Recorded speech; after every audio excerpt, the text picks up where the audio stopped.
You were literally the president when that happened. I don't want a pope who thinks that it's okay for Iran to have a nuclear weapon. I don't want a pope who thinks that it's terrible that America attacked Venezuela. And I don't want a pope who criticizes the president of the United States because I'm doing exactly what I was elected in a landslide, setting record low numbers in crime and creating the greatest stock market in history. Leo should be thankful because, as everyone knows, he was a shocking surprise. He wasn't on any list to be Pope, and he was only put there by the church because he was an American. Are you telling me that he's the DEI Pope? If I wasn't in the White House, Leo wouldn't be in the Vatican. Unfortunately, Leo's weak on crime, weak on nuclear weapons, does not sit well for me. So what did Leo say? Like I don't want to form an opinion about this until I see what he said.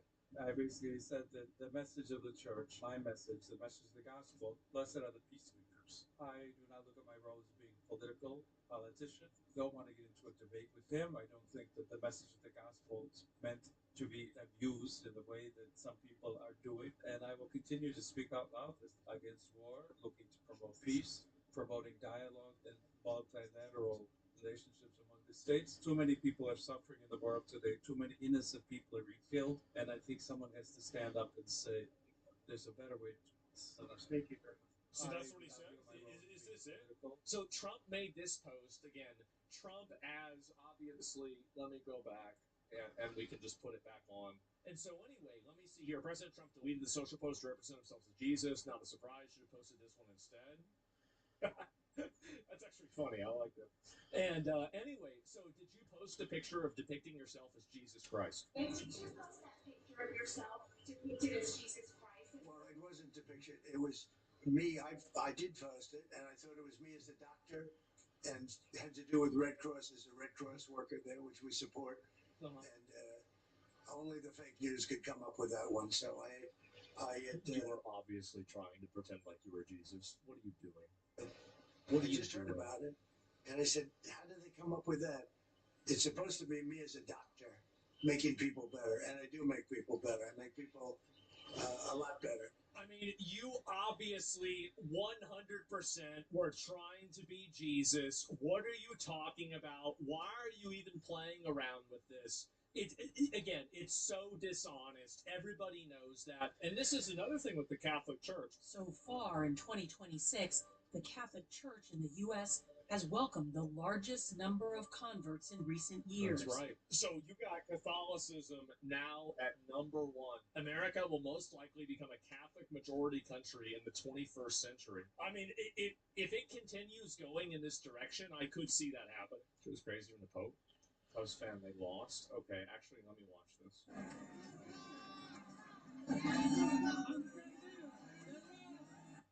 What did you say? They lost.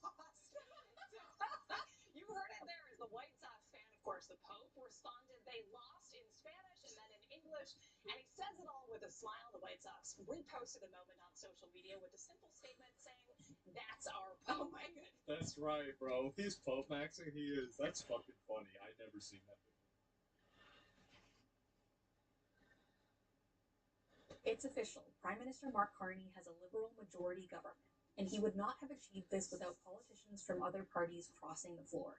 In fact, he's the first Prime Minister in Canada's history to reach majority status through floor crossing. Here are the facts. Chris D'Entremont, Michael Maw, Matt Genereux, Laurie Idlout, and Marilyn Gladu all crossed the floor to join Carney's Liberals. That's 4 crossing from the Conservatives and 1 from the NDP. Floor crossing itself isn't new. Past prime ministers like Stephen Harper and Jean Chrétien saw MPs from other parties cross the floor to join their government. But neither of them relied on floor crossing to reach a majority. Both the Conservatives and the NDP have expressed concerns about floor crossing. Mark Carney is saying to Canadians, your vote does not count. Our mandate and my leadership does not come from dirty backroom deals. It comes from the people of Canada. People want to elect their representatives, and they're also voting for a party. And we think the government could take action and ensure that a by-election is called. If someone wants to cross the floor, they need a new mandate for the party that they're switching to. Floor crossing is controversial and often met with outrage from voters, but there's nothing in the Parliament of Canada Act stopping politicians from switching parties. And a by-election isn't required if they do it. Now that Carney has a majority, the next scheduled federal election will be in 2029, giving his government more time to implement its agenda without the threat of it ending abruptly.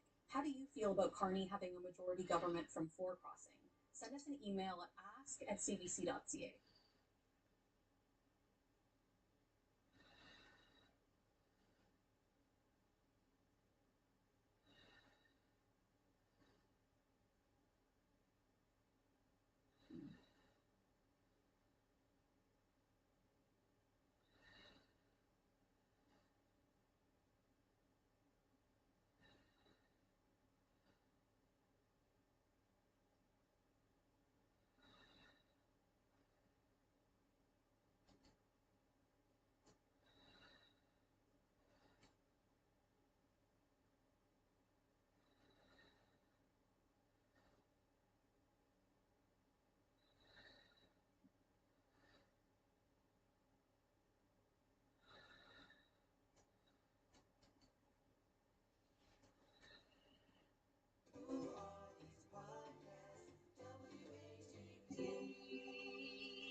Jenny Jingles, you were really checking in on John from this week, and I want to know where you want to begin with us. Okay, I would like to begin.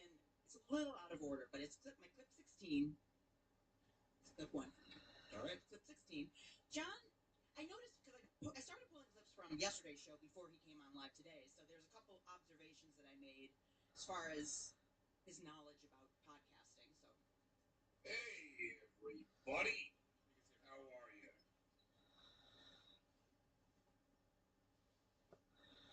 Grillo, Rob the Snake.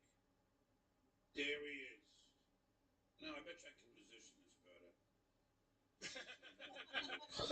You think? For a second, delete that. And go back.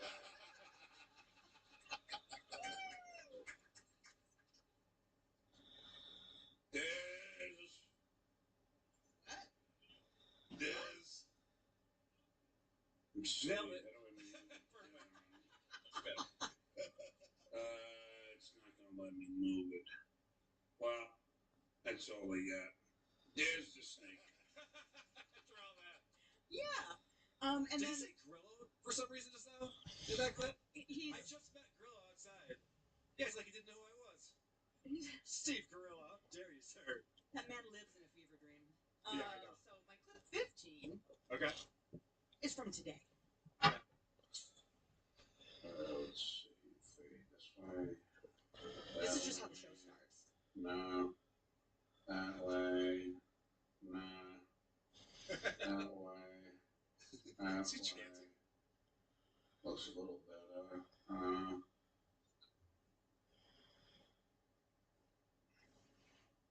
He's still on. All right. There we go. I think that's better. So, really not much of an improvement as far as beginning his show there. But I did notice an improvement in one area of things. So my clip 14. Just ask Ronnie and Scott and Richard and Sal.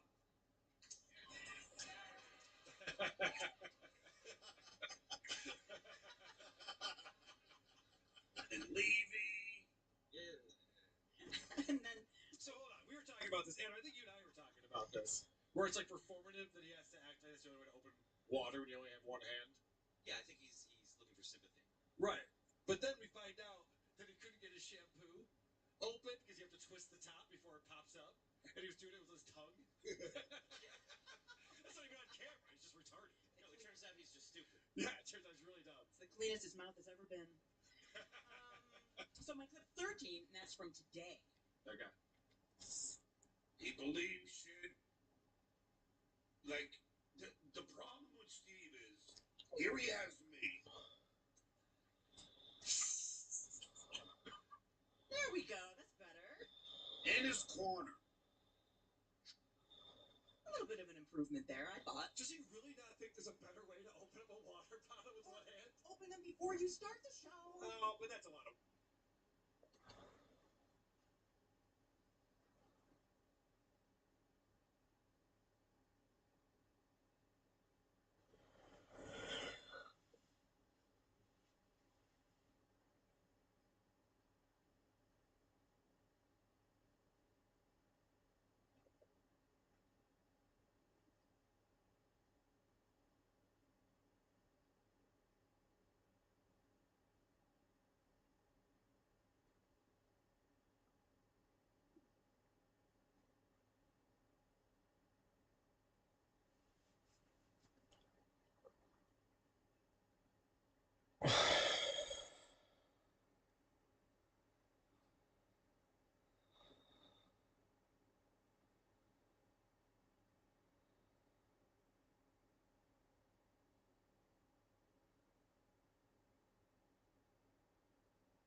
Big trip to Coachella. I got invited in 2008. I'm sorry, like I'm not trying to say that he does this, but whenever she said that, it just made me think of Dan Clancy. It did, and I'm not saying he would do this. He's a completely like great guy, but it did make me think of Dan. But I didn't end up going. Well, right now we're at war. Gas prices are going up. There are children getting unalived in different countries because of America. Americans are becoming homeless and unemployed faster than any generation in history. And that's why Coachella is a classism thing. That's why Coachella is only for the rich people or the people willing to sell their bodies. Because everybody else in the world, we can't even afford groceries right now. Personally, I thought you said you just sold your body. I couldn't even afford my car insurance, so my car has just been sitting in my driveway, and I haven't been able to drive it anywhere because I can't legally drive my car on the road without car insurance. Poor Americans and middle-class Americans are struggling to afford food, struggling to afford bills, and the poor and the middle class, hello? That's We what are she the said. ones I didn't say working this. so that the rich people can afford to go to Coachella. That's right. Did you just hear me? We are the ones working so the rich people can party on their yachts or party in the desert. And that is why I personally refuse to work a 9-to-5 job, because I will not put myself in a situation where I'm Gracie the cat mom. Thank you for resisting capitalism. Thank you so much.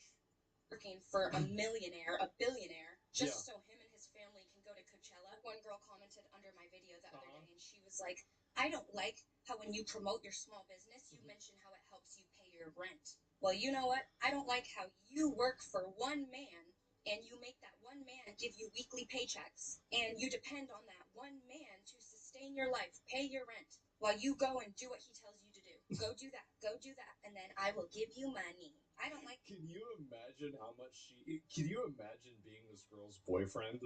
Oh my god, that would be the most unpleasant thing ever. That. Personally, I think 9-to-5 jobs are a complete humiliation ritual. Women, I feel am like I it's right? a gesture I dancing know. in front of a king, like the Joker dancing in front of the king for some money. Well, didn't you do that? That's what it feels like. You're performing. Well, that's what you did, though. The king, for the rich people, and then they will reward you with money, or they'll reward you with a Coachella trip. But yeah, when are people going to wake up and realize that Coachella is a classism thing? Coachella is mainly for the rich white folks, let's be so real. Or we can... Black people... What? Black people can't make money? I've seen, like, a dozen black people in, like, the images of Coachella. There are black people there. I know you might not believe this, but there are black people that have good jobs. It exists. All be very quiet. We can all pretend like everything's okay. There's no black people at Coachella. So perfect. They're calling it. They're gonna.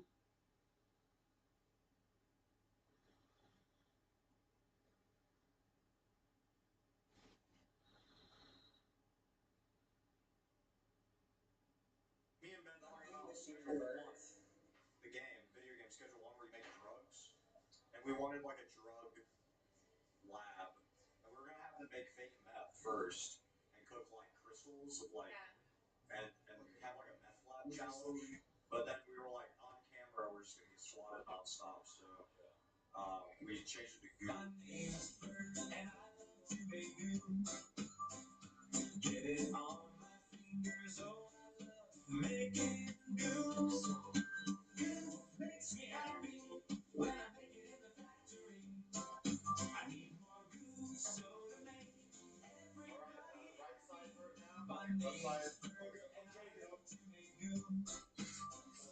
Get it on my fingers, oh I love making goo.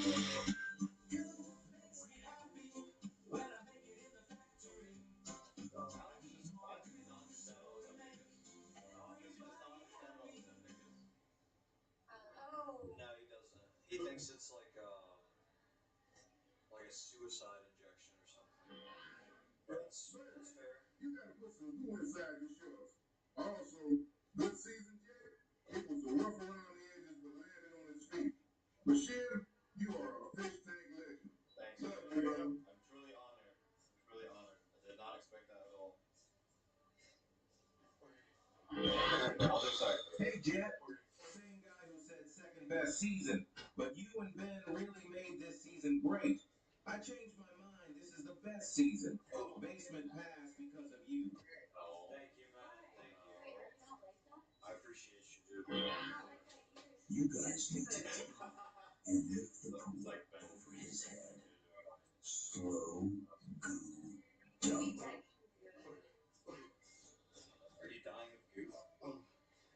Bert, will you Dad, can you hold this up as you're reading That's Ready? Listen close. Don't miss this. You're retarded. Jet, total fish death 2026. Tanks on tanks on tanks. Tanks on tanks. Bert, get castrated. Laura, nice dog chocolate, man. or like chocolate and strawberry. I can't hold this up. It is like a. What does it say? Hello, all. This is Ruben. Thanks for a good season. Even my little chuds down in production did good. Fuck you. Love you, Jet. I love Bert.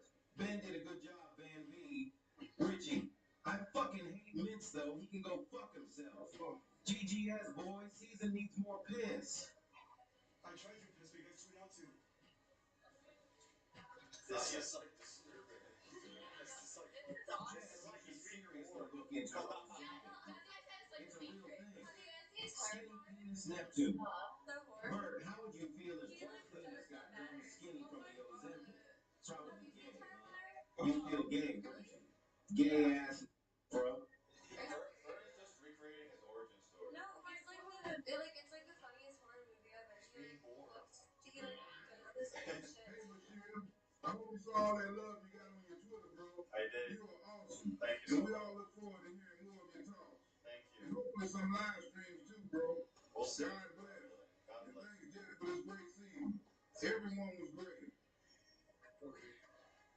I prayed for the season, guys. When I came in, I read Surah Al-Baqarah, the most powerful You chapter of the Quran.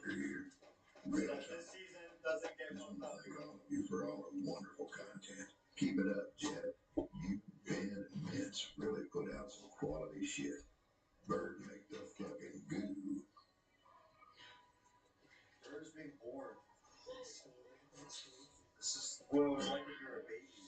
Jet, Badge, all of you, one last time, I am begging you, please, get in my ass. Get in my ass.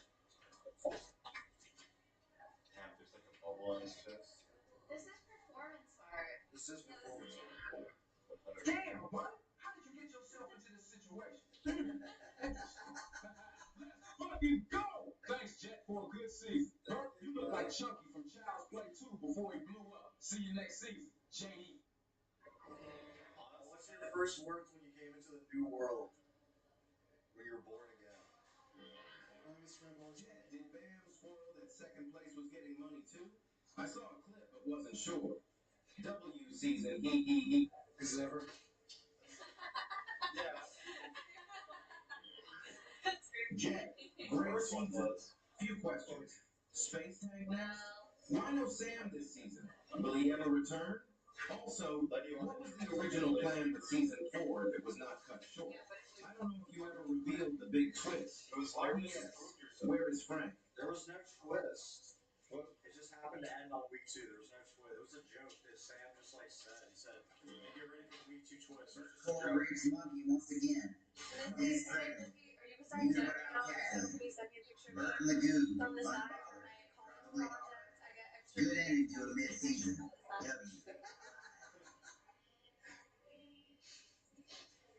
Yeah, can I take a selfie? I want to take a selfie with you while you're in goo mode. Okay. You look like you're wearing a Pepto Bismol cosplay. Please smoke a cigarette. That's so bizarre.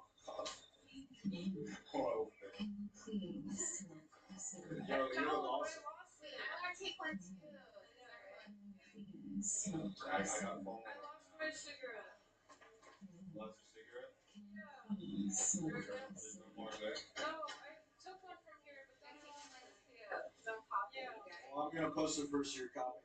I'm never gonna post it. Bashir, you weren't only the best fish of the season. You made the season validate your vision for a fish tank. Thanks, A man. man with a code made a degenerate freak show into a hero's journey. I just Wire tank. Why? I'm dirty. I'm dirty.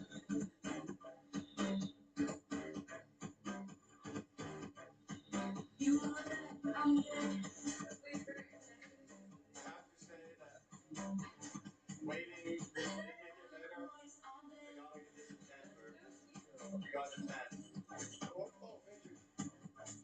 Letty, can you use your phone to take a photo of mine? You love that.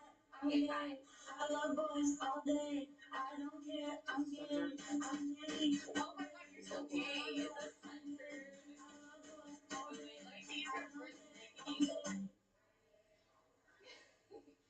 Okay. Ladies and gentlemen, we give you the miracle of birth. Very good, very good. Okay, I rate this. I gave it a 10. I mean, after all this, honestly. Hey, Chef, pick me the pizza here.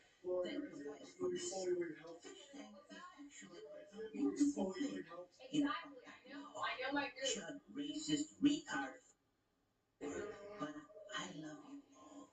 This is our. I think you should tweak that right, like, Love you go all. ahead and get that covered up too. I think that there's something wrong there. There's a lot of skin showing right now. I'm not very comfortable with all this content. One of the halflings carries something of great value. Freedom to be alive and unspoiled. Kill the other.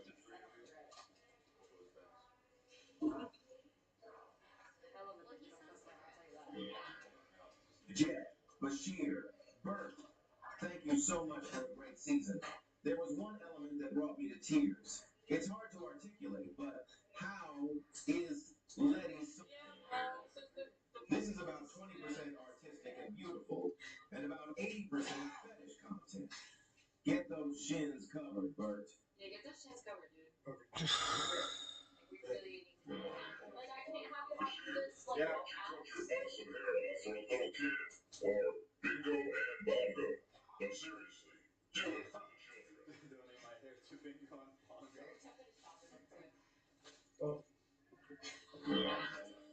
The W was secured as soon as the pants were shitty. Can you blame him at the end of the day? Thanks for the content, Keno, and ready for what everyone has planned next.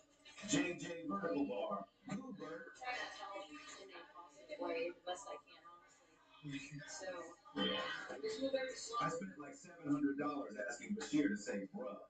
W seasons. Yep. Bashir, can you say bruh? That's right. I'll have to change the carpet for this. Bruh. I'll tell him to say bruh. I need you to shout the Goo Man. You posted it so fast. Whose house is this? Next season, can we give the contestants psilocybin mushrooms and dark room? I'm JD. I'm gay.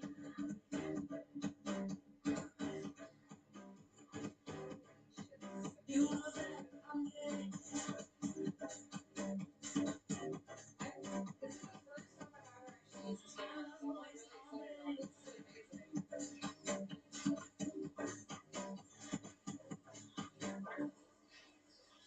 So I'm really excited about this. This is amazing. I'm gay. I'm gay. You love that. I'm gay. I love boys all day. I don't care. I'm gay. I'm gay. I'm gay. You love that. I'm gay. I love boys all day.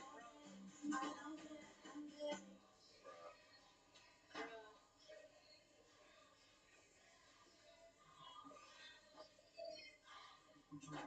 Just whatever. I mean, I don't know. Are you in LA right now? Yeah, I just wanted to say thank you for making the record Cam Archive go kick this season.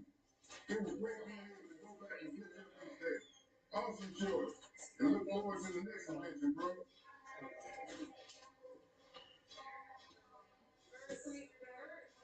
Yeah.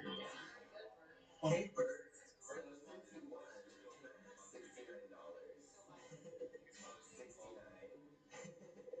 $69.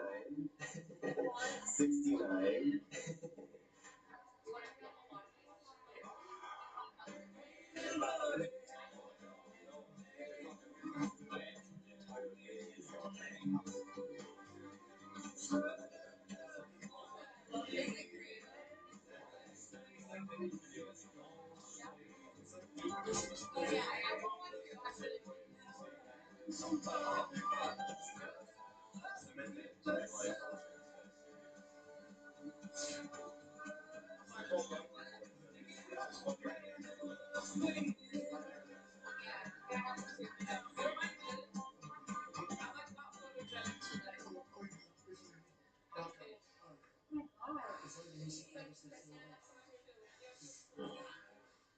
So like, I've been at day one, season one talk. Can you guys like check out Nosebleed? I hate sending money for y'all, but I love this, man. Shout out Nosebleed.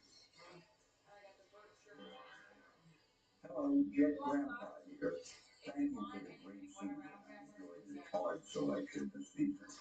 Would you consider streaming the prenup of the season 5 house? I plan to keep my season pass if the streams are frequent. Happy summer food.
Thank you guys.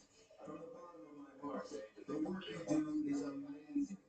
Bashir, you made me respect Muslims in a way I never have. You made me respect women. Letty, you made me donate to a foundation for Down syndrome. Laura One, sniff out.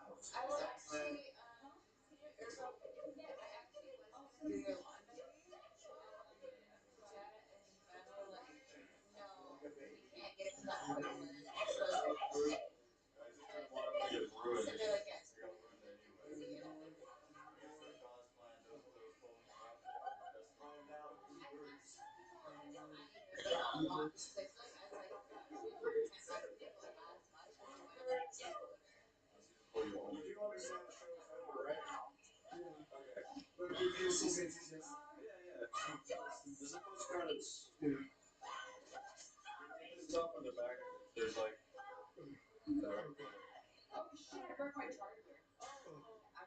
Yeah, this is like Really enjoyed the season.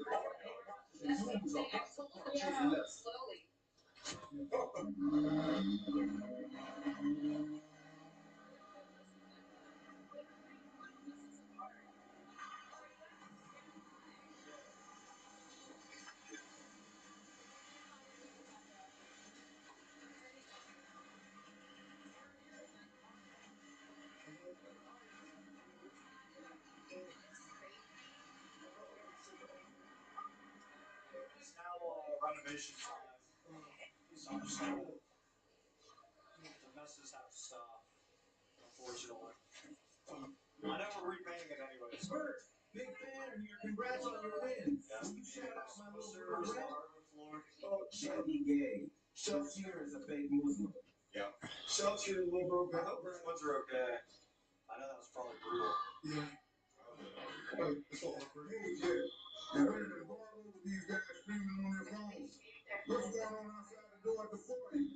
Y'all keeping some Kino content. Take us on the floor, tour downstairs and shit, bro. Come on, man. All the record sales against that. Yeah, Dad was like, am I being a pussy? I don't want them to shave their heads. That was boxing.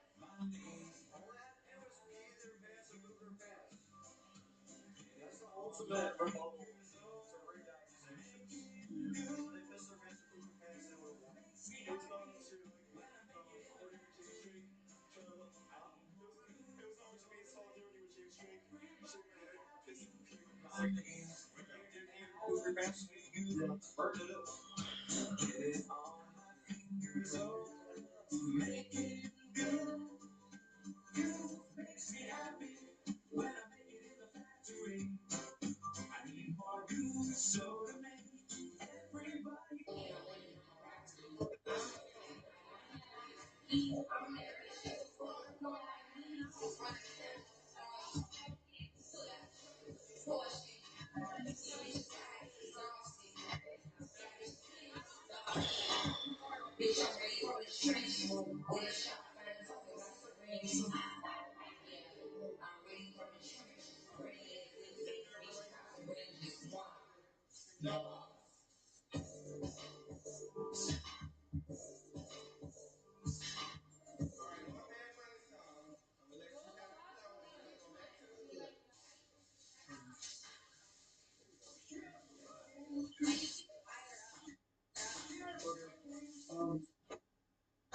You're awesome, bro.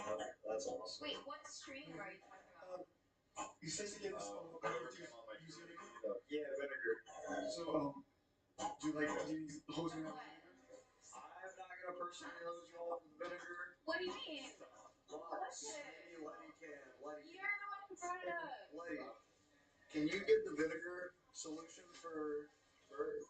I don't know where it is. It's in the goo factory. Okay. Just get like a gallon of. Just get 2 Don't gallons tell of me what to vinegar. do. Wait, what was it? A goo? I mean vinegar? Vinegar solution. Okay, I have to pee though, but I guess I'll go get that. Bert, you got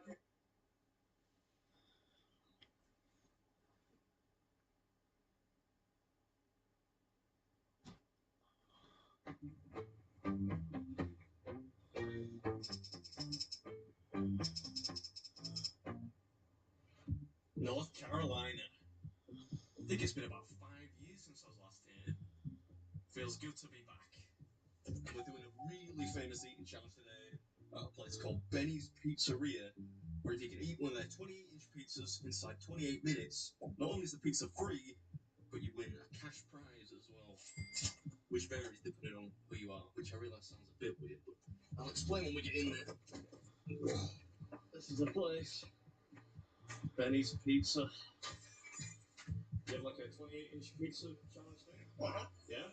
For eligibility, you just got to be 18 years or older and Yeah. a resident of the United States, I guess. Doesn't really specify. That disqualifies me. The contestant must eat the entire 28-inch Benny's cheese pizza. They're not allowed to vomit on the premises during or after the competition. Naturally, yeah. To enter, just sign in. $35 entry fee. And the time of the challenge must be approved by the staff. Cool. Other than that, that is the rules. So it's a 28-inch pizza, 28 minutes, and regular people get $280 if they win. Yep. Professionals get $100. Yep. Okay.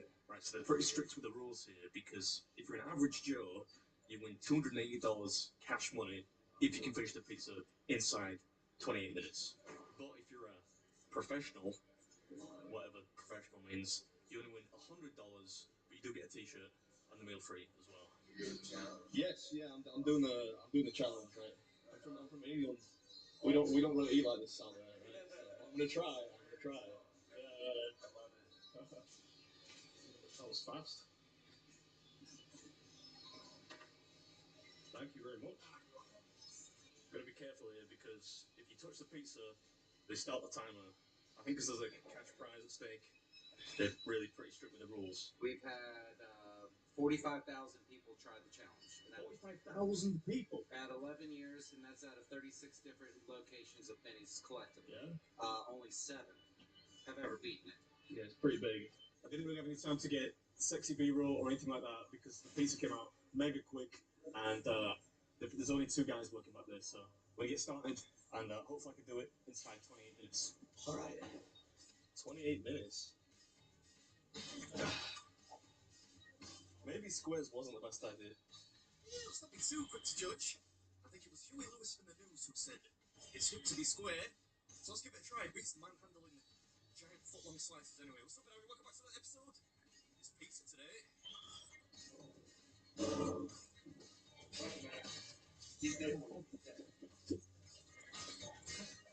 don't know about that. Yeah, no. Would that it were, but I think this is going to be a slog. And with only 28 minutes to get it done too. It's about time I got around to this one though, because I've lost count of the number of people who've asked me to do this one over the years. I did not know that only 7 people had succeeded in over 45,000 attempts though. So there's some real prestige to be had if I can actually get the better of this thing. Juicy pizza, which helps. Yeah, not sure on the choice of adjective there, but it's certainly a moist pizza. Some of the pictures I've seen make this look really thin and crispy, but it is neither thin nor crispy, truth be told. It has some heft to it. Luckily, the moisture does help. But it's pretty deep. It's not a flimsy thing by any means. It costs $35 to order, but if you can batch 28 inches in 28 minutes, it's free. You get a t-shirt, and of course, that all-important prize money, which is $280 or $100 if they deem you a pro. Maybe Squares was a good idea after all. Helps psychologically, I think. I get the feeling those crusts are going to be a killer though. Hey, first time for everything. Actually strategized for a change and paid off. Well, so far it seems to have paid off. Of course, leaving the crust at the end is always a bit of a roll of the dice. There's lots of empty tray there, which is good. And we're only like, what, about a third of the way into the total allotted time? We're doing alright. My jaw's already in a lot of pain. Oh. I think we're going to need some dip. Some kind of food lube. What a raconteur, eh? You do have a way with words, old boy. But yeah, we're going to need something to help get the crust down. Water ain't going to get the job done. 18 minutes. I don't suppose you have any dip in challenge. I'd love some garlic, that'd be great. This is where the real work starts. Oh, thank you. Alright, garlic dip on deck. Let's get serious. If you want to try this one, by the way, make sure you contact the restaurant in advance, because I think they're pretty diligent about checking up on you beforehand. I think a few seasoned scoffers have tried to claim the full $280 despite being what they would probably determine professional. I don't think they'll credit check you, but they might Google your name. Make sure you're not trying to diddle them.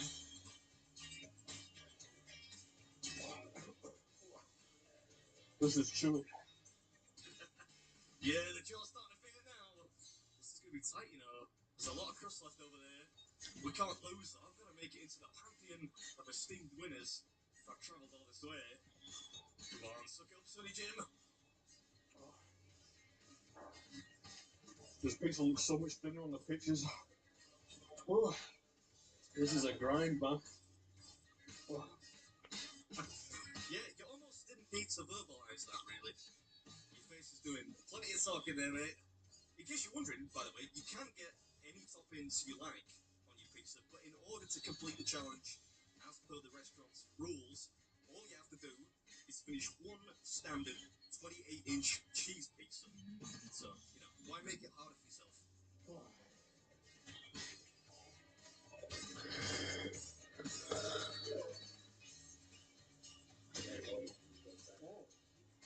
Thank you, that's fine.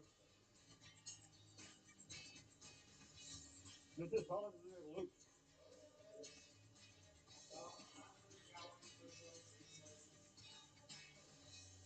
That does not make me feel any better.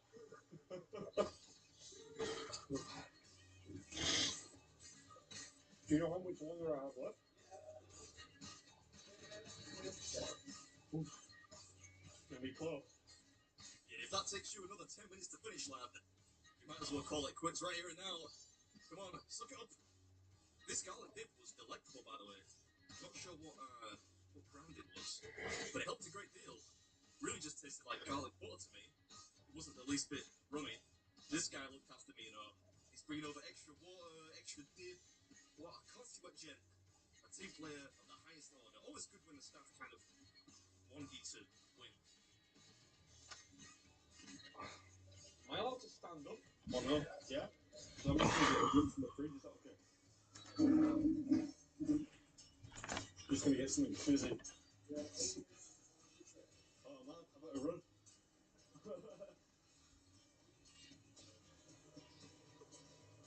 Better hurry up.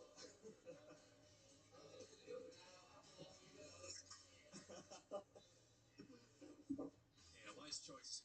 Feel free to leave a detailed critique of my running technique in the comments, by the way. It was really more of a waddle than a run, but give me a break. I've got 7 pounds of beats inside me. Oh, man.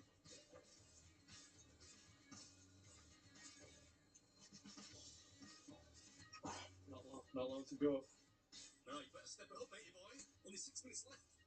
I really want a t-shirt too. I didn't realise at this point you get a choice of shirt. And there's a really cool one that I think I showed at the beginning, but I'll show you in just a second too. How well?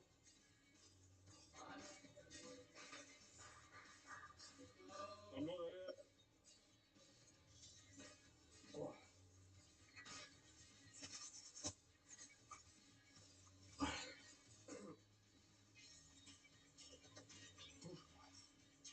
God, I'm hurting now. I'm hurting. The finish line is in sight though. I'm gonna have to get some frozen peas on my jaw later on, but it looks like we're gonna make it. Just one more bit to go. Hope you enjoyed it, and as always, I'll catch you in about a week for the next one. You said 45,000 people tried this, and only 7 have won. That makes me the eighth person.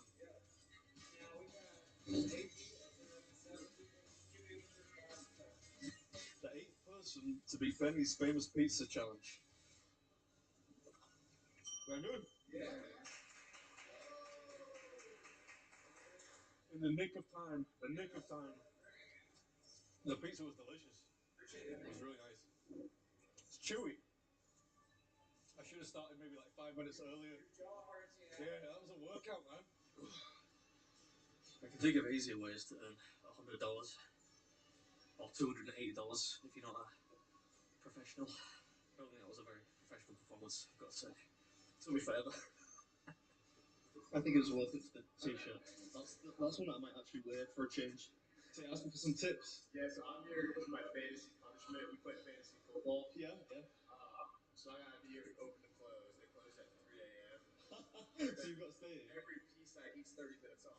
That's like that guy that did the Waffle House challenge, right? Yeah, same kind of Similar kind of thing. So you've got to eat one slice of pizza. So I've eaten 2 so far, so now I can leave at 2 a.m.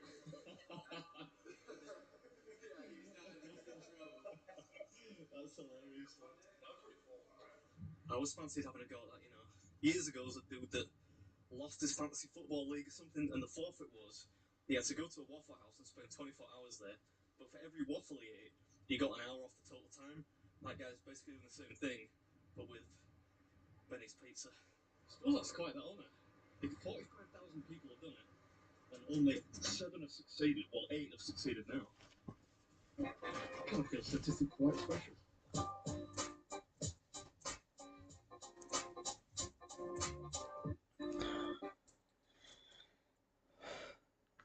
It took me a long time. It was like 24 minutes and 45 seconds. 24 minutes. That's not a long time. No, it felt like a long time, believe me.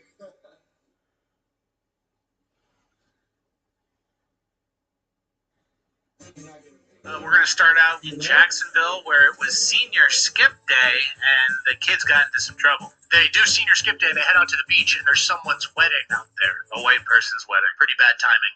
It's a nice dressed up family doing the beach wedding.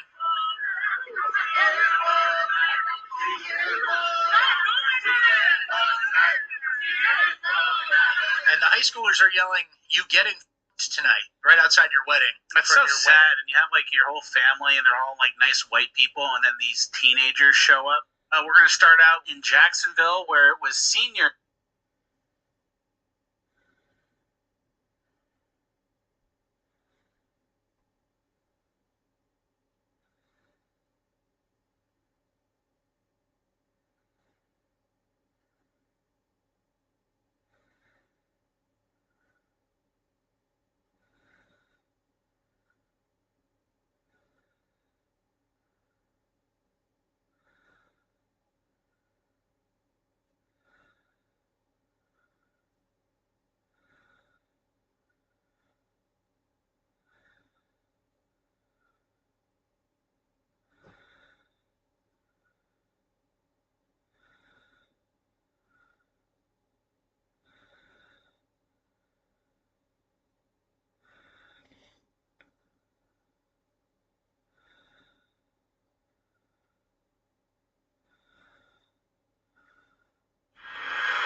Archie. Grace. It's just Chevy. Yeah,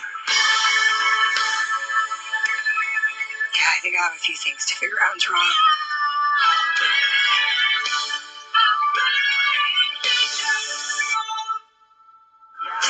smoke a cigarette.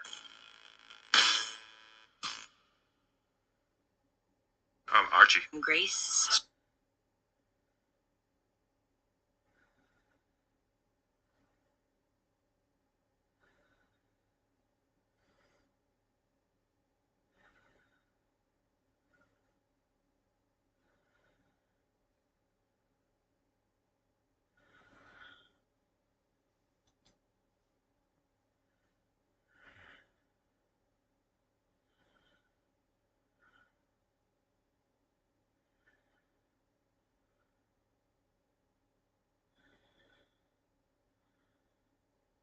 You didn't lose your session on that one hand. You lost it right after, when you tried to win it back. That's where it slips. One bad beat turns into two loose calls, turns into one, I'll show him bluff. And now the session's gone. Not because of the cards, because of the reaction. The best players don't win more hands. They lose one, and then stop the bleeding. Which brings us back to the real question. Can you lose a hand without trying to win it back immediately?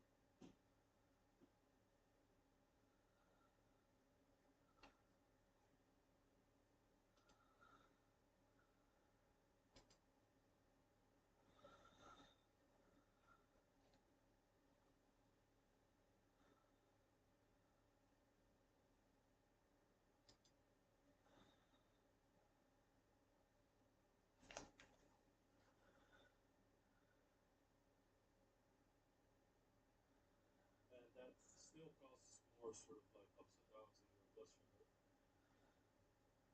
And I had like 2 hours speech with my trainer about this. And I decided, okay, let's try to not drink Coke Zero. So I might be a coffee and water kind of guy from now on. The occasional Coke Zero, you know, maybe like the Sunday somewhere.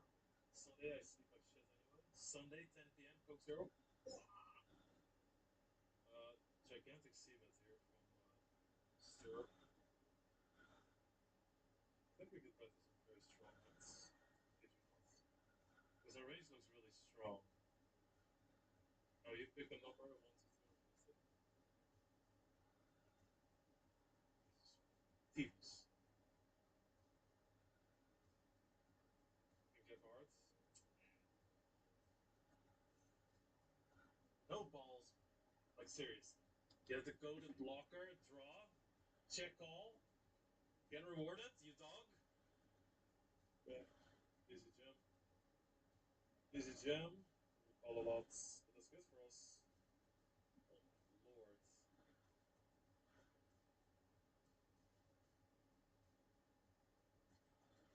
One words. It's a heart. Best. We're only raising suited hands that we can call on ins with here.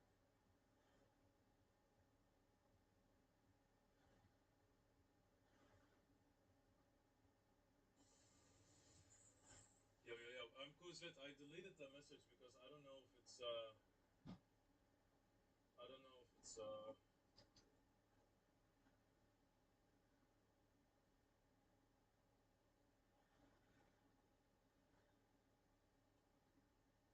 I don't know if it's TOS approved, so send it to me and I'll check with powers that be. So that's why I deleted your message. But I really appreciate it. It's very nice of you. Okay.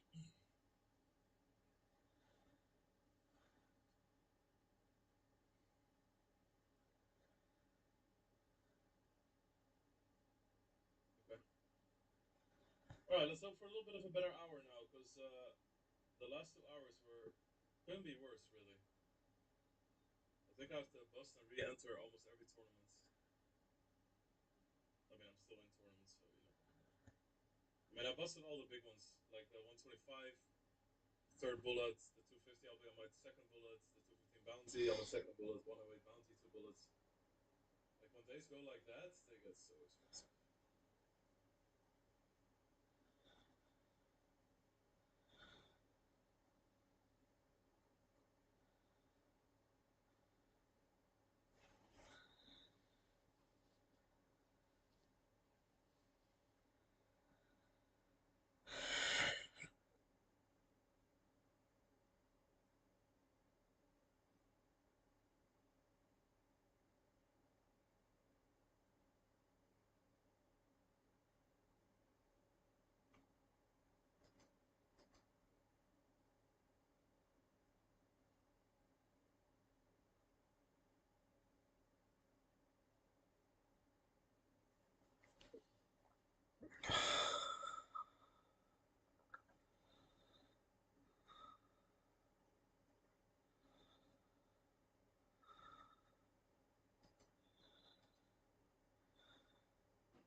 What a horrible call, Joe.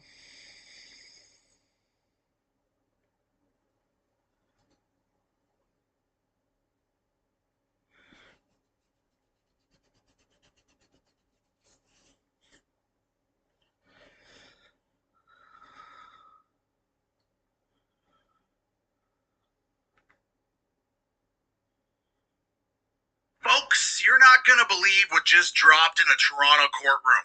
A Canadian author named Jeffrey Brown has filed a formal claim against the Toronto Star, saying that in October 2021, a Star investigative reporter told him the RCMP had discovered Justin Trudeau was watching child pornography on his personal devices. According to Brown, the reporter Robert Cribb confirmed the source was solid and said the now famous line, "Where there's smoke, there's fire." Brown claims he was told this information face to face, yet the Toronto Star chose to bury it instead of reporting it. He's now suing them for $50,000, arguing that because the Star receives millions in taxpayer subsidies, they had a duty to tell Canadians the truth. He says by staying silent, they helped protect Trudeau, prolonged his time in power, and left everyday Canadians paying the price through higher costs, worse policies, and a declining country.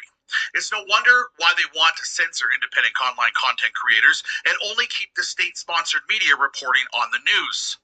This is just one man's sworn statement in small claims court, but it's now a public document, and it raises a brutal question.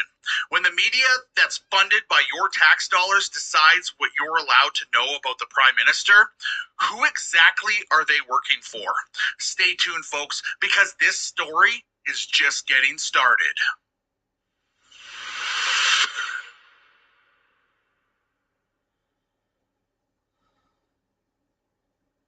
Folks, you're not good. I had the best idea for Airwan, the Airwan smoothie. AIRWHON. You go in and they give you an empty cup and it's $100. But it's all for charity. And they turned me down. I'm banned for life. I had the best idea for Airwan, the Air.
amazingly, I'm on the ace 8. Robin! Robin Poker.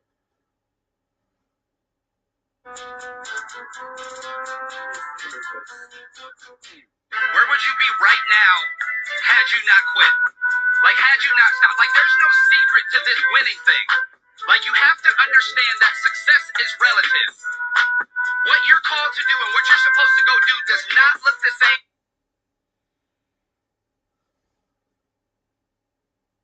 Yeah. That's tough. Nice bet size, though.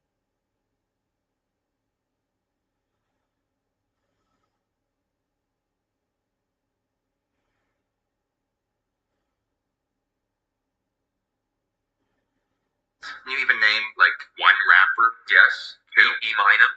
What? Eminem? Eminem? Eminem. Whatever. Hi, my name is what? My name is what? My name is Eminem. Sorry and thank you.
It goes towards the money. What about the action here? Alton Ferocious.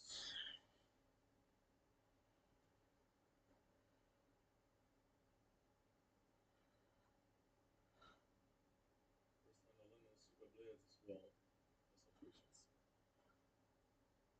Okay. See a 10 in my future.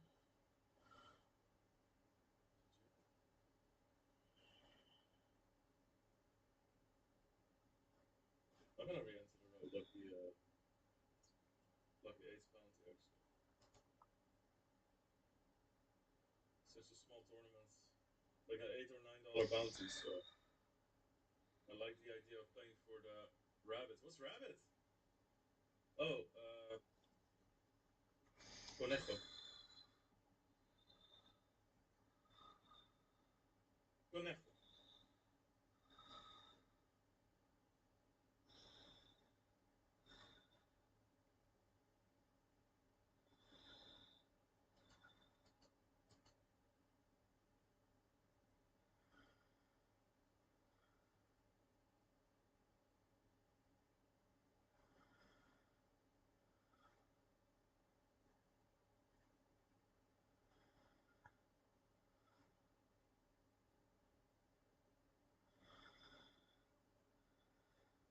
Yeah, Richard, what's up, Sizer? Guys, when is that new Dragon Ball stuff coming out?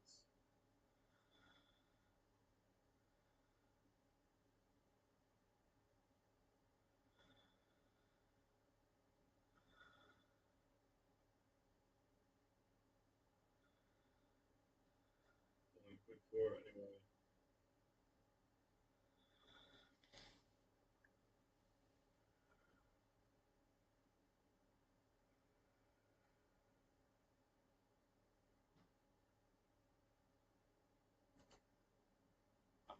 The grind feels even more calm now when I have these tables set up like this. It's so nice.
so annoying that it looks like a min race.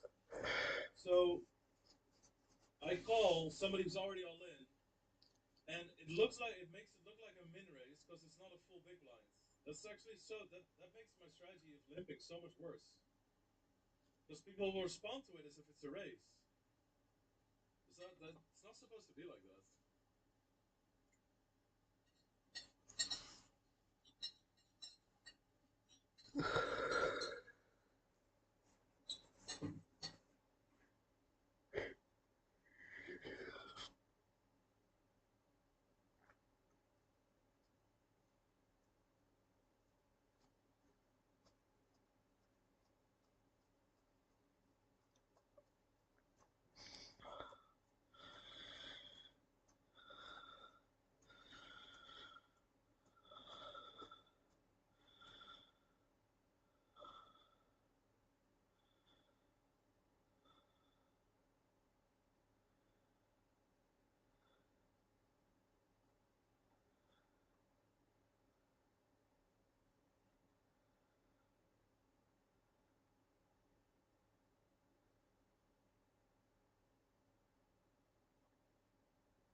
Okay. Hey, CMO, bro. How's it going? How was Dublin?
Was het tough. Alright, I'm still gonna play the last 20. Bro, such support, yeah, really tough. But like, not like, oh, we're a little lost, but it's like the worst it can be so far. And you might say, well, you have a long day ahead of you. And the problem is, I would agree completely in general, but the morning schedule can be very short if you don't do well in certain tournaments. So we have had plenty of times where at like, even at 1 p.m., I just didn't have much to register. I'll be 1 or 2 tabling. And that's sort of what I'm trying to, what I always want to avoid. I mean, it's not up to me, right? But that's what I get a little bit afraid of when sessions turn out like this.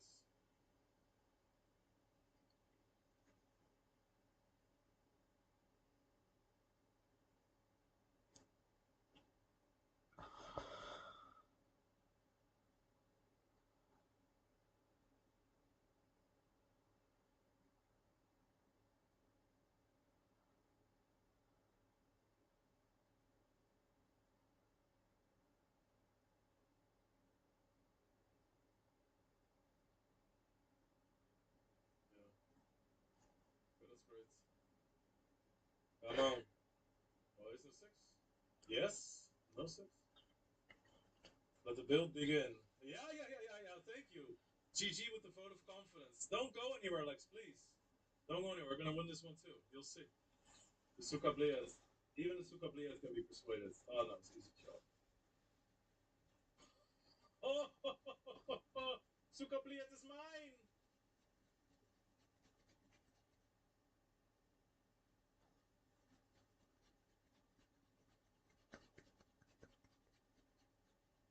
I swear to God, Blitzy, if you're smiling right now.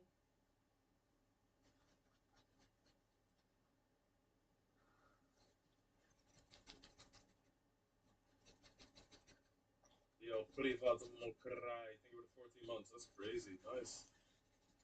Legend. Legend.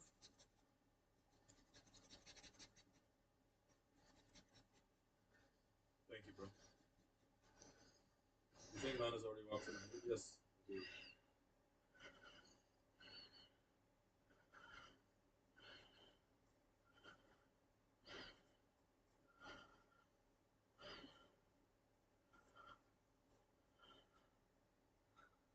Thank the fucking words. 50 bucks, you say? Yes. Look at this. See?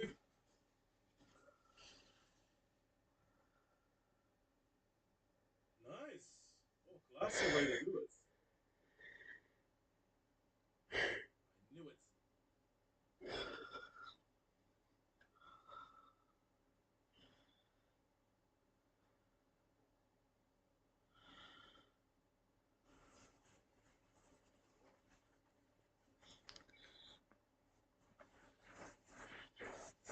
Okay. Okay, my team. We fight on. Guess we just have time for all the daily specials and stuff.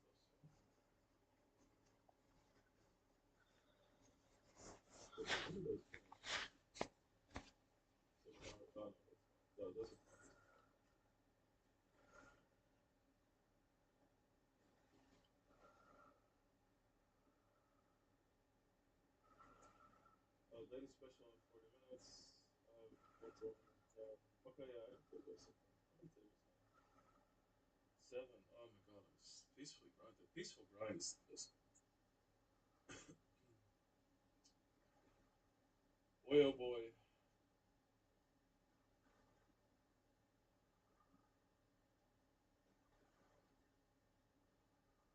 Roll again.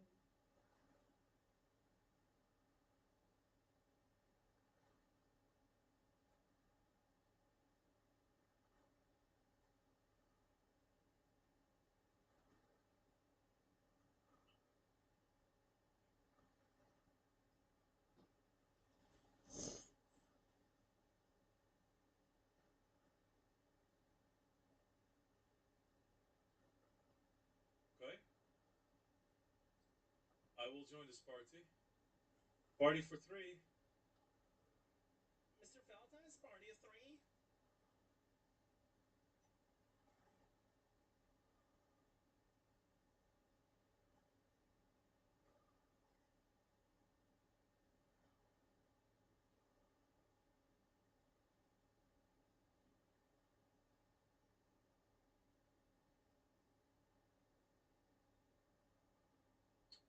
Cool.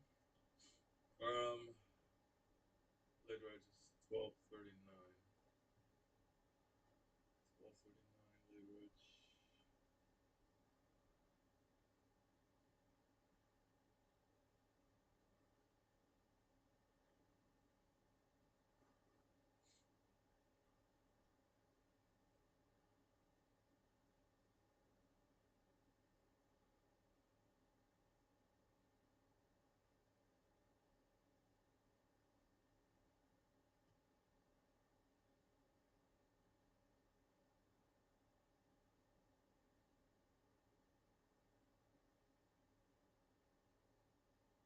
What's your favorite former PKO mystery vanilla? PKO. Debates like a crystal close to the sun, yeah. This fucking tournament is crazy, dude. Yeah, the Suka Blades is unreal.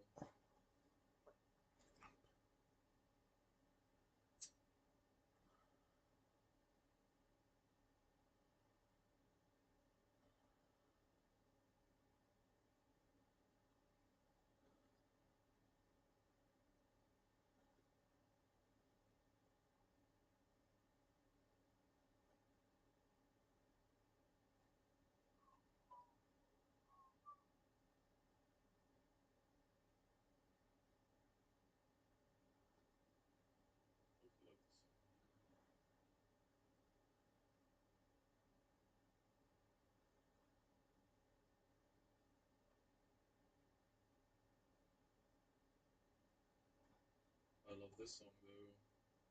Rocket quite into it beer. Oh. Yes, please. Wow. Did you know that I call as well? Share mouths, won't ya?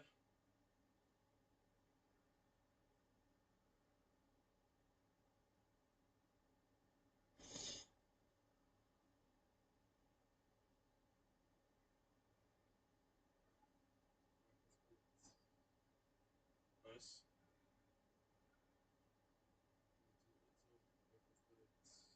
Oh, straights. That's a straights.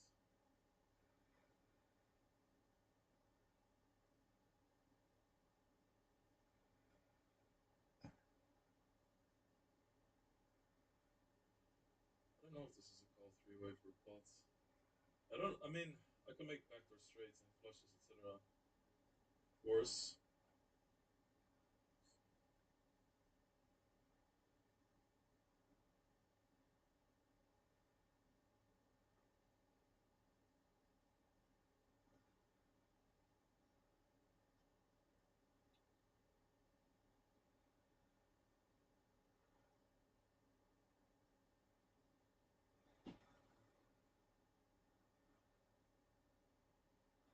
Pocket lights.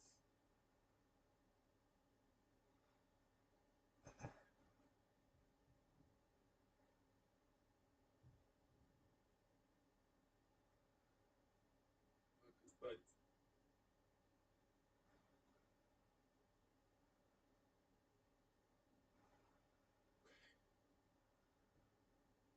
Zodiac's coming home. That would make today feel slightly better if I win a Zodiac Avatar. I can be down 3K, get a Zodiac Avatar, and be happy with it. Like, I'm not saying I'll pay 3K for it. Woo, I've done worse.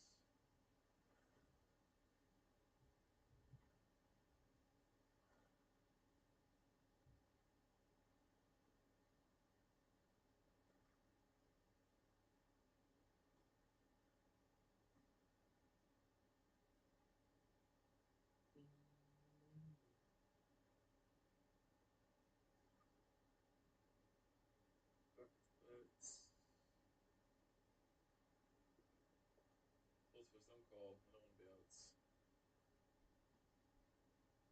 You Palace Aloha, baby. Yeah.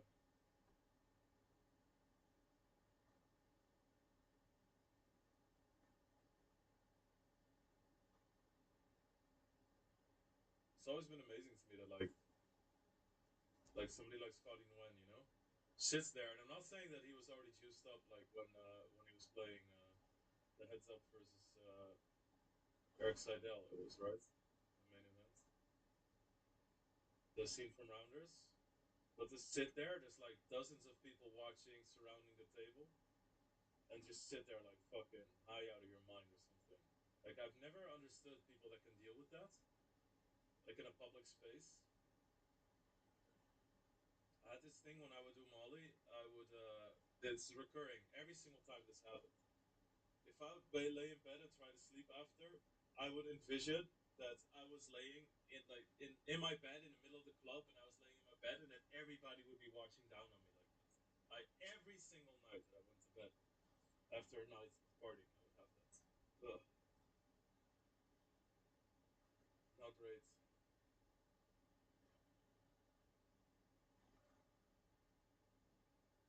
The Cabra. What zodiac is this? This one? The zodiac defect. Is that El Tigre? I think it might be El Tigre. Oh shit. Yeah, Tigre.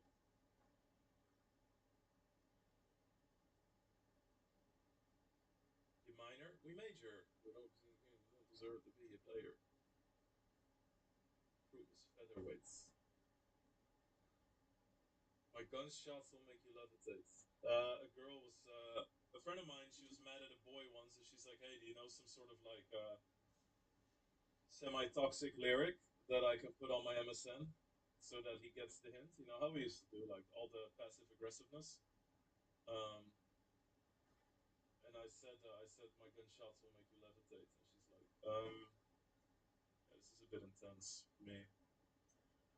You don't want to know the answer? Don't ask, bitch. Perfect barreling hunt, in my opinion.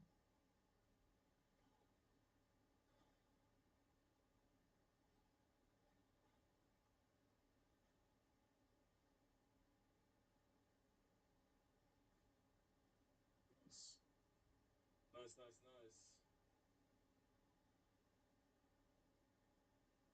Come on.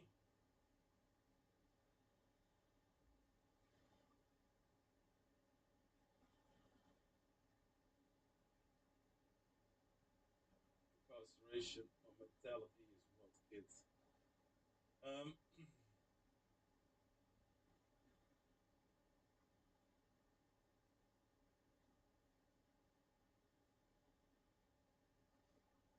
no, keep it high. I don't need to win. I just want a job.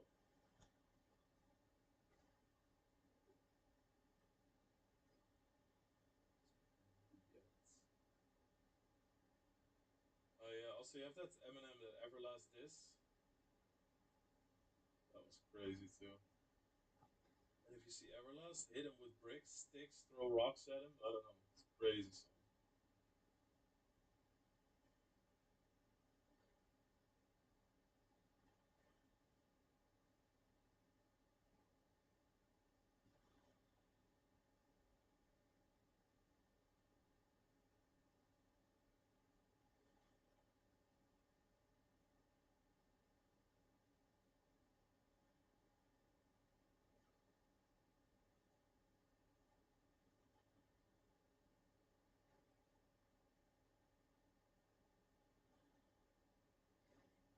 Nice.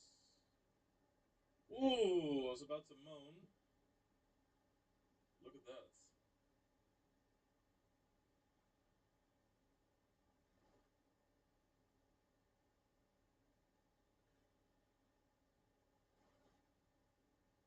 Nice.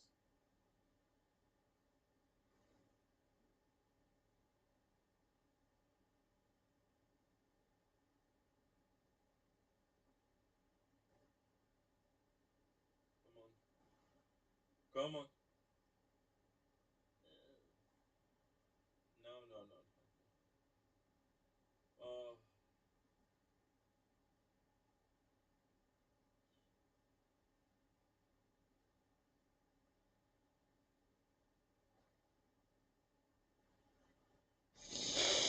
Scotty Moon is such a legend. Guys, have you the poker.org? You can register for a newsletter, and it gives you like one sentence, two sentence summaries. It's Brad Willis, and he works at Poker.org. He's an excellent journalist, one of the best that I've worked with um, in my career.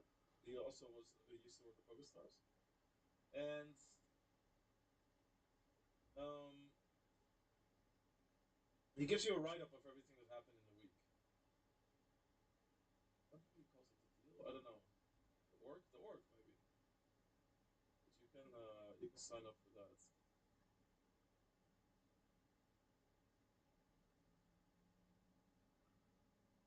What the fuck?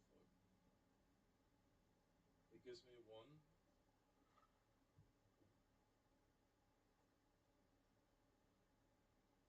Is that the biggest sell we've ever seen? He bets one chip less than I have. Little man wasn't even thinking. Little man wasn't even thinking about my bounty. He was just like, I gotta bet the perfect amounts. You can actually see the avatar on the felt. Whoa! Victor de Rijke. Holy shit! That is amazing. Holy shit! I never knew. What? What? What? What?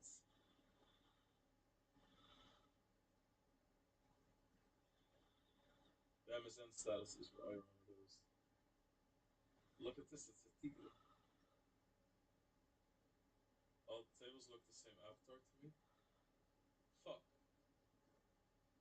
Yeah, you're right. What the fuck, man? Yeah, that was supposed to be. This is supposed to be El Dragon. You dog. It's not right. Sick bait. Don't tell us cool facts that aren't true, please. Little man, just about one chip less than I have.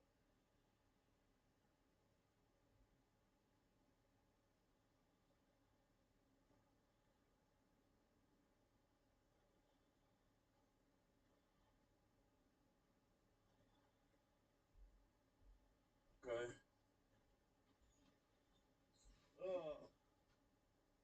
It's not so bad with Sniffles today. Sniffles.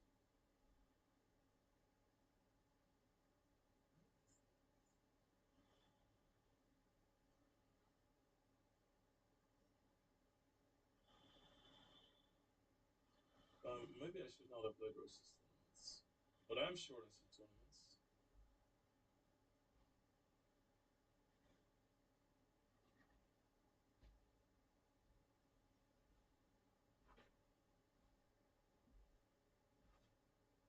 Okay, then my next one starts at 35.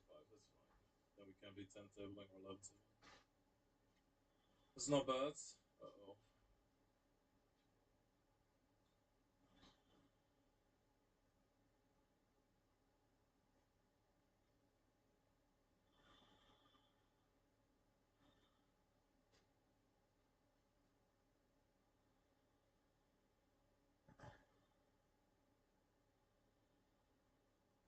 Two bullets busted to the 250. Goddamn. When is the 125? 34 minutes as well? Okay.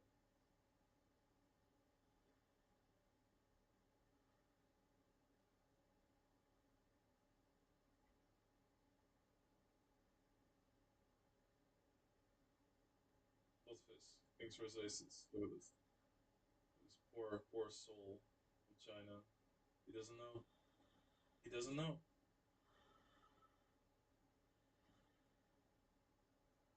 Fucking crazy.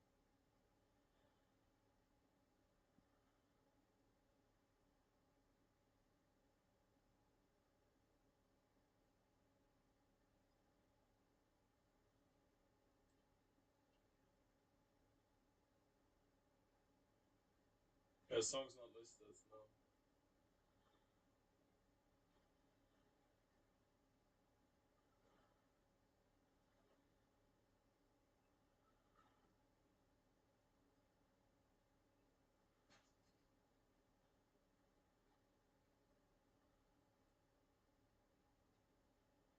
Whoa, whoa, whoa, sorry.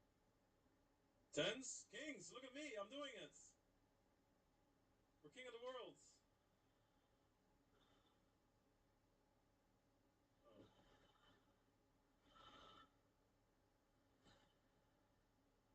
Oh, you have the biggest stack as well? Oh, that's fine. I'll see myself out. Bye-bye.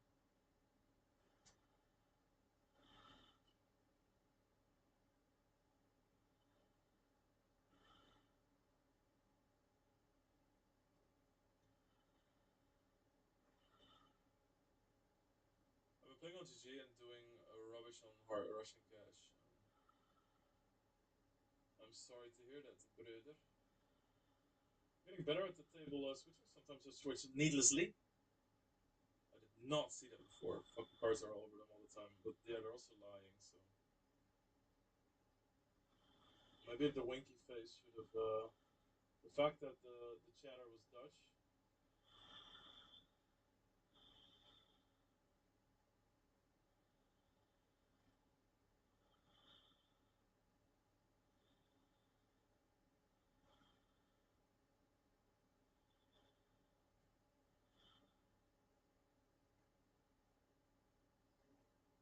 That cat is so funny to me.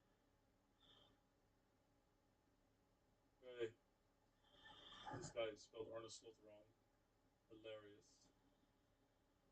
Hilarious.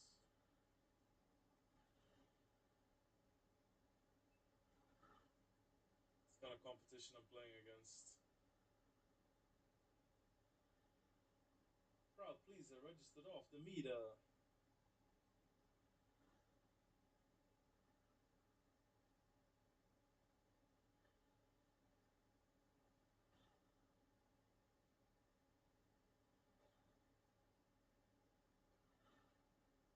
Oops. Hey, Mix by Tom, I'm doing good, man. How you doing? Feeling good. I slept relatively well, 8 hours, which sounds like wow, that's amazing. Yes, that's true. But Sunday night takes a big piece of my battery. Sorry, just as soon since the Tigre showed its tiger. Room for improvement on GG. They haven't really taken my suggestions for anything yet, so I'm not really motivated to bring more suggestions like that yet. Wow, wow, what you said. What I will say is that there was somebody that was being an imposter to my name.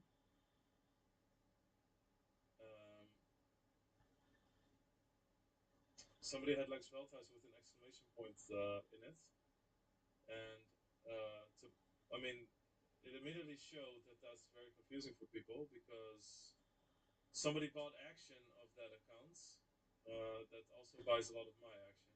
Nice, nice, nice, nice, nice.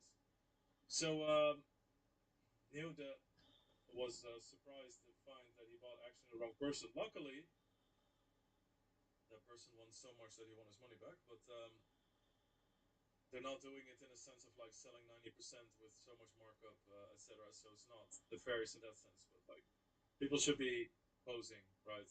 And it's clearly posing, and it has a financial gain for him. Even if they just try to win, it has financial gain. But I reported it to GG, and they took action on the same day, forced him to change his name, gave him an official warning, and are going to look into if anything nefarious happens during that time. So that's pretty awesome. It's a pretty small bet for a flush. Maybe because it's paired board or something that they get a little scared. But that is a very small bet.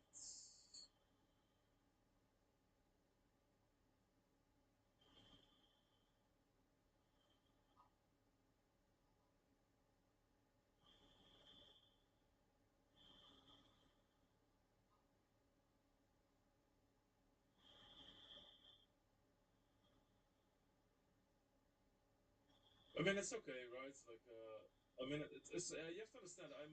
Mostly I don't like it when a day goes like this from a streaming perspective because I clearly understand. I won 23K last Sunday, and you have to run like a sun god to get there. So I get it, you know.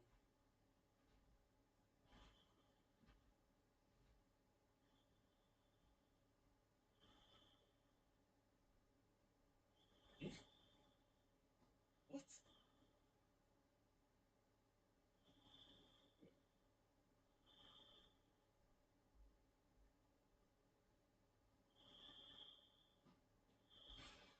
Or is friends?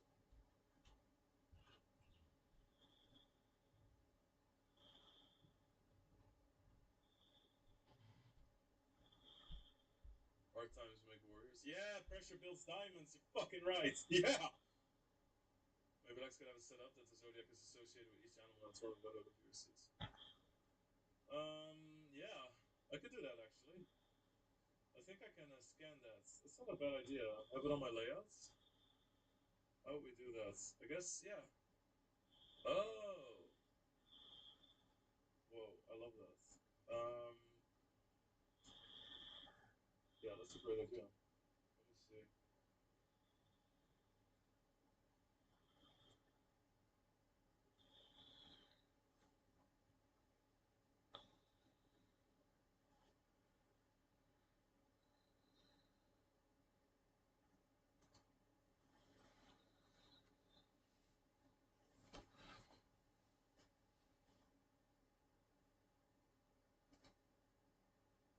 Okay, I'm gonna ask my guys over there. If that's possible. Thank you. That's a great suggestion. This is high. Do you ever have your bankroll in high yield savings account to at least make interest or keep it all in bank? No, I'm pretty stupid with that. I'm more of the like, oh nice, I have a lot of money online, so I don't have to like upload or buy any funds or you know. How do you say that? See, I don't even know the word for it. Deposit. I don't even have to deposit. So like, I had a lot of money in my stars account as well, which is a debatable strategy because you can invest it and take it out, all that stuff. But yeah, I don't know.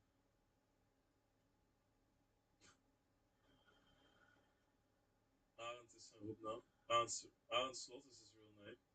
Arne is a hoopnaam. Who cares? Having a day off mixed by Tom, nice. Lex, how you doing? Are you gonna cash today? I'm trying, Dobladika, but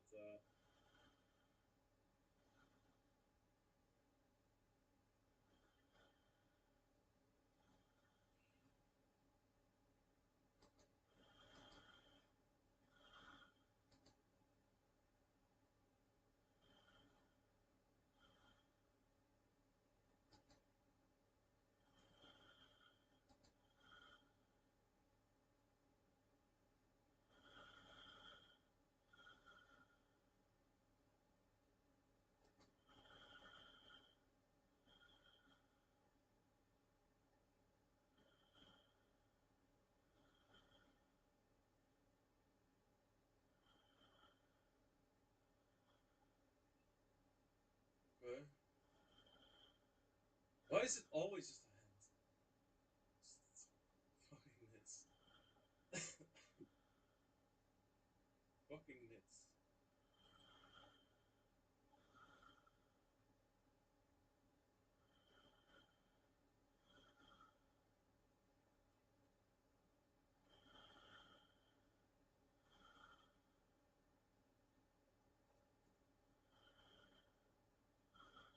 God, it's gonna be like I don't think that it's gonna be very clear actually.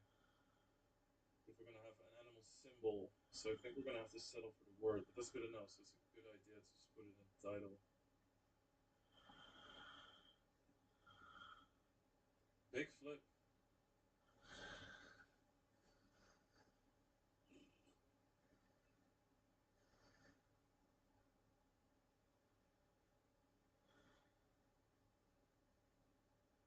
Right, there's no shenanigans here. We have no reason to flat.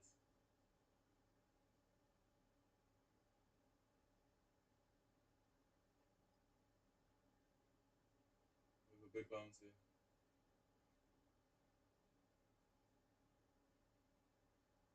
Last 14 actually.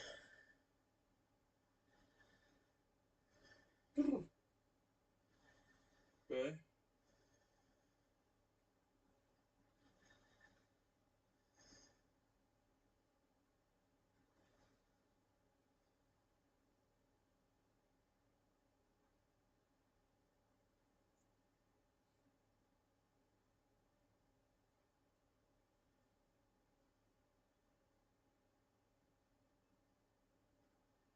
Gotta check there some time. This is not a pure C-bet board. It's kind of nice to protect our checking range with some Queen X.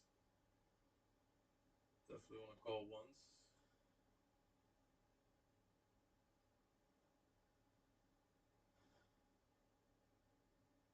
I will give it a lot of credit though if they bet. I mean, this is not like the board, like the most juicy board to bluff into, right?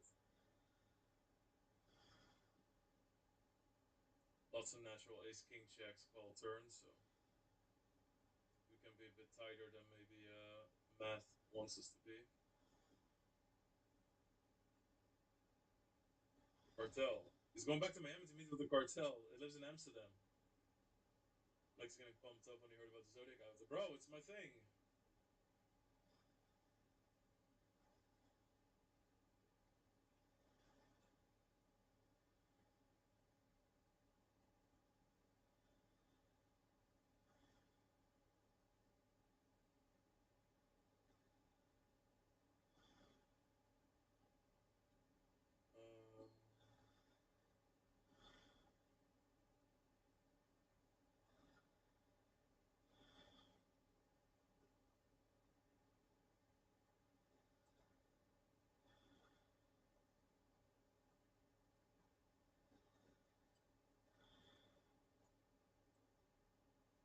Okay. Did it with Brad. Bad.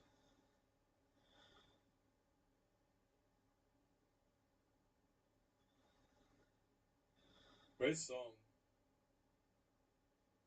I like the premise as well. That's, you know, we give most of the legends their flowers when they're gone. Do it when they're alive as well. And then he chose Will Smith. But hey, appreciate the effort, you know.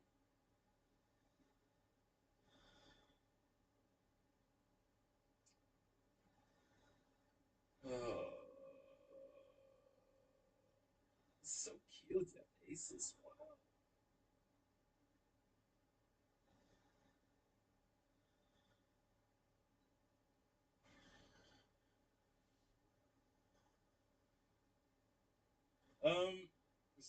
I'm really liking Black Sails.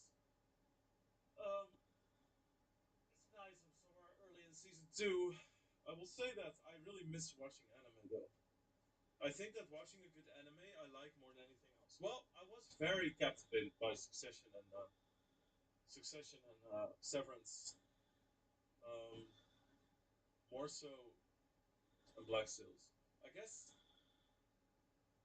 I mean, Black Sails. I mean, I don't know. Yeah. I feel like the best is yet to come as well.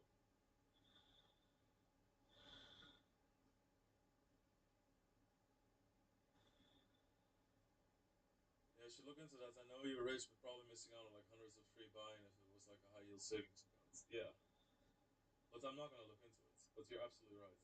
But it's just not the way my brain works. I don't really maximize. It takes me a lot of effort to even get to the Jesus.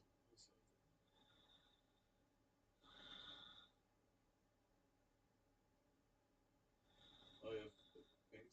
Oh, interesting.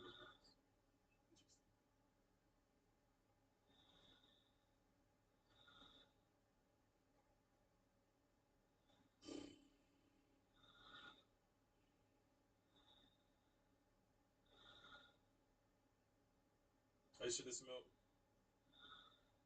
Hello. I have a lot of work to do. Should just send me a lot of homework.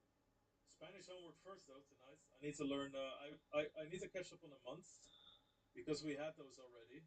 Enero, febrero, marzo, April. I don't know. Mayo, junio, julio, agosto, septiembre, octubre, maybe, noviembre, diciembre. Those are my guesses. No.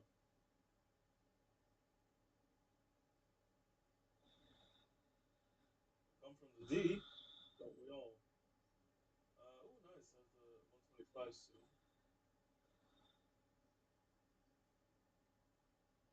When did I take my memo? 10.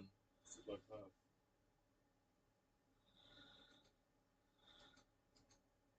I'm gonna wait till 1 p.m. to do this. Do it. When am I gonna drop it, guys? Maybe I should wait till 1.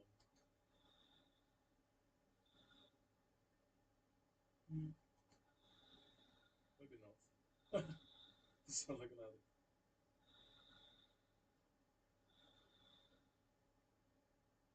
So me or you use the stream buffer? Oh, is that so, Ravenwolf? How does the Zodiac stuff work? If you win a tournament, you can use one as an avatar. Like here, this is Conejo, this is a rabbit.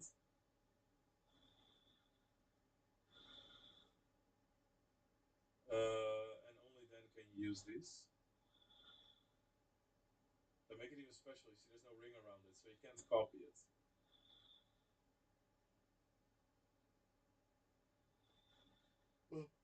I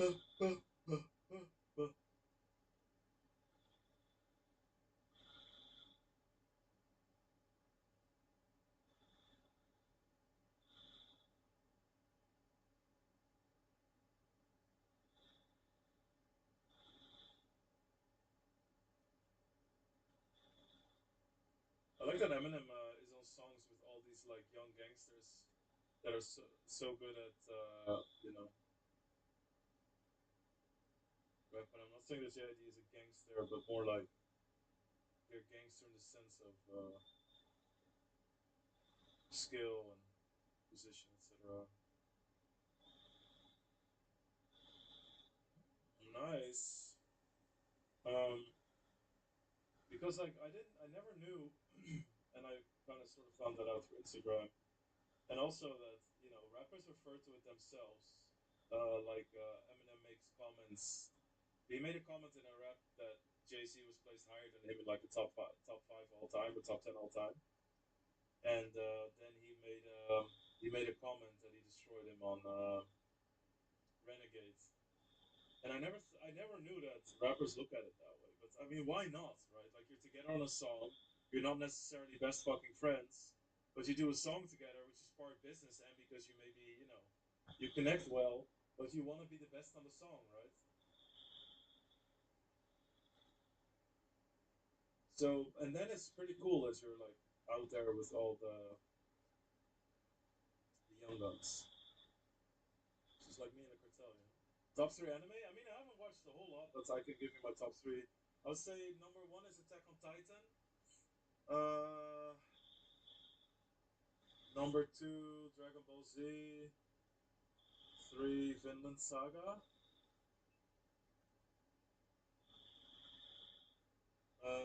I liked, but have to finish Tokyo Revengers still. I want to finish Hunter x Hunter. I only watched like 25 episodes. And I really like Solo Leveling and Hell's Paradise, but those aren't near finished yet. I'm drinking like some Coca-Cola. I don't drink that anymore weekdays. Yeah.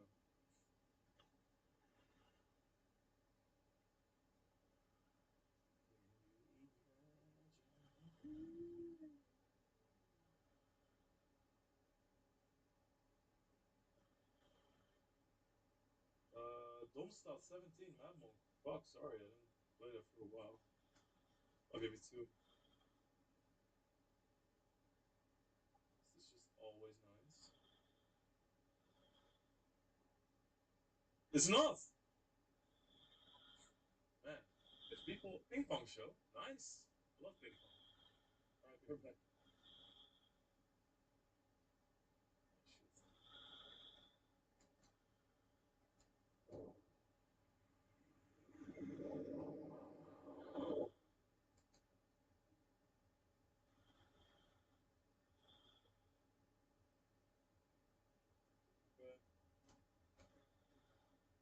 You gotta be kidding me. You have got to be fucking kidding me. He floats jack high, no draw. No draw. No backdoor straight draw. No spades. Nothing. Jack high, no draw. And I cover the jack, and I cover the spades. And he hits the offsuit ace. That is the craziest float I have ever seen. How did I go out to the pot? Oh, this final table was right for the taking as well. Like, this guy has never breathed through his nose in his life. Then we have him, which we now know is like an empty seat. Oh my god. So 50 Suka Blade seems good so far. Hope for some success spot versus some Dutch.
Kings.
Well, that sounds like Jane was saying something. He's onto something, which he probably is.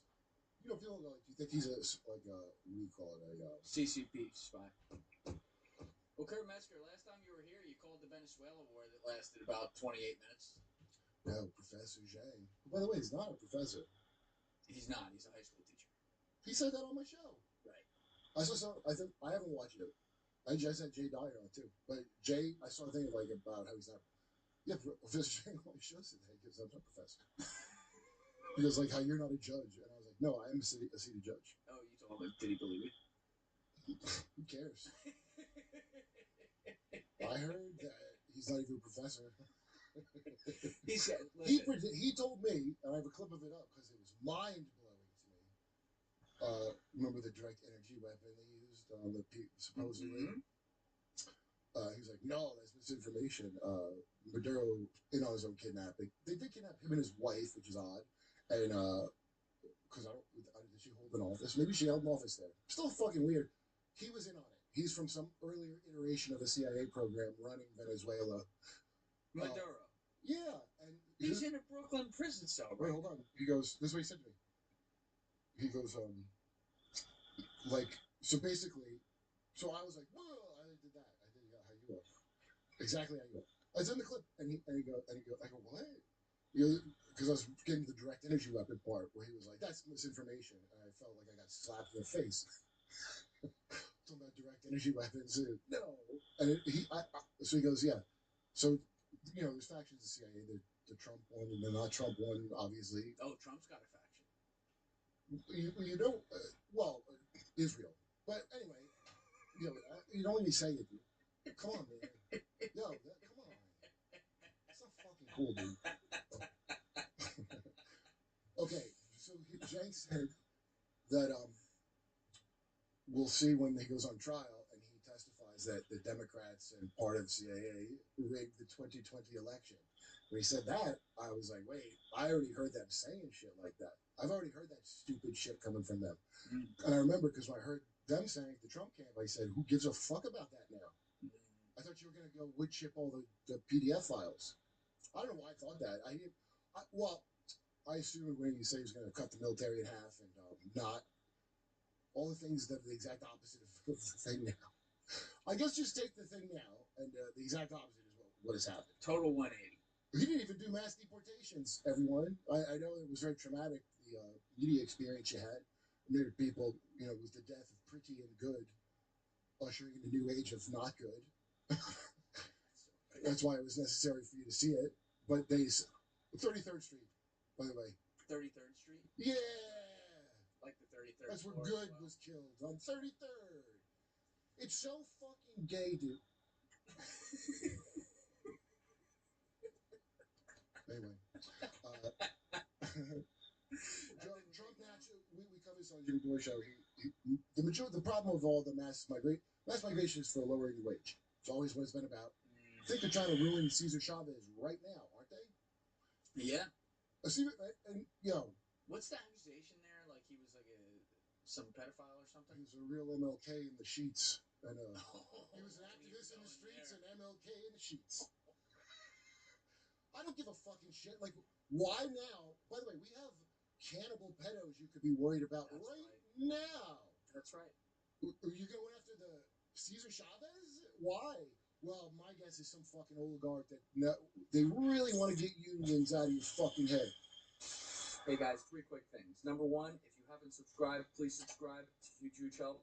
Number 2, if you'd like to join my Patreon for early uncensored releases of the full episodes, you can join via the link in my description or in the pinned comment below. And number 3, if you'd like to join my clipping community for a chance to make content from the show and make money, you can join via the Discord link in my description below. You better get, first of all, we're going to privatize government any minute now. Now that Trump's destroyed the entire country. No, to be fair, he's not in charge of the country, so, he's up on the guy a little bit. Obviously, he's not fucking in charge. Clearly. Or why would you be doing the exact opposite? I've never even seen it to a degree like this, where it's like mythic Janus, the two-faced god proportions. You could easily...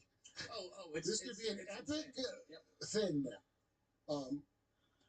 And then, it's like, and then I watch, like, Democrats attack him. Like, shut the... Yeah, no, Kamala would have gotten right to the bottom of it. You fucking. Oh, the Diddy party would be better than the Epstein party. Thank you. Thank you. That'll be all done. Oh, the COVID shot was poison. You fuckwit. Who am I talking to? Anyway, yeah, we still have people wear masks, dude. Friends of mine do. I don't want to ask them about it. It's so awkward.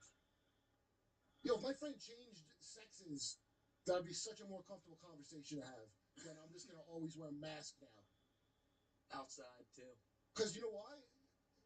I'll ask you about your sex change. I'll be like, oh. You're not gonna ask them why they're retarded? Dude, whatever the answer to why you're wearing a mask, it's gonna break my heart, whatever it is. Whatever the fuck you tell me is the reason you're still wearing a COVID mask, I was gonna just crush me. Oh wait, so back about. It's gonna be so fucking like, really? Hold on a minute. Back about 8 loops now. You were talking about how Maduro's a CIA asset from an old program. 8 Loops now was my ska band, dude, before I started this. That's right. You know, 8 Loops. Anyway. Yeah.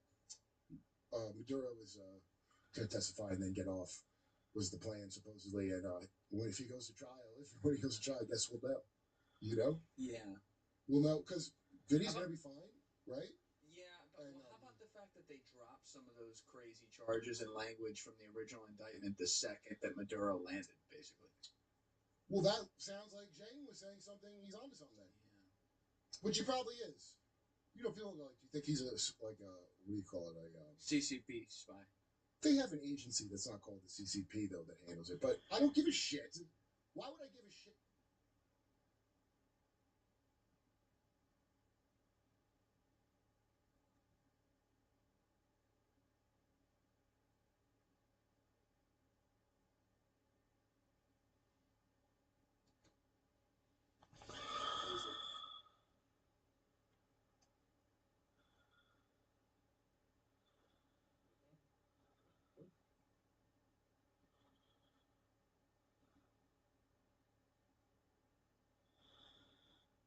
Nice. Ooh, that's extra nice.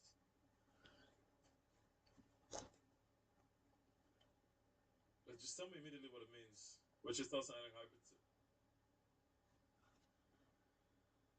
I don't know what's going on with YouTube today, guys. Sorry. They say to clumsy people in Latin America. I googled what animal is pacharón. Thank you, Raving Mill, for all the Spanish over the weeks.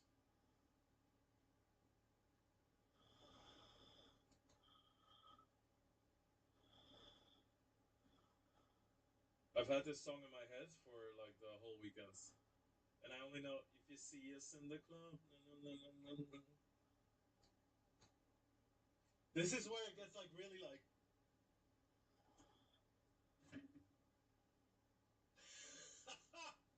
Yeah, when he starts singing, I can see some guy with like zipper pants, you know? The guy with a zipper pants going crazy.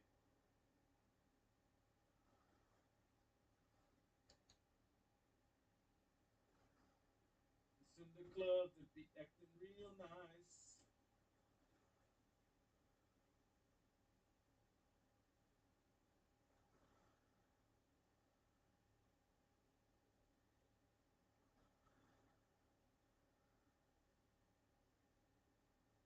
In your opinion, there are substantial differences between the morning fields compared to the afternoon one? Yeah, it's just, I don't know. I mean, I will say that, like, in terms of, like, bad players, there's also just crazies. There's just, you know, evenings are always more, action. But there's lots of crazy people during the day as well, especially in the Zodiac tournaments. And there's also really good regulars. I mean, GGA just has really soft fields, so the evening is softer because the fields are bigger.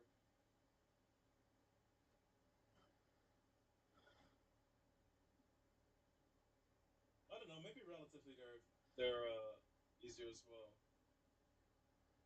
Real nice.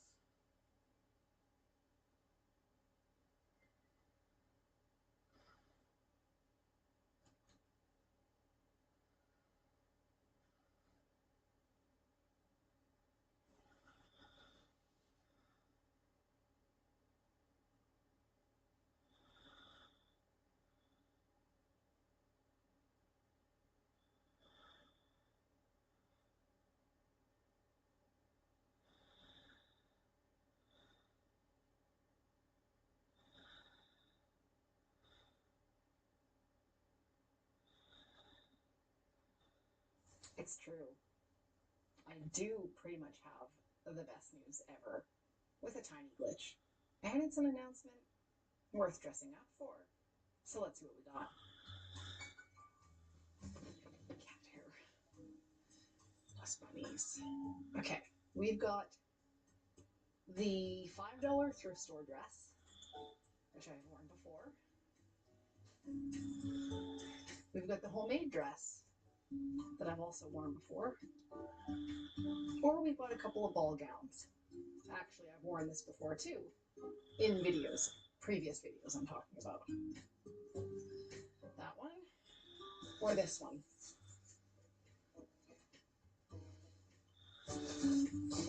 Okay, so why do I have ball gowns? Well, quick story. 10 years ago, Steve and I went on a transatlantic cruise on the Queen Mary 2, and our entertainment director was Joe. And so Steve had crossed the Atlantic in his sailboat, which took 26 days. And he has always wanted to cross the Atlantic again, but without any work involved.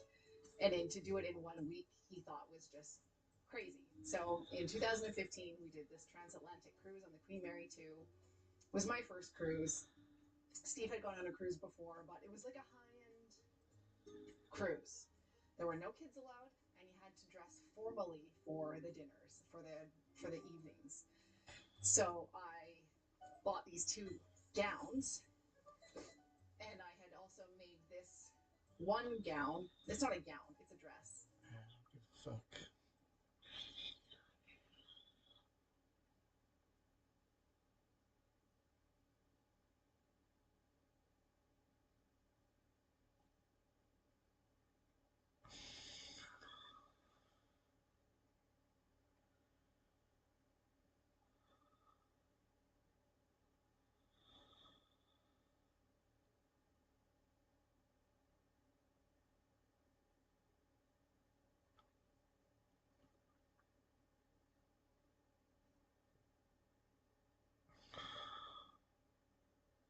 I think maybe even Dirty Jersey Rat. Dirty.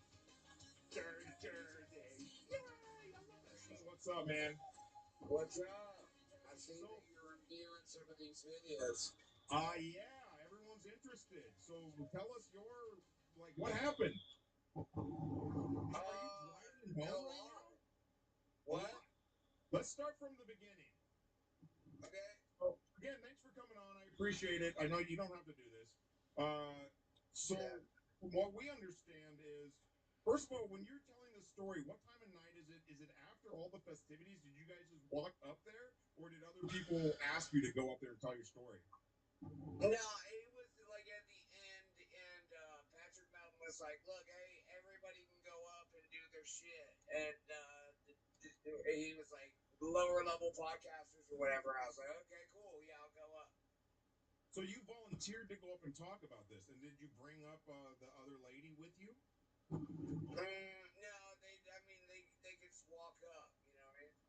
I see. So you got up there on your own to talk about it, and then she jumped up there with you. No, I didn't really get up there to talk about that fucking issue, you know what I mean?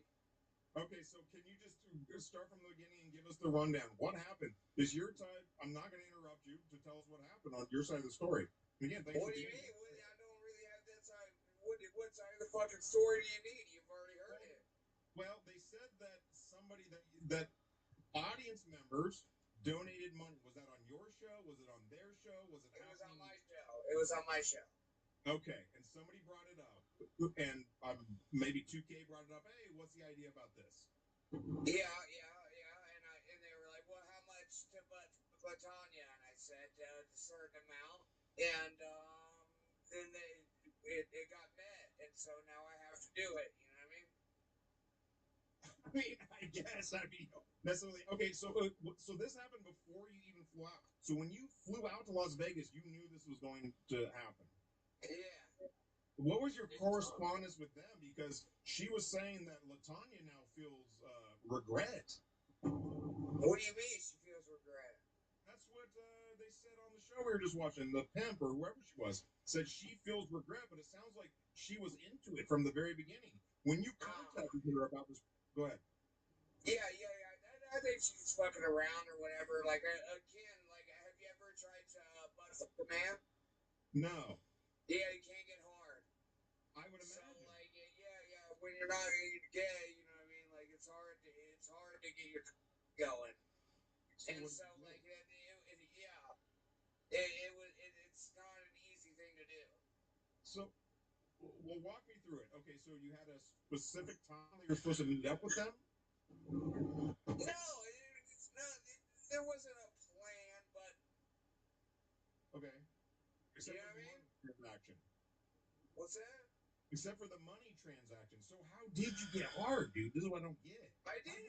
I smashed my plastic into a man. You didn't get a head or anything like that. So you're saying you went up there, you couldn't get hard, and so it just looked more like you were doing it, but you actually. It was like a fucking acorn in a hair nest. I see. And how long did this last for? Dude, like fucking 5 seconds. Not even 5 seconds. And that was it. Who was filming? Latanya, Andrea. Andrea. So who all was in the room there with you then? Just Latanya and Andrea. They gave me a tall beer. Okay. And they also now own the rights to that video? No. Nobody can have that video outside of the contributors. Well, outside of the contributors. Well, they're the contributors, right? Or you mean the money people? Right. The money people. Well, I just saw Deadpool was in this chat saying that they own the rights to the video, and I know they have.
I'm wondering about the Cheetos and whatever that is in the ceiling. What though? I don't You don't know. have any thoughts about this challenge? We're gonna feed them and get them nice and plump. Not really. I know what you're referring to. Good job. Oh, sorry. That's the thing that mixed it up. It's the other way. It was the other way around. I was just saying you. Many times that's been out. I know you all about, you know, a lot to do. Can't keep up with every detail, but it's more than probably about 50, 60, 70 times. Wait, so Jackie tried to feed you and make you fat? Yes. Really? Yes. It didn't work. She openly said this many times. She was trying to get you. So you're trying to I'm not talking about shit like that. I mean, I can feed you if it turns you on. Shut up.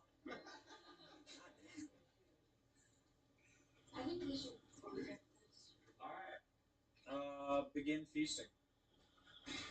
When I was on the tank, I lost 12 pounds. I lost 12 pounds in the steak. They were like, just make sure you eat. You guys need to be fat by the time you're out of here, okay? Eat sand, it's more efficient. Sand. Yeah. I mean, shit, this is all performance. Like I said, people out there just like, headshot eyebrows. I mean, it's Let me see if it's like wild this. to actually see it with your own eyes. Like, fuck, fuck no. Hey, you don't believe me? Ask me. You know the audience. You don't believe me? Ask me. Shake my ass. You don't believe it? I say it. They take up and eliminate me. This is what I won't do. Which season were you on? Oh, I was on season 3. The famous house season. Yes. I'm sorry, I have a bit of a sore throat. Is it from yelling a lot? Yeah. My name is Bert. It's short for Albert. Thank you for being the one big dysfunctional fish tank family we need. Great season. My name is spelled B-U-R-T, like Black Urban Rip Trainer. Nice. You guys should have gotten them some cheese fries. Am I right, Landon? I was asked to be on season 3 of Fish Tank 3 days before the season started. I was the last minute replacement, presumably for James Drake. It's about weight gain. That's why And, Bonzo.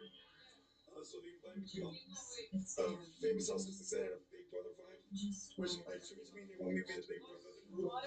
So I call everyone Baby Mom. The show was live streamed 24/7. I wasn't aware that there was a live audience. So my first day, I was in the bedroom, and I thought I was masturbating in private, but it really was to the audience. In a private with a room full of people, though. No, the room was empty. You were in. It was Yes. just you and her. I tried to say I was going to take a power nap. She got fucked up. All I'm saying is like, hey, look, two men stuff, wearing a shirt with me, running around, pumping hats. You know what I mean? Yeah. Ejaculating publicly. McDonald's won't let him flip burgers. It's not a joke. I'm not trying to be funny. This is a he's a sexual deviant. The TTS You don't understand. Well, he's also a genius, and with genius comes some insanity. You're judging that he has a 160 IQ. As if he's got the IQ of a fucking rock. That's a lie. He's a compulsive liar. He is a diagnosed schizophrenic. This is real. My last mental. So take everything test, goddamn grain. Sorry, guys. Grain of sand. And I'm just telling you. Oh, by the way, Like Alex, No, I'm just a little bit. I've got a bunch of pulse fluid. I'm diagnosed ADHD. So I think whoever gives the best impression at the end of the night tonight, my mom will decide who the true winner of season 3 is. Okay. The best impression of what? To you. So whoever impresses you the most will decide who the real winner of season 3 Actually, was. Alex and Bert, come here for a sec. Are y'all ready to compete for season 3? Yes. Okay. The challenge. The challenge is shit wars. What? Shit wars. The challenge for season 3. We're gonna crown the season 3 winner tonight as well. The challenge is called Shit Wars. Shit wars? Yeah. Bert, you might have won this one. So what is that? I'm serious. Shit wars. So what you do basically is you shit into a cup or your hand or whatever, and then it's like kind of a shit fight, and you guys throw it at each other. We were toying with the idea of doing nigger shit wars, where you, Alex, blackface. There would be a blackface shit wars out of it. Now, Alex, is that something you'd be interested in doing? No. Shit wars? What are doing what? Throwing shit at each other? Yeah, just whoever's the hover. Well, Alex, I mean, you wouldn't have to. Alex would have to do that, yes. What? And then you guys throw shit at each other. So can we do piss wars though? Piss? Yeah, piss wars. Or you just pee into a cup and then you can like throw pee at each other, maybe. Maybe whoever's covering the most seeds is the winner. You should say yes because we're also apparently having three wars.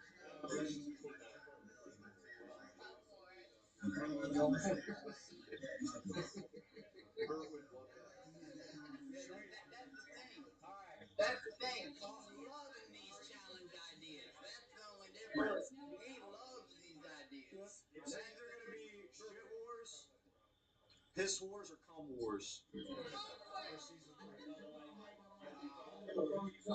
Cum wars.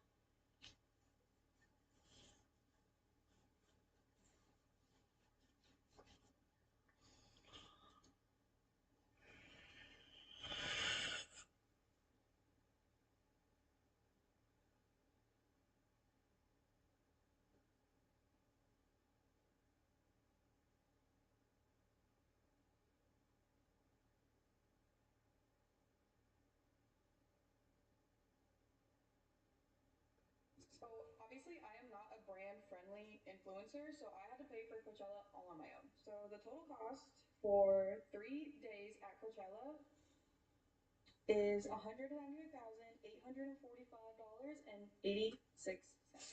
If it's something that no one would know unless you announce the price, that means it's probably not a good financial decision. Coachella, were you saying that because we have a video of Sophie Rain, the pornographic actress, whose father must be proud? Content creator. Yes. All right.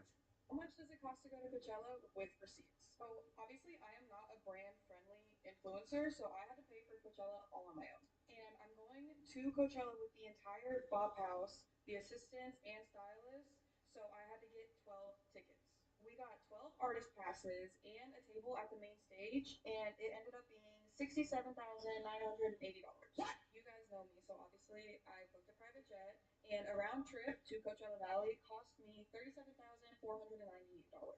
We originally had an Airbnb booked way in advance for $29,000, but they canceled on us 3 days before the event. So we had to book another Airbnb, and that total was $83,375.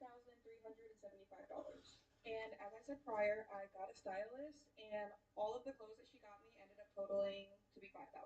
So the total cost for 3 days at Coachella is $198,845.86. And she'll tell you that she's an entrepreneur. Let me shoot you really straight. That is a middling attractive woman at best who is simply willing to degrade herself in a way that other women are. There's nothing standout about her. She is not particularly attractive. She's not particularly beautiful. She is not someone who, if she was in a crowd full of women, you'd go, oh yeah, she's the one who I would want to see naked most. But she's the one who's willing to undress, and I don't know what she does. She'll show you her vagina for the price of a cigarette. There you go. Ugh. These women act like, well, it's just don't be mad at me because I found a way to be successful. No, you're just a whore. And I mean that in a literal way. You are a whore. It's an untalented business. Yeah. And many of them are not. Aaron. She's not very attractive. She's very average. Yeah. That's with a stylist. That's with makeup. What do you think she looks like waking up, getting out of bed in the morning? What do you think she smells like? All right, next. Good job. Who does she smell like? Next, we've got some outfit of the day contenders from Alex Earl. All right. Thanks for Coachella Day 1. I have this corset which has just a bunch of different textures, and here's our base layer for the outfit. This one's really cool. It has pink and. Layer a lot of Don't sexualize me. First, I have this like vintage Chanel choker that I got. I don't even know if I can put this on. I lied. I had on the wrong boots. Okay, so we're doing these boots with the buckle. Then we have this choker. She likes the chokers. This has a little red in it. Might be like a little. That means she's down. Next, we just added a bunch of rings and cuffs. And what's next? The collection of this scarf, which is cheetah with some black fringe. So I'm thinking this around the shoulders. These people are idiots. Maybe later the like more head vibe. Yeah, go with the Dune vibe. Yeah.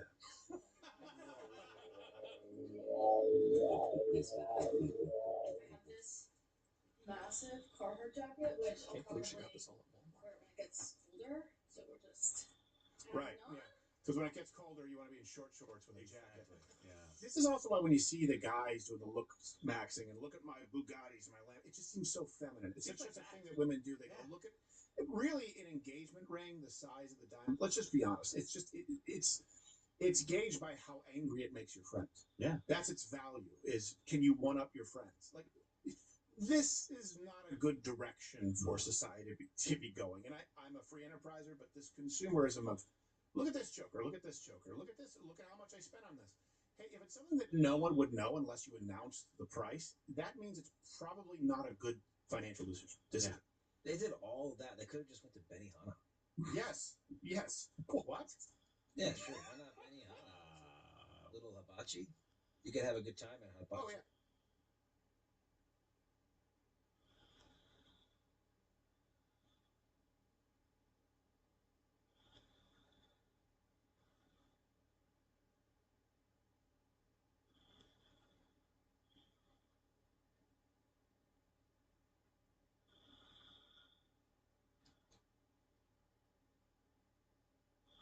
Molenkamp won't lose this hand, by the way, but just for shits and giggles, I figured I'd call pre-flop to have some sort of form of self-respect.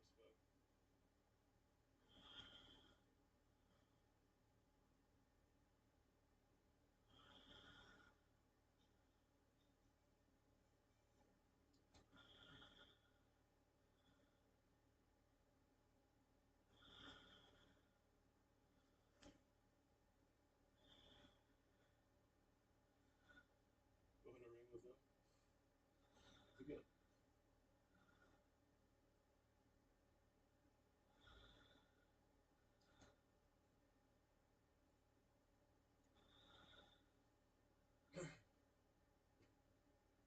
I think it's way worse because it's a camping. Exactly, yeah. People either go there to relax, not to get stressed over nothing. Yeah. But no, but trust me, like he's hostile because the last time he said too, like he pretty much called us idiots because we built out the little overhanging roof,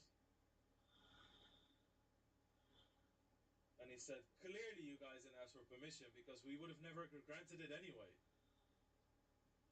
It's like, and then he's like, Mirta said something to him like maybe you should use a different tone when you speak to people because you just sound like an asshole. And then he apologized for his tone. And the next email, bang! Just, there he is.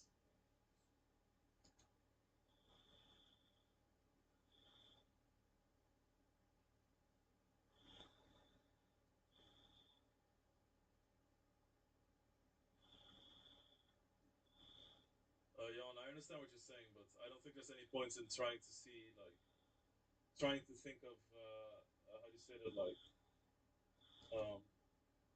reasons to why it's normal that he does this, because it just isn't.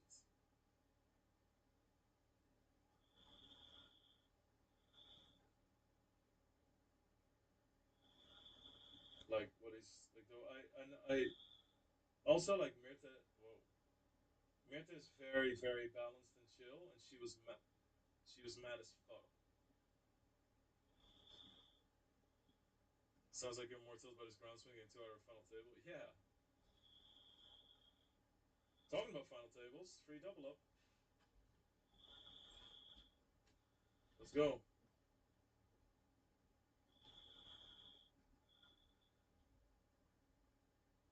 Pick 9. Makes sense, do. Come on. Nice. We jammed ace king. Sorry, we raised 3 bets. Somebody jammed sevens. Nice. Think it in as ace. What could make it right on what's being said? Your adults speak down to them or act superior. Yeah, it's just there's absolutely no reason to speak like this. And yeah, people do nefarious shit, but okay. But let's say we wanted to do something nefarious and not pay the camping part of what we make with renting out the thing. We would rent out to tourists and we'd rent it out way more weeks of the year, right? The thing is empty, save for like 9 weeks out of the year.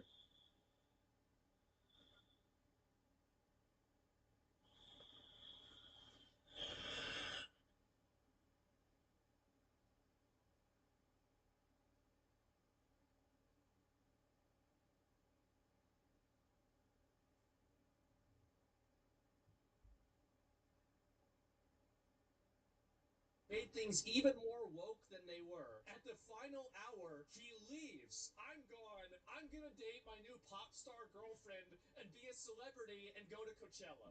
We have a new password that has dropped. It's a new password. They provided $0 to deal with the ongoing genocide of MMIW G2SLGBTQIA+. This I mean, at the rate that they're going, a headache is going to be genocide in 5 years. Now, a genocide is what, whenever there's legislation that you disagree with? $13 billion on military spending. That's it? Who is paying for it? Indigenous women across this country. Yeah. Indigenous women, girls. Doesn't the military protect them too? I mean, if they live in Canada, the military protects them. Doesn't that make sense? Indigenous women, girls to us LGBTQIA+ are not safe. In fact, rates of violence are increasing. And what is the Prime Minister doing? He is turning a blind eye on this violence. It will never be enough. I don't know how long this password has to get. By 3 years from now, this is going to sound like a Bitcoin address. The reason why it's happening is because, very simply, these people will always go to the next level because they don't care about reality. They care about being seen as virtuous, being seen as good people. That's the thing that they focus on. Not in the national interest of Indigenous women and girls to us LGBTQIA+. Is the Prime Minister okay having Indigenous women to as LGBTQIA? How many times?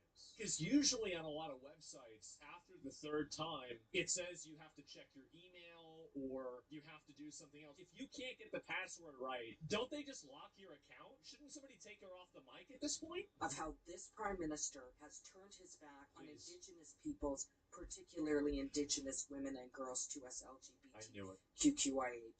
That's insane. You might be noticing that the LGBT set of acronyms keeps growing, right? 2017. It's kind of a form of its own parody in some sense. It's like, well, I'm oppressed. It's like, yeah, you are. And, well, I'm oppressed too. Yeah, you're also oppressed. And maybe I'm even oppressing you being part of this other marginalized group, but at least we share our oppression. Well, I'm also oppressed. Well, so am I. I'm oppressed too. It's like, the man is a prophet. Trudeau said, fuck it, he's 54, by the way. I saw this, yes. This is what happened in Canada, right? There he is with his girlfriend at Coachella, and he ruined the country. Yes, he introduced a bunch of bullshit. At the final hour, I'm sorry, I'm gone. I'm gonna date my new pop star girlfriend. The roach nature of that, it is impressive to me. And this is what he's doing. Katy Perry and Justin Trudeau at Coachella. Somebody said this. Did he ban these cups in Canada? Oh, here it is. Trudeau bans single-use plastics. Trudeau's seen partying with single-use plastic cups in Coachella. This is the world that he left Canada. With the ongoing genocide of MMIW G2SLGBTQIA+. Oh.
summertime, and it's been pretty hot. And I think that I deserve a day in the swimming pool.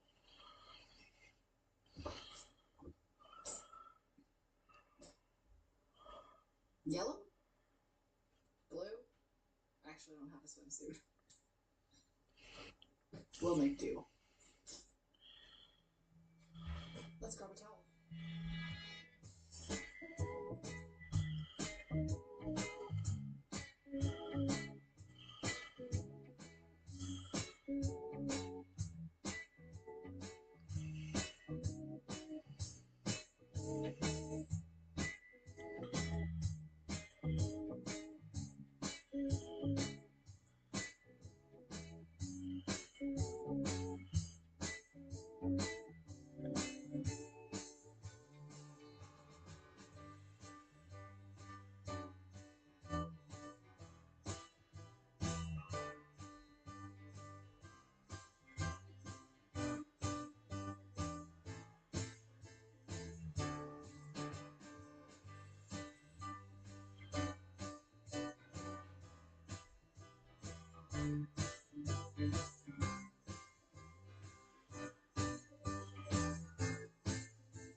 And here we go again.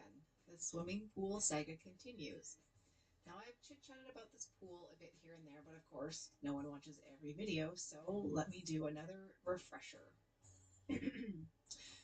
Long ago, when Steve was a single successful stud and training for triathlons and marathons in his spare time, he grew tired of having to train at the local pool where he felt like he got sick all the time. So he put his engineering brain to work and decided to build a lap pool on the side of a steep mountain, a task most locals said was impossible to achieve. But if you know Steve, especially in the single stud days of around 2006, being told no means want to bet? This pool is technically an in-ground pool on a completely unnatural ground, which means that it's even more susceptible to shifting over time, which can lead to leaking. Since the year 2013, basically since I've been around, this pool has leaked nearly every single year in one place or another. We've dug up the pipes and replaced them. We've replaced the skimmers year after year. We've replaced the liner and redid the whole floor of the pool at the time. Leaking through the lights, leaking through various drains, through the solar heating system. You name it, this pool has had it. But I know many of you can relate to this. Maybe through like a special car or a boat or a house or, even a marriage for that matter, where you've invested so much into this thing that you love that it feels impossible to walk away from it. That is where we are at with this pool. Well, Steve is anyway. We took the winter cover off the pool in early May before Steve left for Japan so that the cover wouldn't get wrecked, but we didn't get to the pool until July of this year, which caused it to grow a lot of algae and, accumulate stuff in it. We had a friend come recently and spend a day trying to treat it with chemicals, but it didn't work. No bueno. So we had to drain the pool and start over. Belly. So cute. Hello. Who did you see? Such a big snoot. Do you want to roll on the grass instead?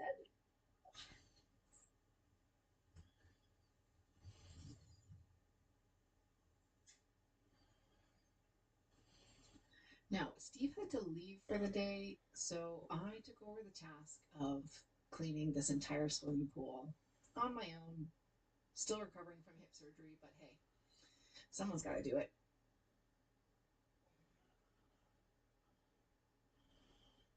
As you can see, the people that put this liner in did a terrible, terrible job. It's embarrassing how bad they did. It's hard to get good work around here.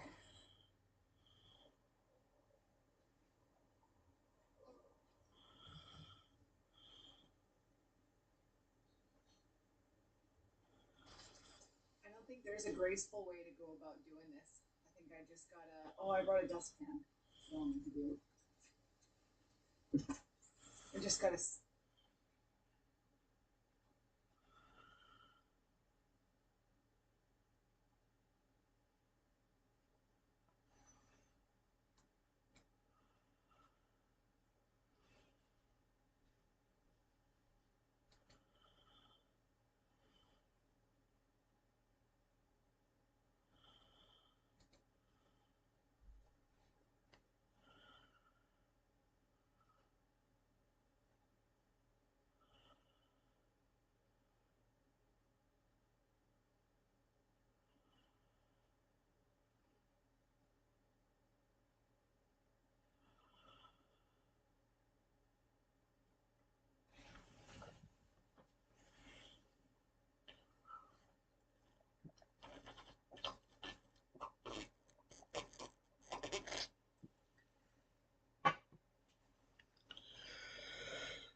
It was the old MF Doom line. Snitches telling all their business, sitting in court, and being their own star witness. Welcome to the show. Happy to have you. I'm not in the chat yet because I don't want to see how I'm getting made fun of. I don't want to see all the jokes that are coming my way. But I have, and you want to know what else happened today? Fucking watch battery died. I'm like a poor person today. I got a battery upstairs. I just got to figure out how to pop this thing open without scratching it. Anyway, welcome to the show. It's going to be a great one today. What an eventful day. I mean, I'll talk about the things I can talk about. It's not that I can't talk about anything. It's just that when the judge says, "Hey, the stuff that happens between the whistles, you know, keep that here. Don't go public." I think that's fair, and I want to respect that. So I can tell you guys some stories from today, but for the most part, the actual like specifics of it, I'm sure it'll come out eventually. I'm happy. Like finally, this is all drawing to a close. Like we've, ever since August, and we did very well in that hearing. We were like, let's finish this thing up. Like, let's go. And it kind of instead they went the other way and they wanted us to do these settlement conferences to try and figure it out. And that's okay. I get that. I understand it. But in the back of our mind, we were kind of like, God, that August felt good. We felt really good after it. And so, now we're finally at that point where we get to finish that, and that'll be in June. We'll get to finish that. So, again, I don't want to give too many specifics because I don't want to, a lot of this stuff was discussed when we weren't actually in a hearing. So anything outside of the hearing, I feel fine discussing, but anything inside of it, I want to be respectful. But it's going to be in June. The other one is a little tricky because the party did not show up, and they brought a doctor's note that was called into question. The rest of it, I'll leave it there. Let's just say that one's kind of up in the air. But all in all, I am like, man, I walked away from this thing so happy today. Where should we start?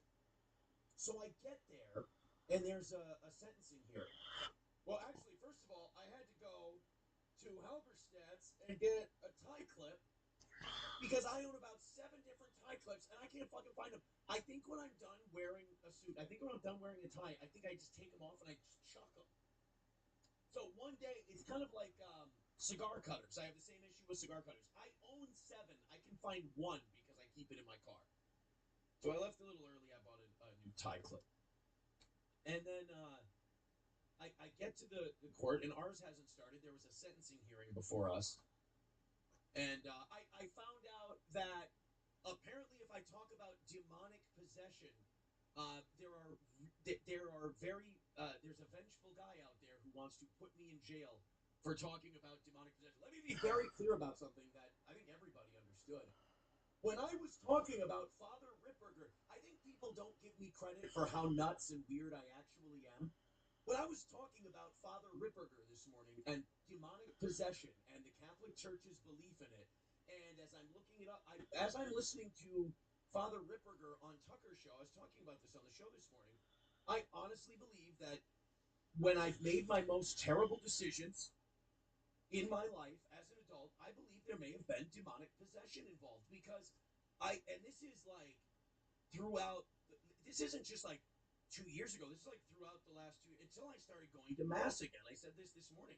I believe I may have been demonically possessed by, if I was a woman, it would be an incubus, but the Catholic Church believes that men are possessed by a succubus demon. Like a Satan demon, like demon.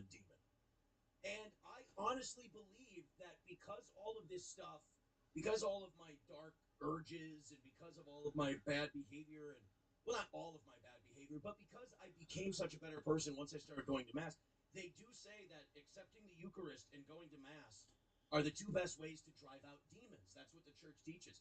So I was talking about that today. And I was talking about Father Ripperger. And all of a sudden I start getting these messages. People are like, you're going to jail for that. I'm like, demons? Really? So I looked at my probation. It turns out no stipulation about talking about Father Ripperger, the Catholic Church, or demons. I know people get a lot of shit for talking about their faith, but that seemed a little excessive to me. So that was a big nothing burger. And then I get to court, and there's somebody there. I'm not going to say who it was. There's somebody there, and they're writing something down. And there's a sentencing hearing going on before ours.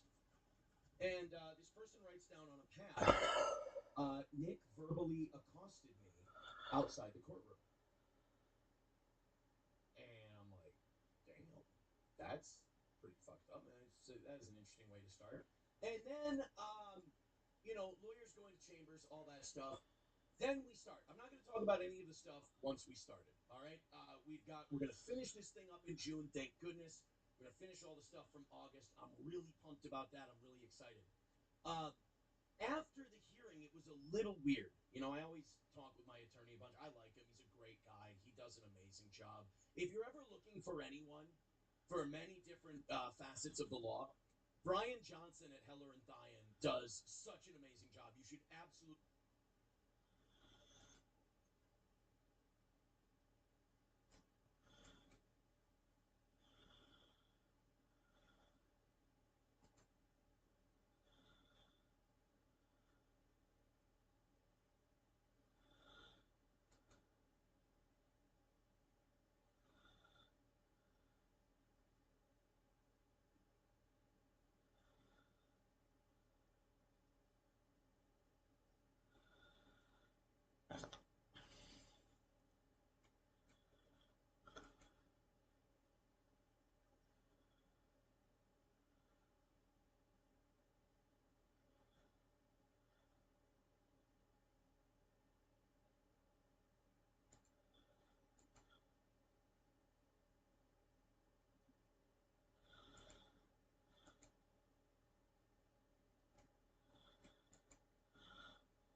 Day 30.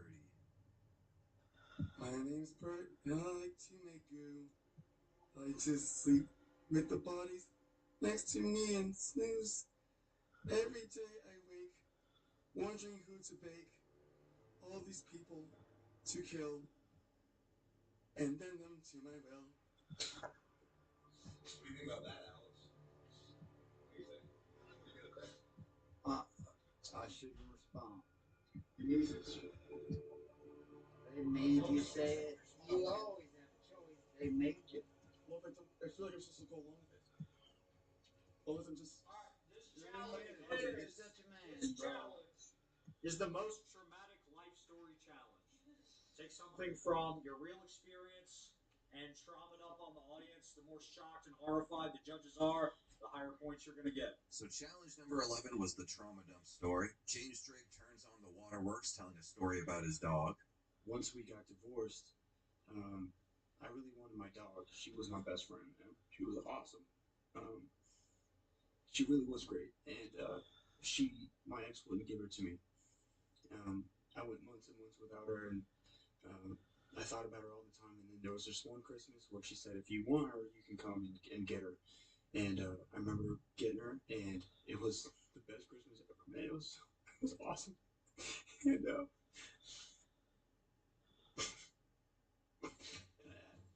I had her for like for about I had her for about a year, and then I woke up one morning and I couldn't find her in the house, and I found her like in a corner, and she couldn't stand up, and she was drooling, and it freaked me out, and so I called the vet, and I took her to the vet, and they said that she was sick.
are 0 for 3 in the shootout this season. The only team that's gone to a shootout that's never won.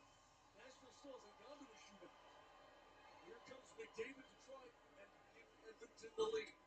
Shoots and scores. Well, he made that look too easy. Just came across. He didn't have a set shot in mind. Just trying to find a hole on Wedgwood. That's why he comes left to right. Wedgwood's got to move and move and move. And right when he sees Wedgwood stop, he picks his corner.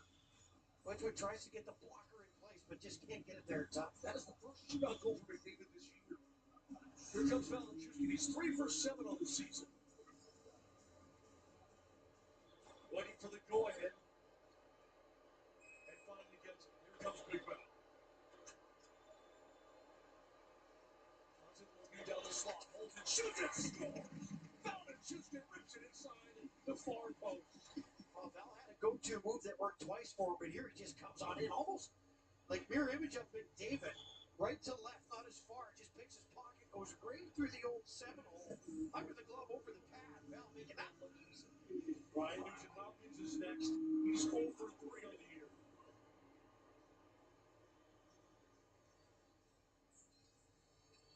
Offense official gives the thumbs up, and here we go. Nugent-Hopkins looking down the slot. Quick move, he scores. Goal point. That was very close. Well, the man they call the Nuge had to make a perfect shot on this play. He comes on in and puts the brakes on, and watch this go bar down. Just perfect. Shovels it right upstairs. It looks like there's a lot of net there, but Wedgwood's covering everything down below. He's got to get it right upstairs. That was falling. Just a tiny bit of forward momentum in the end. Tiny bit after he put the brakes on. Marty Natchez next up for the Avs, 3 of 8 this year. Works it down the wing. Through the circle. Natchez to the forehand, and he scores! Marty Natchez breaks on around the outstretched pad of Ingram. Well, this is the first time Marty's done this move and has actually stayed on his feet. This is his go-to. Third time he's pulled this off all the way and then put the brakes on, bring it back home. With that long reach, you forget Marty's almost 6'3", and he's got that huge long legs, and he's got that long stick, just taps that in, beautiful play. You saw Ingram go for the poke check. Did not work. Here comes Jack Roslovic. It's his first shootout attempt this season. Looks in with a forehand. Saved by Wedgwood. He closes the pillows. And now the Avs can win. Bat and move, players try. It's a 50-50 move. You come across. Goaltender's forced to open his legs there, and you try and come back, slide it 5-hole. Wedgwood reads the play and puts the pillows together. Just in time. Beauty save. Nathan McKinnon 2 for 5 this year. He'll be the third shooter for the Avs. The game is on his stick.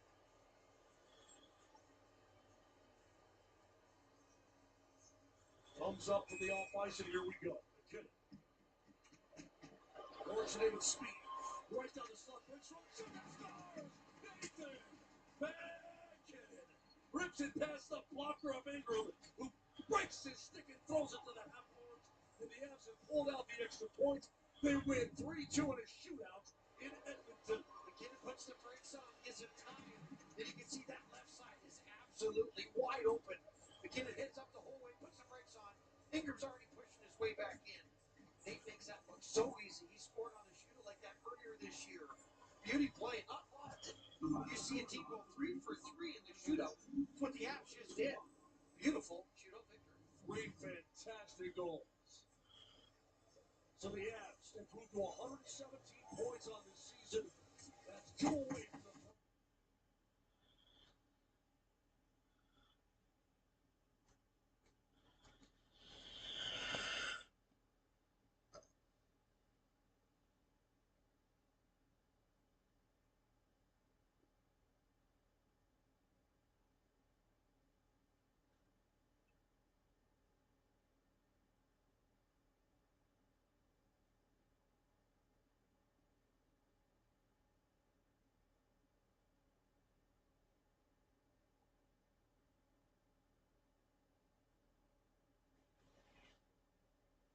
It's ejected first.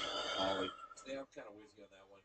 Let's see what happens though in this at bat. Let's see what happens in this at bat. Maybe CB Buckner misses a couple more pitches because that's what he's been doing all game, all career, and the announcers know it so bad they're making bets on which manager is going to get ejected first. Let's watch what happens outside. Sure, 1-1 count for Merrill Kelly.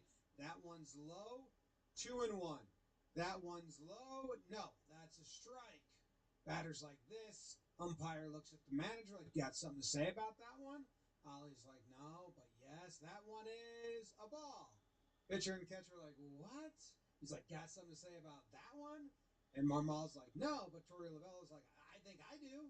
I think I'm mad at you here. And now you understand what the broadcasters are saying when they're saying which one's going to get ejected first.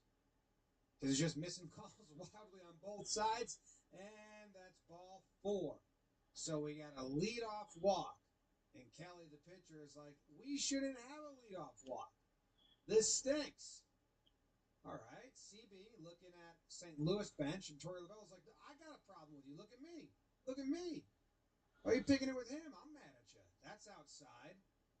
That one breaks away. That's outside. 2-0 is the count. The next pitch, that's up.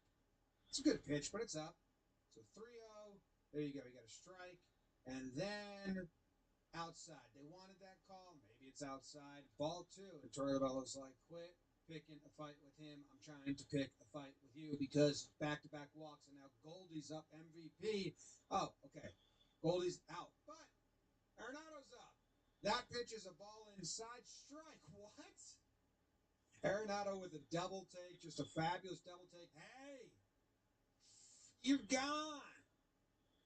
Fucking leave. Marmal's going to come get his money's worth. They're going to say, you've been fucking horse shit the whole game. CB's just going to stand there, smirk, wipe the sweat off, let him yell at him a little bit. Says 0 for 3 the whole game. They're horrible. We got a fucking database on you. We don't know what you're doing. Those guys over there, they don't know what the fuck you're doing either. That's why you're not in the game anymore. You need to get the fuck out of the game. Just as much as you. You know why? Just as much as you. Your time is fucking done. Your time was done at 22. You just fucking got here. You're horse shit. You just fucking got here. I don't ever want to see your face again. You just got here. It's time for you to fucking go. You just got here. Your time is up. You think you're somebody? You just got here. You just got here. You just got here. You just got here. Kids waving goodbye in the back. He's got here. Marmal walks off. CB gets his pad out, his pen out. Marmal goes to the clubhouse. He says, okay, what just happened? What was it again? Oh, yeah. I missed some calls, and we debated over who is more involved in the game, umpires or managers. And here's the pitch a second time with the announcers and their reaction to it. Arenado's double take.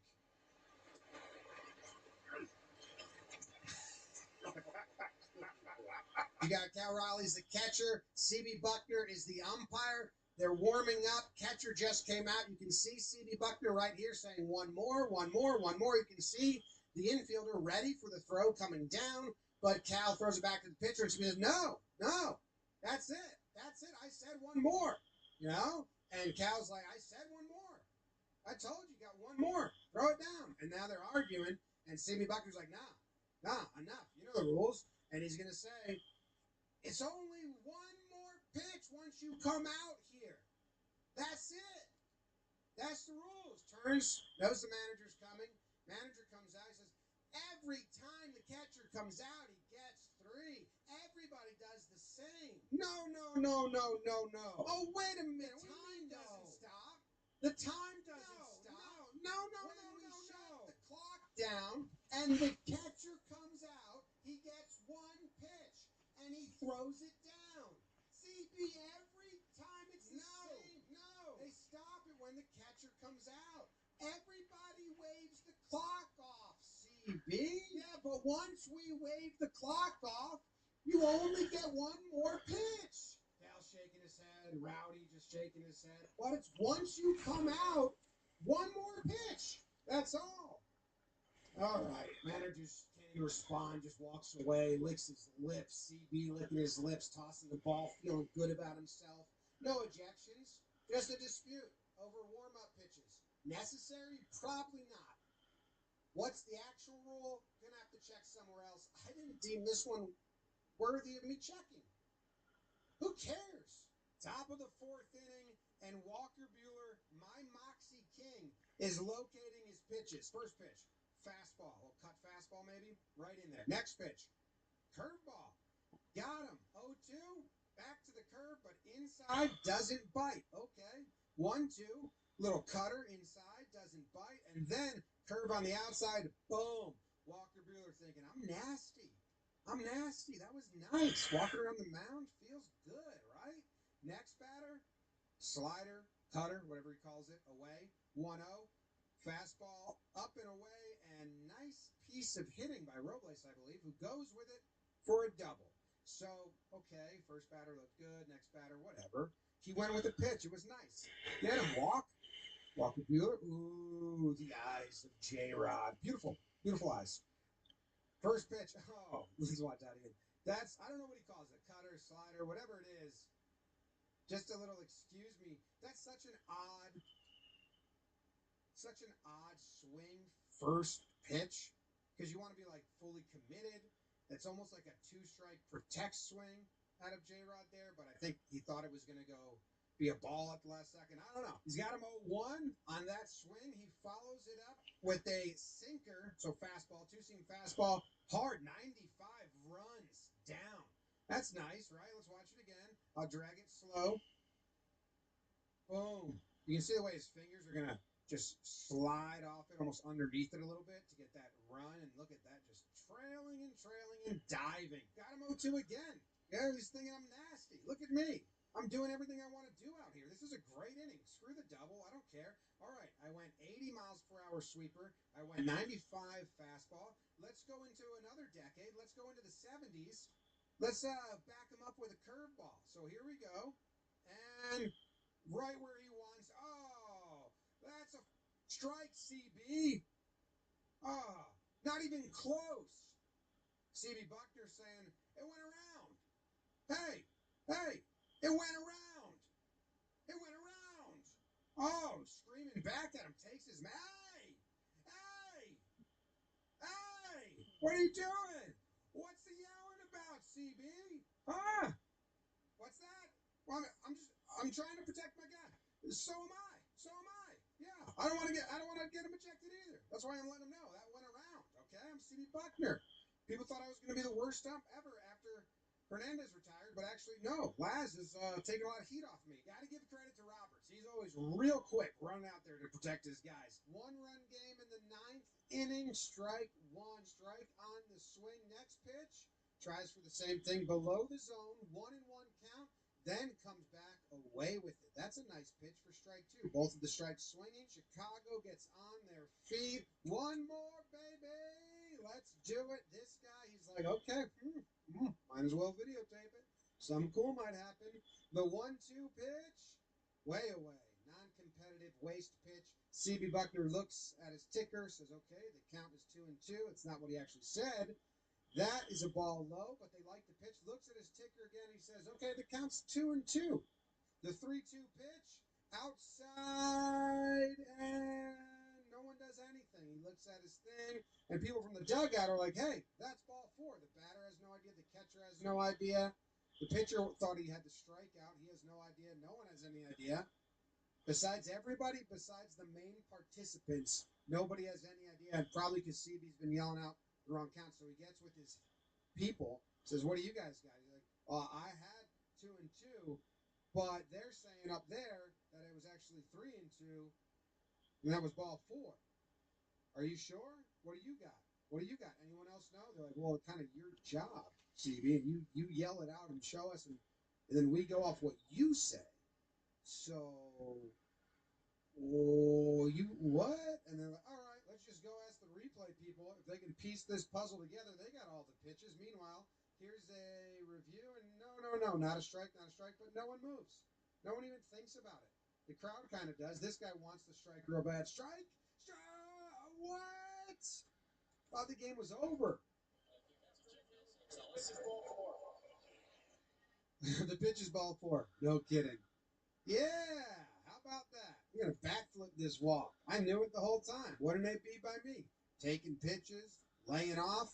Can't hold me back. The catcher's like, well, if you thought it was 2-2, and we thought it was 2-2, and he thought it was 2-2, and we all act as if it's a 2-2 pitch and we got one to waste, I feel like it should be 2-2. I mean, I don't think that's what Jan Gomes said, but if this was like a backyard barbecue wiffle ball game, I think you would make that argument. Like, dude, we all thought it was 2-2, so doesn't that kind of make it 2-2? You know, we were all treating it that way. Anyway, now the tying run is on first, and you got Adley up. He's pretty good. Fastball away. Next pitch, fastball right down the middle, 1-1, and then a little cutter or slider outside, and CB calls it a strike. And Adley's like, come on, man, really? He's like, oh, I do that. And I talked about this in the perfect game that the umpire called the World Series, and I specifically pointed out CB Buckner. See how his head is on the inside? The umpires that do this, their consistency on the outside is, for lack of a better word, dog shit.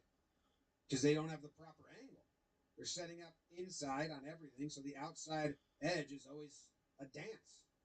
So he calls that one a strike. Now he's one strike away from this game ending, and CB's like, yeah, that's what I want. I just need to get out of here. In play, gobbled up at second, throws the first for the out, and you vamos con yo! Fired up. Always is, hat backwards, fly the W, the Cubs win. Umpire forgot to count. CB Buckner had himself a day. Whenever anyone asked me, what umpire do you think is going to suffer from the automatic ball strike system, I said CB Buckner. Him and the low strike don't get along ever. Never have. So, we had a lot of challenges. Ellie De La Cruz in the bottom of the sixth challenges this one. That is challenging pitch. Raspy voice from CB. I don't know if that's always his voice, but here we go. In the sixth inning, this is the first challenge. It is a ball. We missed by 2.4 inches, so that's pretty decent of a miss. Not really on the edge there, way off it, and that led to a walk in the bottom of the sixth inning. It's a 2-run game. There's a runner on first already. You never know. Go look at the differences between counts, like a 1-0 count and a 0-1 count. The end results are drastic. So every pitch really matters in baseball. That's how it works. The Reds have bases loaded. Runner on first, runner on second, runner on third, ready to go, geared up. Eugenio Suarez. He's coming up a lot these days, huh? He's up. First pitch, he takes for a strike. Just a little spinner down the middle. Then we're going to bend it in the other way. 0-2. He's got to stay alive. He's battling. He's fighting. He's fouling balls off into the crowd. Is the wind blowing or is the cameraman slow? Another one on the inside. CB says ball. Great call. And then gets him again. Strike 3. Suarez says, I tap. I challenge. I want to challenge that. I think you got it wrong. Immediately, he heard CB winding up his call. Whoa, down. No. Yeah. I want to challenge it. Yes. That is challenging pitch. So we got another one. We're looking at strike 3 here with the bases loaded. No, we're not. We're looking at a ball that missed low by 0.3 inches. That's at least closer. Like a human can't do that. The very next pitch, CB rings him up again. He says, no, CB. That's twice. That is challenging pitch.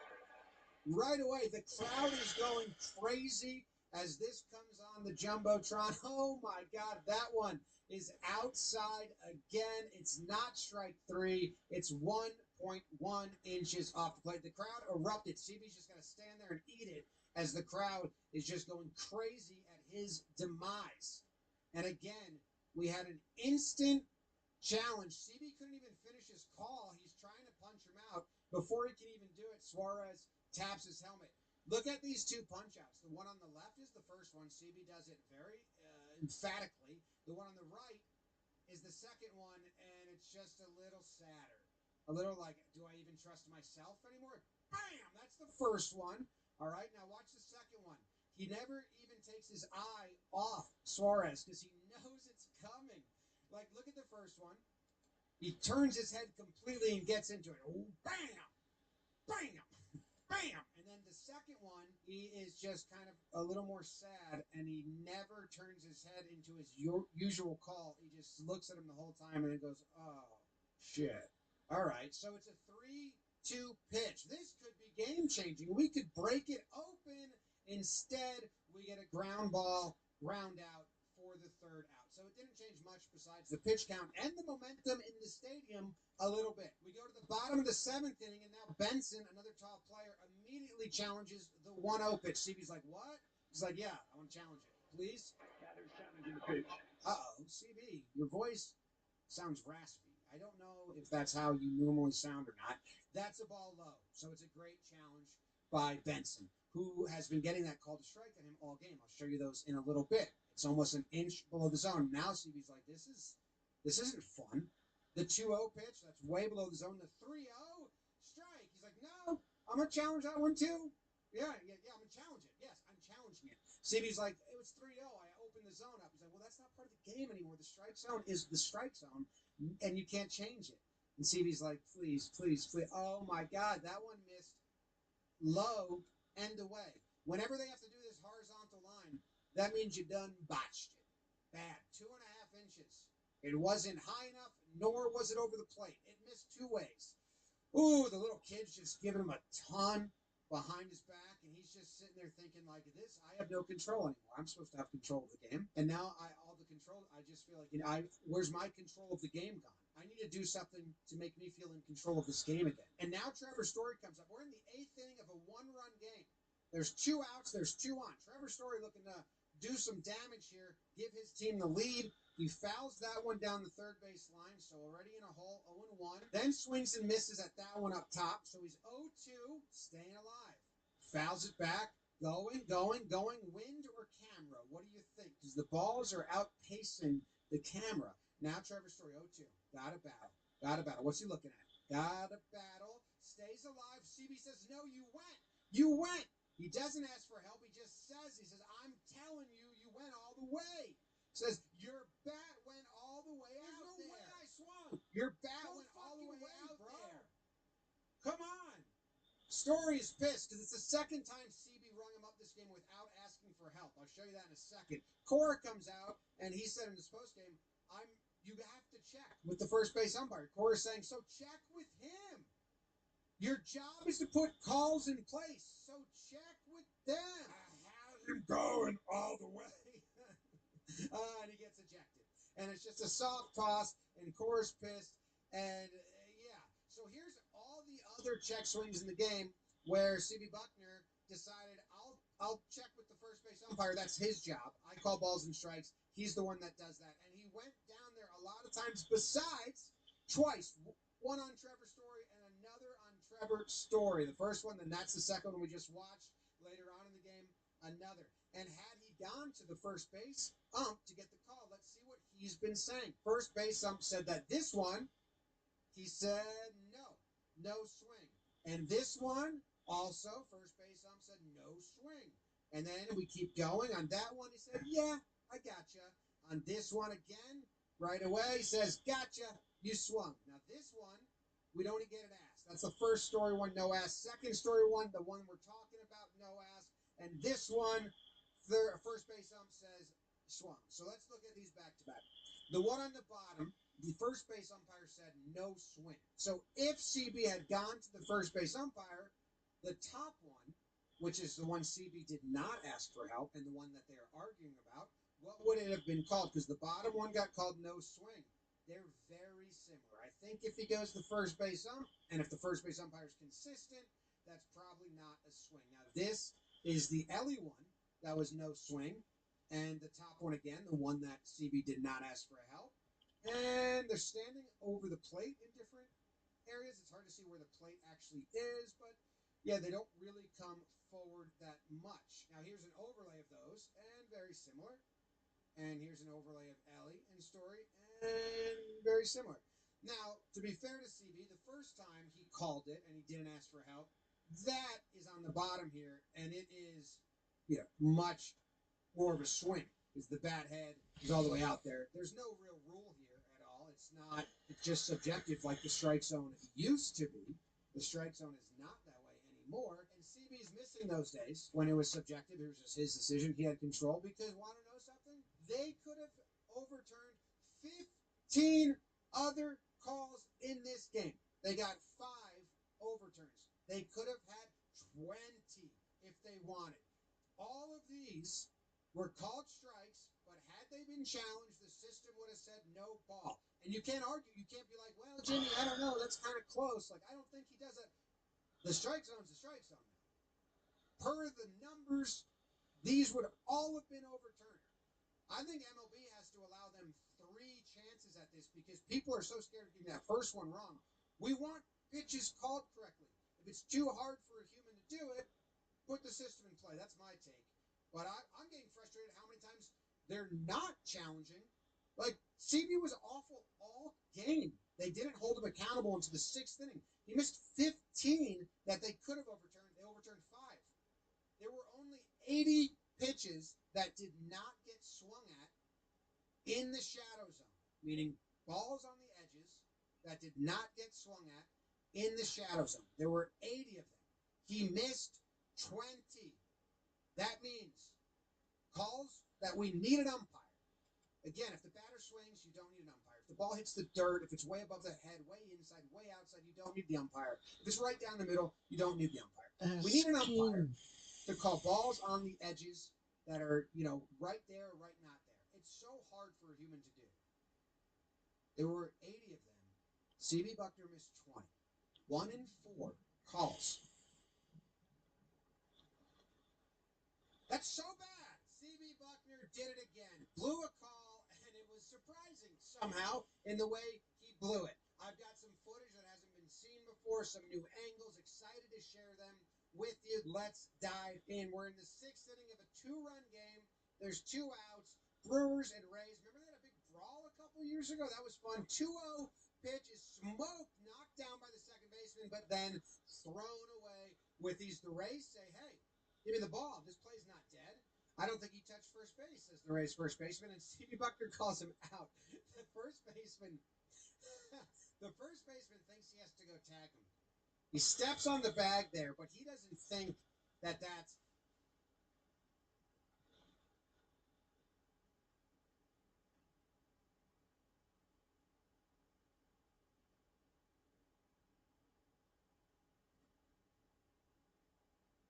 Bro.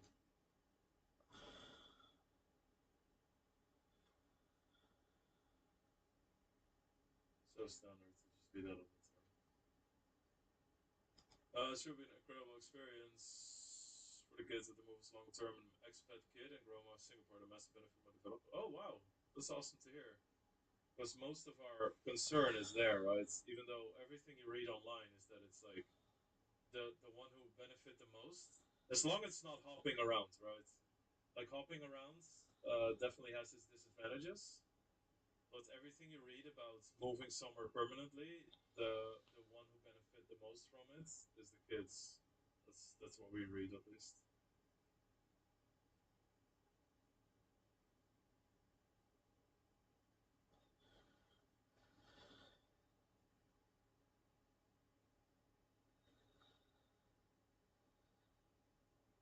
Yeah.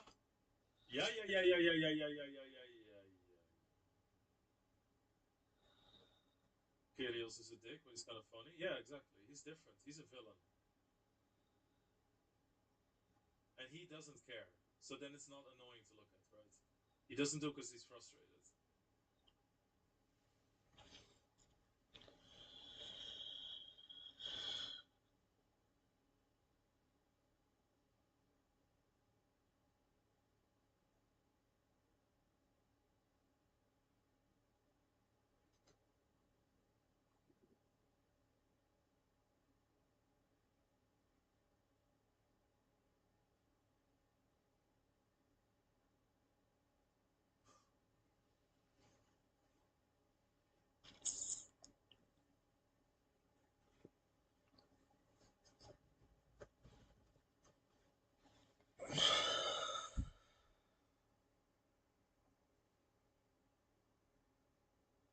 I will say that my sessions got so much more relaxed now that I don't have to put all those alarms because I don't like play every tournament.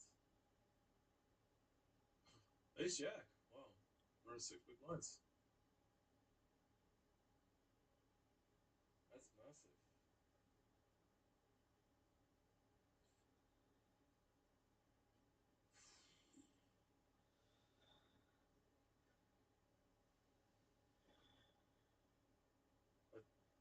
texted Djokovic on Twitter telling him that you believe he's not top three goats. He replied like, "So fair."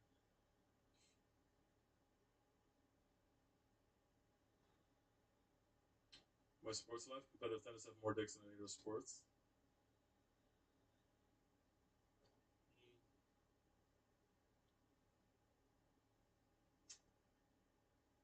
Yeah, I can see that. When you don't think about the top, I can definitely see it. I think tennis also has a lot of. It's very expensive to become very good at tennis or to make it to the top. So if you're on the way to the top, you're gonna also see a lot of like rich kids, and there's a lot of frustration because you don't make any money. Everybody constantly feels they're not good enough. It's all quite precarious. Last three tables here.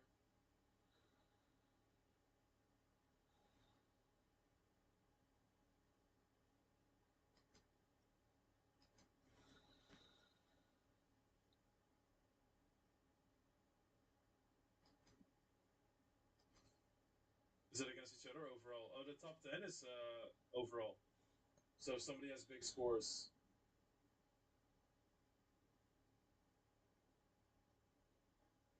So imagine that, like even people in the Discord itself think that Schijven Power and um,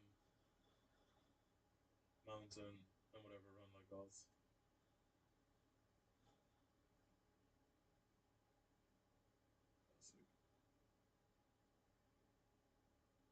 Bum, bum, bum, bada, bum, bum, bum, bum, bum, bum, bum, bum, bum, bum, bum.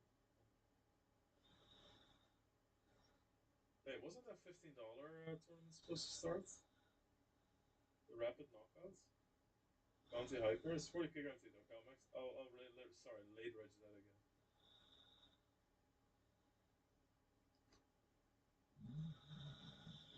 Lil bro, bet one big blind on the flop, check, check, 1.5 big blinds on the river.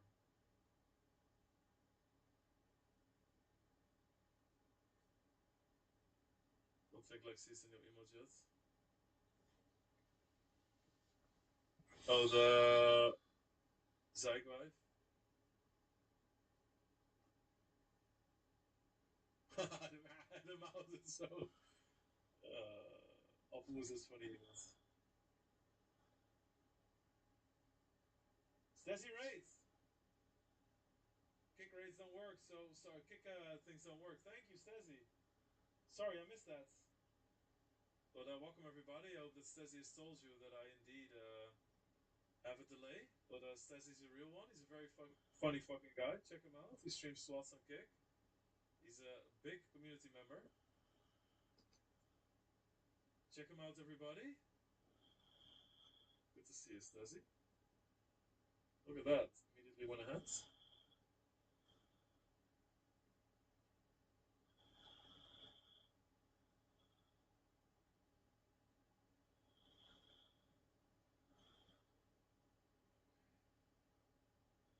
Welcome everybody from Stazzy. I'm a poker player. You wouldn't say it today, but I'm an actual pro.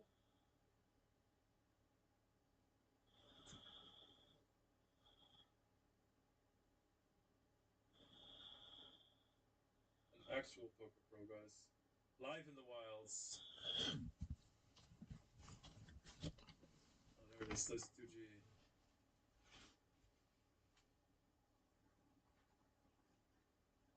Much love from Montreal. Thank you, Benjamin Belong. Oh. I was looking at it thinking like I had a shot.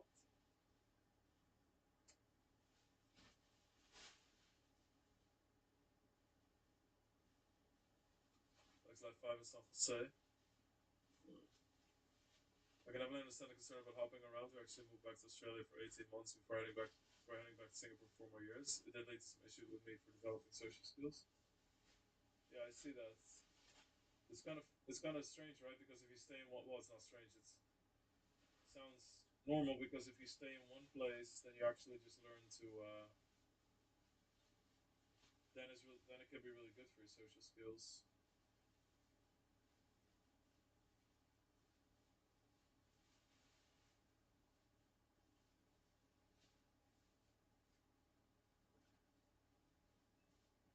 This is last 16. Guys thought about adding the profit counter. Kakakol, that actually gave us some problems.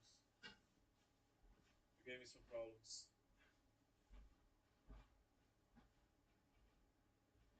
There's no date planned. We had to postpone it. I was gonna do it in June.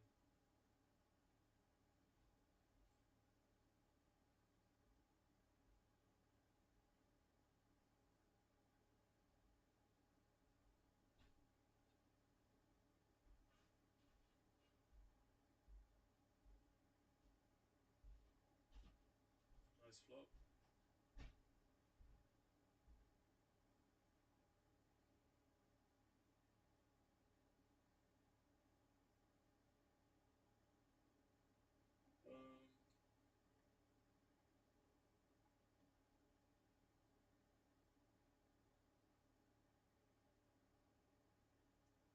Call.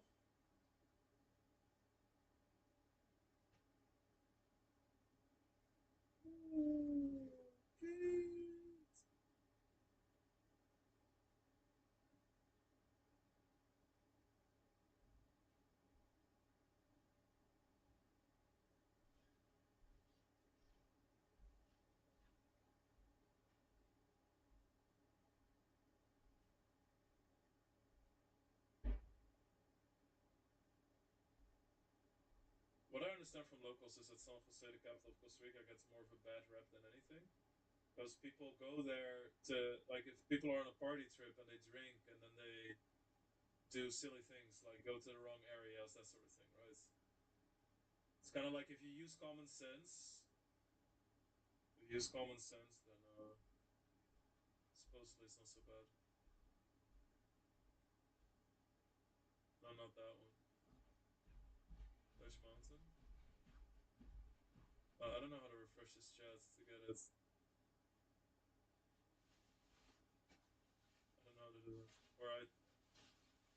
Yeah. Is it somebody on fire? That'd be great.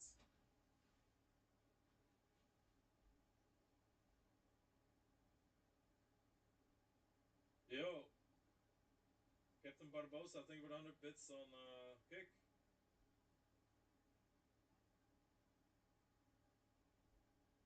That's nice.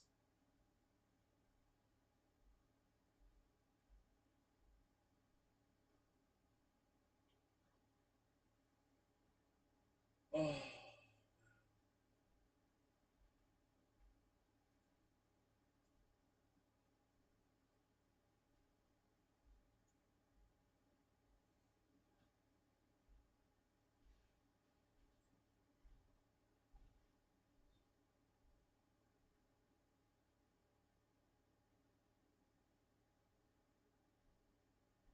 Yeah. Last 16.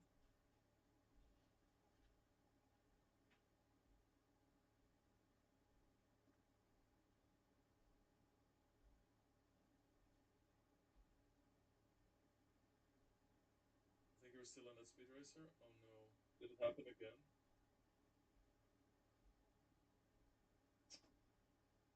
Why does it say all in, dudes? Or did it not?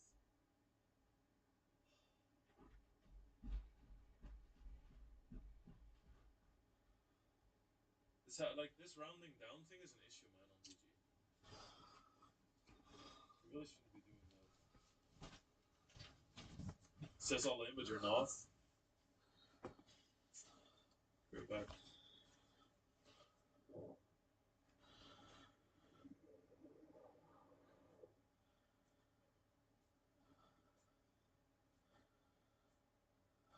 So, I mean, guys, don't get excited. It's the fucking Suka Blia. This spot is not mine.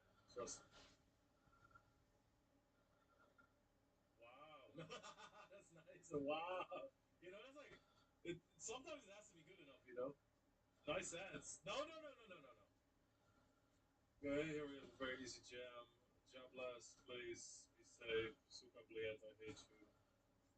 Boy, do I hate you. Sevens call, maybe Dutch Mountain? I think sevens jam themselves.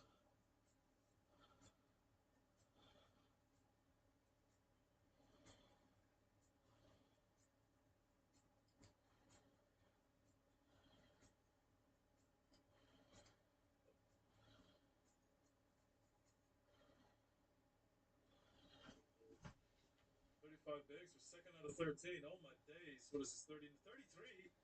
Eventually, because he was playing in the same poker games, and I told other people. Jesus, you kidding me? Bro, there's no way that's a call. There is just no way. Okay. Sorry, I'm moaning and winning is not great. But I was a bit disappointed to see that. I mean, he's very good. It does feel really good to get back at him, but I don't feel good about, like, I was, from a strategy point of view, I was very surprised.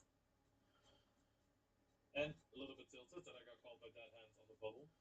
Dutch Mountain also goes 2.5 times his stack. Like I say, the guy's a really good player. Obviously, he thinks about stuff. Oh, I did have bubble protection. Magnus confirmed that he had bubble protection, so it's completely my bad. I will say I was quite shocked. It's very good. So many crazy things, but it's whatever. It's not important. Dutch Mountain, immediately back up to 8 bigs, of course. Confirm and will never die. This is a good spot, though. This is a problem, of course, but I don't think it's really a problem I can avoid having. This is no longer in the bubble, this is in the money, and on the final table, in fact.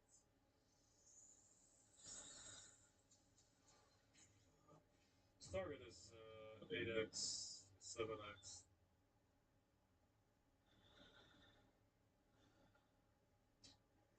What have I got? 6, 9, 7. Okay. Good, fair. Big pot. Thought there would be like a lot of like 10-7, 10-8. Because snapped it off too. So I guess he's never thinking about pulling too big.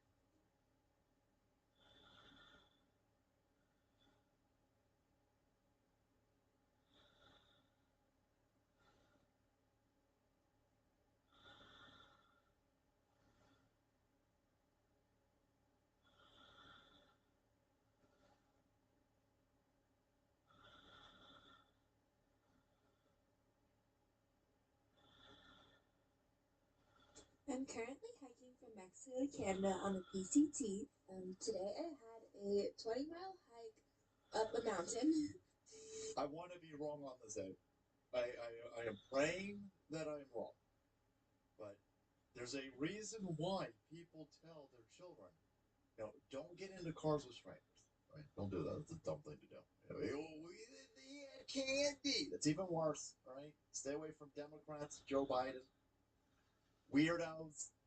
But, strong, empowered, stunning, and brave, don't need no man's women are like, oh, no, I am a grown-up, and so it's okay if I get into a car with a random dude to take me into the wilderness. That's going to be fun. Listen, you're not always going to get murdered, but you can't keep doing this. These are bad odds that you're playing against over here, but here you got this woman. And she's over here and she's doing this trail that's essentially, it goes from like Mexico to Canada. It's like, it's a crazy trail, the PCT trail. And at one point, she's like, oh, well, I was in town. I just hitched a ride with this guy back to the trail. Let's get a new pair of shoes. Anyways, yeah, so he picked me up at 7 a.m. and we had like a 30-minute car ride together. He was a bit incoherent, I'm not gonna lie, and he finished the conversation with telling me how his IQ is actually higher than Albert Einstein's, which I told him, that's awesome, like, good for you. Anyways, I can tell you whose IQ is way lower than Einstein's. Did you figure that one out? But this is some sort of stupid influencer, and she's like, hey, I'm on this trail. I'm gonna put. Here's how I put my makeup on for the trail. It's like, dude, it's not worth getting murdered over. This is gonna end. You are broadcasting that you are alone in the wilderness. And you're gonna be alone in the wilderness for weeks, maybe a month or so. That's a real dumb move. Nobody should be. First of all, nobody should be doing this by themselves. That's a dumb move to do it by yourself. I can't imagine that there's any literature out there that says, "Hey, this this extreme trail, you should do it alone. At one point, she says she falls into this brush over here. It's full of cacti. There's cliffs and everything. You don't want to get hurt out here. You're going to be dead. You're going to die out. This is insane that anybody would do this alone. No sane person does it alone, especially not some, I don't know, 90-pound chick. And then jumping in cars with dudes. Oh, he's my trail angel. He picked me up. I'll bet he picked you up. He seemed a little bit crazy. Yeah.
It's everything. I love you, baby.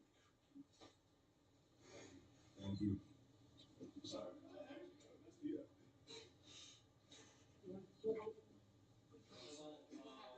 Let's hold for a second. Girls, Landon, what's going on over there? You alright? Yeah, I'm alright. What do you think about that? You too scared? Oh, let me see your face, buddy. I don't know. I don't like running my face in the camera. Or the spotlight. It's just like, it doesn't not be being biased or anything. It's just like, I know how much. Can we comfort Landon? Just give him a I little. know how much. Tears your heart out alive. I know how much it tears your heart out alive. Yeah, it does. You know what? I do too. Bad or person. I got you. Why do you think I feel like my children, my monkeys, and Alex, you my...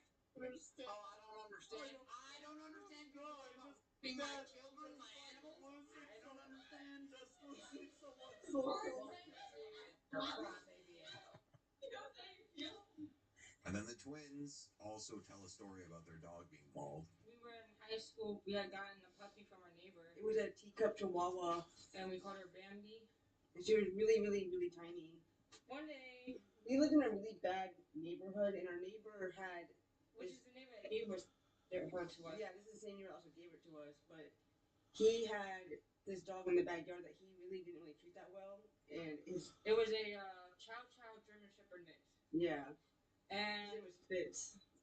She was always trying to play with him through the gate, but he was not. We wouldn't let her because he would try to like snap at her and stuff like that. He was always hungry, so he was always trying to eat and kill like other animals. And I remember hearing her like screaming really loud, like yelping like really loud. And I was inside when that was happening. Yeah, I heard her screaming really loud. Yeah, I started screaming really loud because she was just being like mauled in front of me basically. And I remember we were trying to grab her through the gate, and she ran. I remember at some point I almost thought we saved her because she ran into a bucket, and I tried to lift the bucket up to save her, but she got freaked out and she jumped out, and then he just grabbed her again and started like swinging her around. And we were trying to take her to a vet, but there were no vets open in the area, so we just went to a police station. And I remember her mouth like opening and closing like this, like when there was like just like blood coming out of her mouth. And I remember the moment I saw her eyes like go dark. Wow. And we were just sitting in the police station. Okay. Useless. We didn't even know what to do with her after she died. I can't deal with both of their stories. I wish somebody would try like that. I know how much it tears your heart out alive. Yep. You were threatening to mine. You were threatening to mine, kill mine. It's so fun. Why do you think I get so mad all the time? I don't do anything. Huh? People always threaten my animals constantly. What if they did? Well, then I'd probably be kicked off for saying something I said last post. It can anywhere, I guess. If you threaten to murder people, you're kicked off the show for up to 4 or 5 days. James Drake ends up getting the W here, as the judges feel that the twins have been holding back, not only in this story, but in the competition as a whole. They're not going all out, they're not trying their hardest, and this is most evident in our next competition, which is who could give themselves the biggest rug burn. The twins are pretty upset with the rules of the competition, not knowing that they were going to be judged on an average and not a combined total. Well, you. I think you went. You're bleeding. Ew! Why'd you guys do that? That's not good. I think this thing well that. Dude, I mean, Bongo like hyper focus one spot, but James has a wider area for. It's tough to judge, to be honest. The only way that we can let you guys compete as one person is if we average you guys. No, right? That's to make you hold the resentment. I wouldn't even talk about that. I wouldn't even talk about that. I think James got a point. Because the average between the two. Do you guys agree? As a friend, I mean, she has like a deeper. It's deeper than James's, but Bingo has. but guess what? I get unstable when we talk about the depth and stuff. Yep, mentally and all that stuff. That's when I see something. This is why. So James, if it was just you, versus James, you would have won this. But I don't know if it was clear to them that we're gonna average them. Let me take care of this. You said it earlier. Have we averaged guys in like several challenges? Sometimes you add them up. I just added them. Well, if I add it up, then that's unfair for Drake. I can't add two people on one. That's not good for it. Alright? You would have won if your sister would have tried as hard as you did. And that's just the truth. That's the objective truth, I think. I think I'm biased here. That's really fair, man. I don't know. And I know you're frustrated, but that's a James point. What? James? Don't say that. You need to just try harder, okay? I'm just mad because you were like flying in my. It's fine. I'm playing a game here, okay? Alex B and Bert start getting into it again. I know. Bert, I've tried to be your friend, and honestly, on God. I'll give you the winner if you left after 3 weeks. Bert, I know you're upset. I'll give you the winner if you left after 3 weeks. Because I made more money than you, and I am what I am. Like it or love it, this is I'm more God's iconic than you plan. are. You remember me more than you. Yes. You're just, Yes. you're not the First loving your bishop. I came up with Loving theories your bishop. and catchphrases that Right, became watch popular this. later on. Go apply at McDonald's. See if they hire you. They want to let you flip burgers at you. I have a master's degree in data science and a bachelor's degree in If I was in the room, the I'm more first thing educated you than you. said, I'm smarter than you, more educated than you, and I'm much better concept than you. this guy was a con man. The only reason This my guy was kids a use con like man some with shit. 5 profiles. One white man, Jim O'Hara. Like, you were a Because con I'm man autistic friend. savant ability to take exams. Oh, Unlike you, who have no ability you mean a whatsoever. clever way of stealing from people's children's education? I didn't steal. You're trying to reword it. I didn't steal. It's a lie. Why are you That's a so lie. mad? They used to win it though. They gave it up. It's Bert. It's over. How can someone who wasn't there for the full season win this season? Because all you did was flub your bishop. I did more than that. Don't go like that when you're not about to do anything. This makes no sense. How can you miss season 3 win? He wasn't there all 42 days. I was the only male there for 42 days. It was an executive decision though. You stayed the hard. I was more hard than any of the guys in the house. You blow your car whistle. It's a, What's going on? it's a cuss whistle. Fuck it. Or some sort of whistle. Depending on what I use it for. Challenge! What? Challenge. Challenge time. And then Jet clarifies the rules, saying that moving forward, they'll let the twins know in advance whether or not it's going to be an average, or it only requires one of them, or it's going to be a sum between the two for the competition. But really, the important thing to note here is that if Bingo had taken the competition as seriously as her sister and gone all out, they would have won, which again has been preventing them from winning other competitions. It's all about who stays the hardest. Also, Bert and Alex B get back into it. I make progress, right? I feel like we should put some audience vote. In regards to whether or not we're making progress. No, I mean, on who's the real winner of season 3. I think it's Alex B. That's all. I think Bert's the big star. Because I So only people ever. figure that out or else Bert's win the the big season. star because he flubbed his bishop. I got you. Yeah, it's the You're star. transgender. That makes sense. I did other stuff too. Yeah, I flub your, provided interesting flub your theories. bishop and yell people's names. That's what you did the whole season. That is trivializing. Bro, my- let me tell you something. That's what you're going to be remembered for. That's it. When you go to McDonald's, they're going to look up Bert Bronson and be like, dude, get the fuck out of here. My legal is Okay, don't take my word for it. I'm lying. Challenge number 13 is who could do the best kiss. This is performed on Landon, who's never kissed anyone before, except for Bert. Okay. Have anything you want to say about that? That's pretty mutually beneficial. Bingo Bongo got a point. You got your first kiss. Thoughts? Did you feel anything? A little bit, yeah. Really? Drake ends up sitting this one out, giving Bingo and Bongo the automatic W. Challenge number 14 is who could do the best supermodel photo shoot.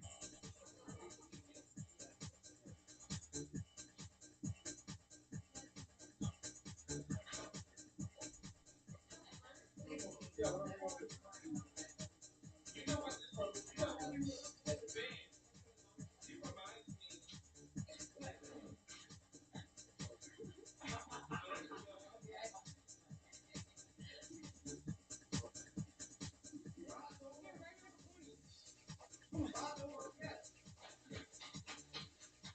They ask the freeloaders for their opinions on who they think won the challenge. As Alex B is reviewing the challenge, he gets derailed pretty quickly. What do I think? I think it's, honest to God, it's not just because of 3 things. I think you got the personality of a wet towel, and I think you've got 2 motherfuckers right here who bring content that I've already seen X show so much love to. You're known as, like, games and stuff because the lives you told. Look at and all the weird shit you've done. These two are praised for their honesty. I like honesty rather than lies.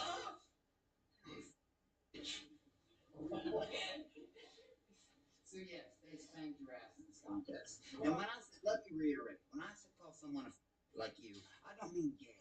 I mean just ignorant person who threatens weird bullshit, who think it won't come back to bite them in the ass, but I promise you it will. Because next time, let me tell you something. I don't need your consent order. I don't. I don't need it. That's my consent order. Just remember, the big bad. You were so scared the big bad boogeyman was going to come back. No, you're real. I'm scared. Yeah. Oh my God! If you come back like I'm the boogeyman, but I am the monkey king. Good boy. Picking up on the chaotic energy in the room, Bert and Dunye also start getting into it. On your worst day. You skinny dumb bitch. You're dumb and gay. Dumb and gay. Dumb and gay. You're dumb and gay. It don't matter. I'm looking at you. I'm looking at you. It doesn't matter.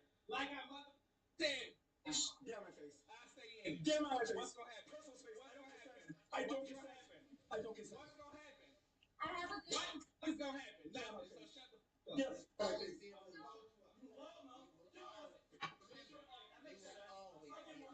Yeah, I know. That's what you want. So like you ran through ass, raggedy ass.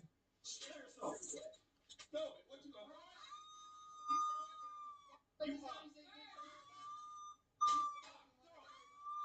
The twins end up winning this one because, well, they were cute, but also they were the most creative. Challenge number 15 is a spin till you puke challenge. Bongo goes up for her team, and she is the only one that actually pukes. James Drake doesn't go at all. Is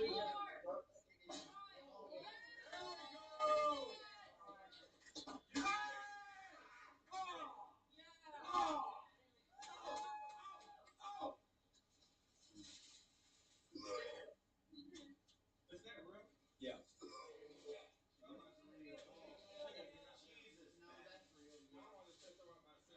Wait, I'm hungry, so. You turned on what? For some reason. Get in there. Get in there. It makes me hungry. Get in there. Get in there. Interesting.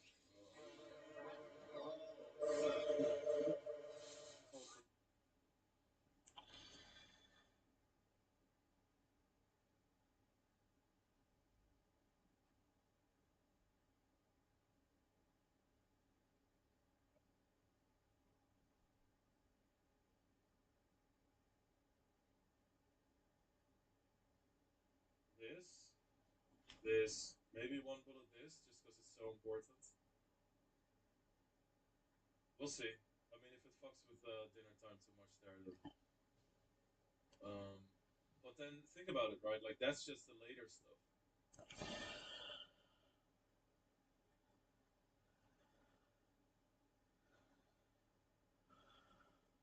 Nice. That's just the later stuff. That it also means that I can. I mean, what's my cost to buy it? Under 50. Let's put it to 100. It also means that every single day I would be able to play this to 15 bounty, whatever bounty 108 is in that slot. This bounty hunter, the Zodiac 888, the 2026 Zodiac, the 388 main that's going now. Oh, this is not showing up because of the size. I mean, that's really good. Okay.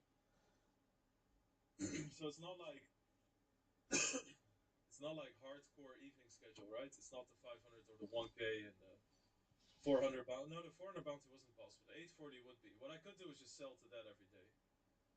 That could be a possibility.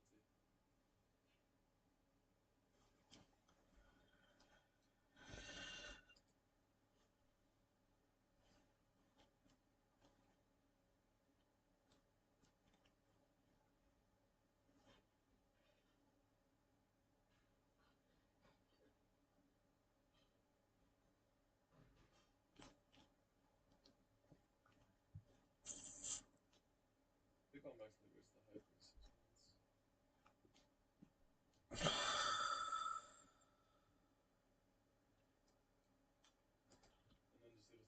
Grasshopper. Who's the other one? Isn't a good entry.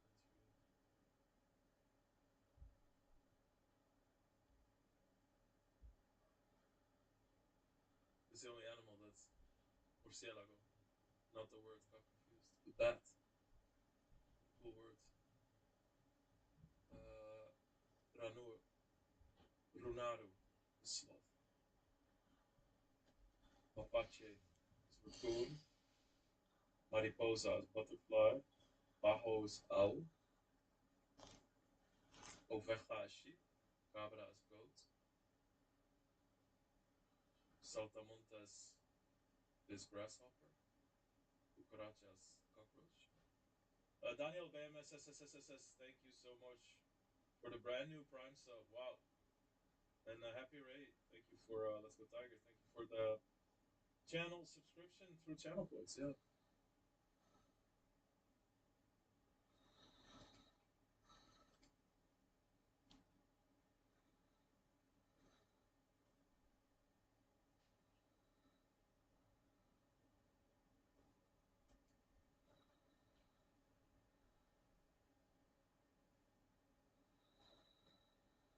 Is this Sun Lux? Yeah, it's so good.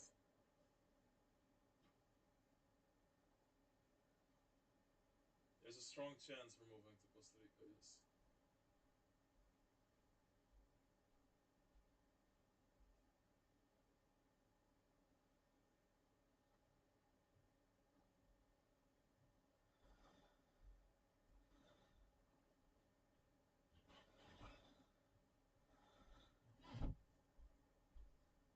We're gonna go on vacation there this week with some goals in mind. But let's go. This is number 3 versus number 2, so that just shows the significance of these relatively short stacks. Like this spot would be number 5, you know.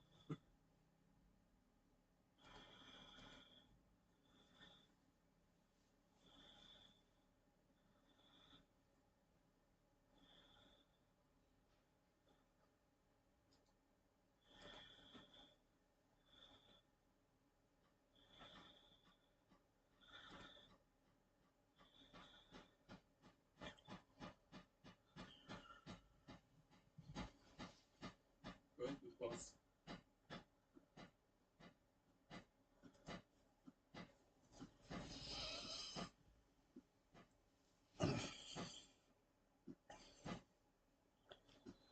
Nice.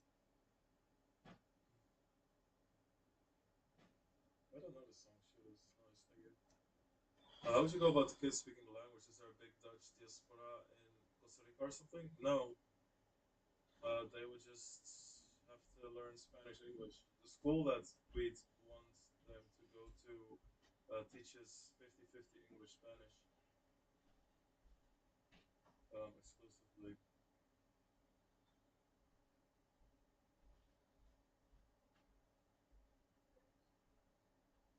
Um, but they said it's no problem. They have lots of kids there, like 3, 4, 5-year-old that get there, don't even speak English. Navi speaks English, like pretty decent. Like he knows all the colors, he can count, he knows all the animals in English. He can say stuff like, when Finton visited here this summer for a day, and Navi said, "Come upstairs, I show my room." So and we're like, "Okay."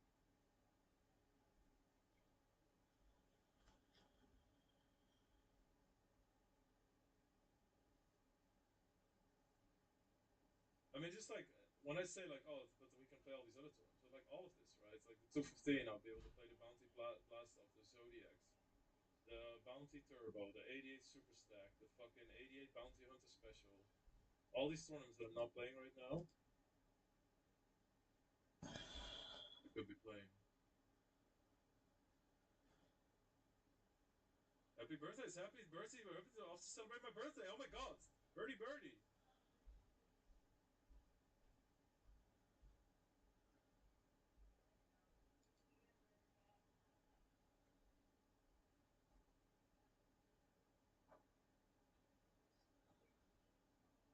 Whoa.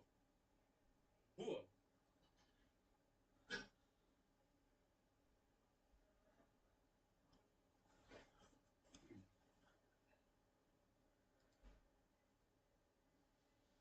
the stuff. Well, I needed a 10 anyway. Because this is the main, right? So no!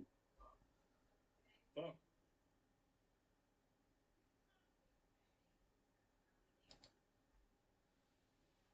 I don't remember. Is the Asian language in a matter of weeks?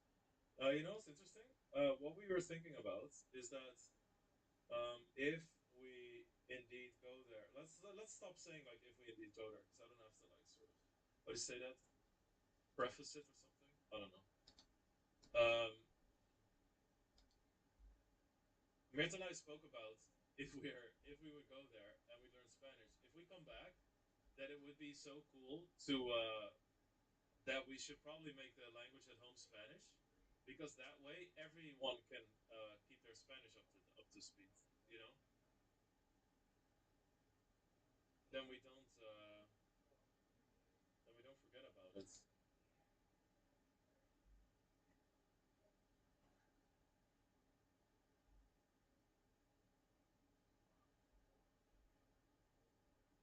D-Dub was so good.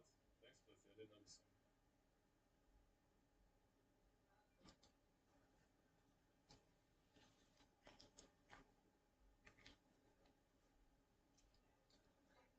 Angrejo. Oh, one player from the final table. Guys, oh, if we win a Tiger, man, all the fucking sorrows will be forgotten. I mean, guys, I'm just painting a picture of the day, right? Like, I know that I ran like fucking god this week to win 23K in what day it is. Does a loss or rules of Costa Rica fit you better as a streamer for live? That could possibly be, uh, yeah, but it's not the reason why we would do it. We really just want adventure. We just still have that feeling that that New Zealand gave us, and that feeling, like as a family, time with the kids, exploring, felt very special.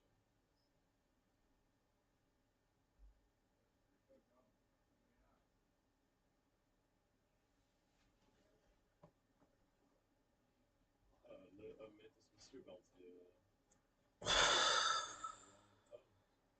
Thing I noticed. Very cool for the kids. I think so too. Let's see. But yeah, so if we make then the language at home, if we make it Spanish, then the kids will not forget. Because like, if we're talking about this adventure, our brain thinks that we're gonna do it for 1 to 3 years. So let's say it's 2 years, 3 years, right? Let's say 3 years. Then the kids should be able to be fluent.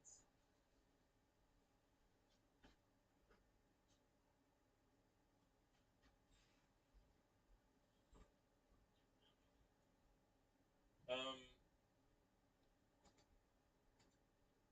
let's say the kids will be fluent in 3 years. If we come back now, he will be 8, right?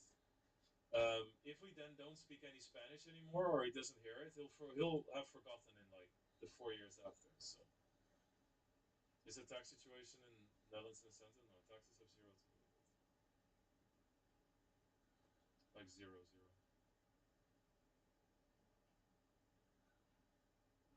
When you poker use the late rec option, I've not seen you do it.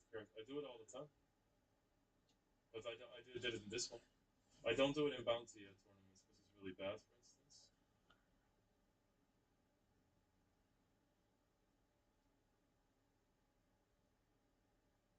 Series at the moment could be longer estimate times. Yeah, that's true. Yeah, that's definitely true with that.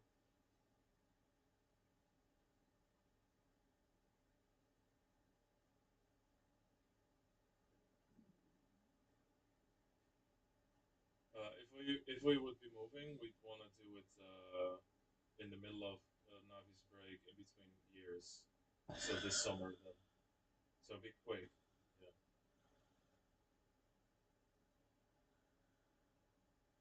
Soon, I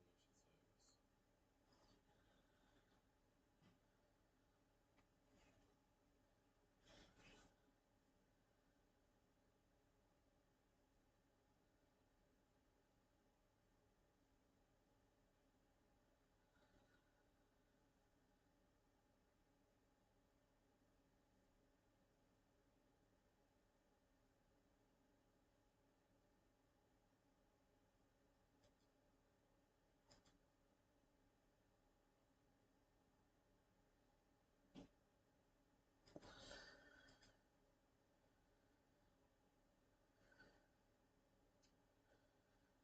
Okay, this is exciting. Yep.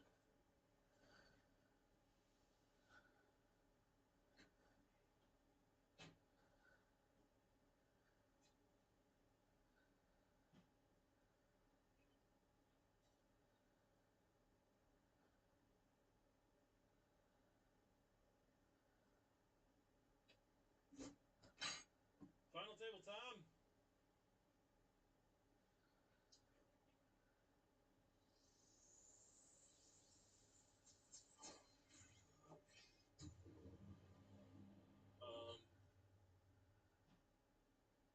What else belongs on the final table?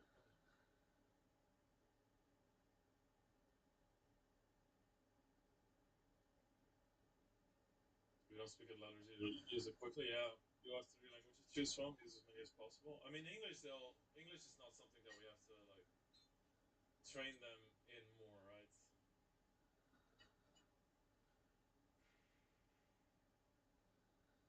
They'll uh, they'll learn that anyway. It's the Spanish we need to keep up. Almost left again. Yeah, YouTube is giving problems today.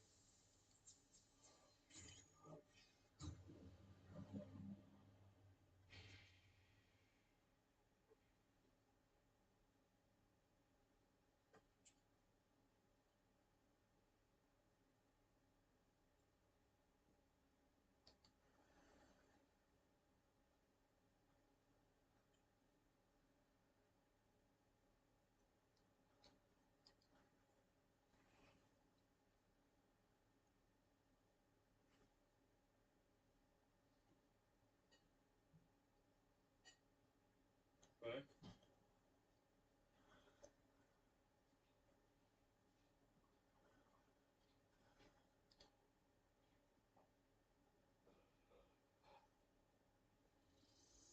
Sorry, Alexa, Tiger's mine.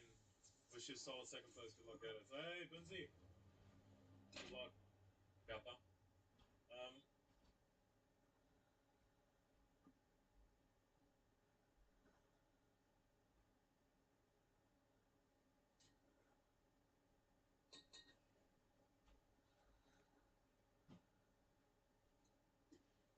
okay. I mean, it's still chill. Like, I have these big expectations sometimes of like playing tables, etc. But I mean, we've had way worse. We're support tabling. It's 3 p.m. You know. Kappa.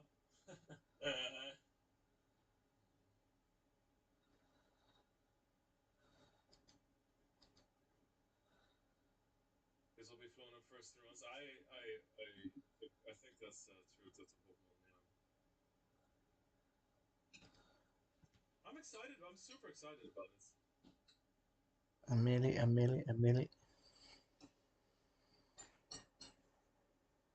Yeah. What's the day doing today? Minus 3K. Coolest animal Spanish is the platypus. Okay. The ornitorrinco. Ornitorrinco. That is a very cool word I will never use. You didn't win 88 because you ran well. It was spilled over. Oh. Venus says something nice. Go on a side. It's a pretty big side, no? Yeah. Mr. Bounty? Nice.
words you need to know in Costa Rica are legal hookers and cocaine. Not that kind of strip, though.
Sort of predictable, and I was typically just gonna sit here, but it's just too good to not, I don't know.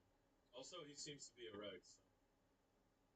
We're gonna watch the Champions League match today. Oh, I should, but I go to bed too early, so no. Maybe first half, I don't know.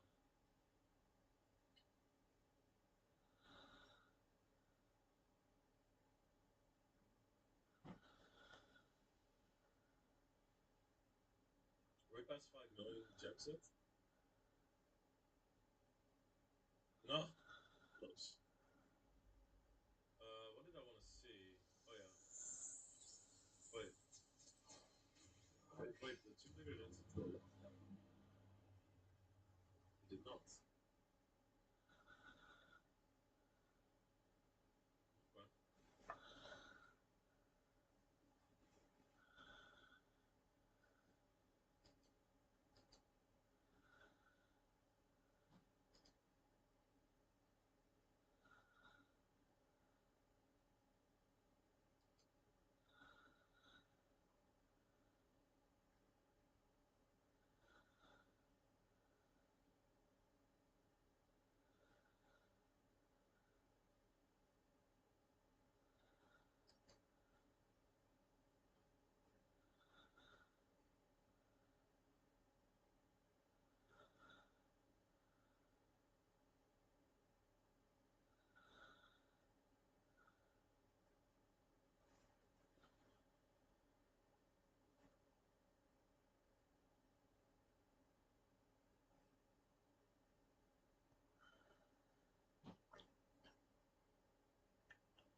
Wow, Bunsie flexing the dragon. How many do you have, Bunsie? Don't tell me you have the rat. Look at this, man. Everybody's out in full force. We have the El Tigre, La Serpiente, El Dragón, El Dragón. Tengo un caballo. No, tengo un os. No, oso is bear.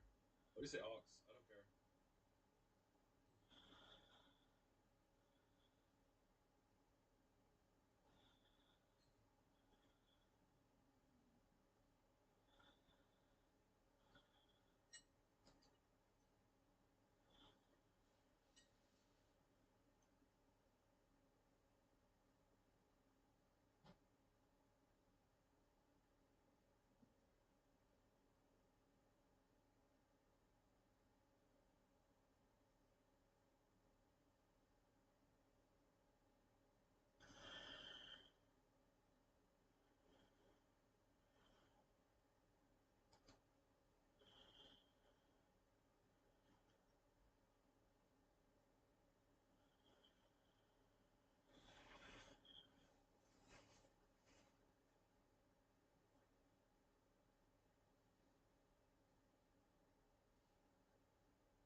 Aaron, you got the car keys? Yeah, Dad was looking for them this morning. Let's go, Tiger.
See?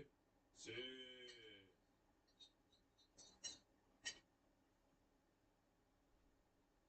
I have the snake, dog, horse, rooster, and dragon. Wait, but wow, Quincy, that is I. You have the snake, dog, horse, rooster, and dragon from the bottom of my heart. Fuck you, asshole. How about no? You have enough. What the fuck is this? They do blind rollback, Alexinium, so that's why everybody has so much more. They make sure that it's 40 to 100 big blinds. What is it? 60 to 100? 40? Whatever.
Lex, look out for the arañas. They are spiders. I know.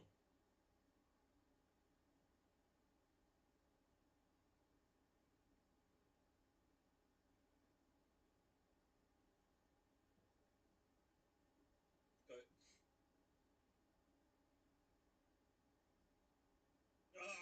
Break. It's fun to play Final Table, though. I mean, though. Of course, it's fun to play Final Table, period.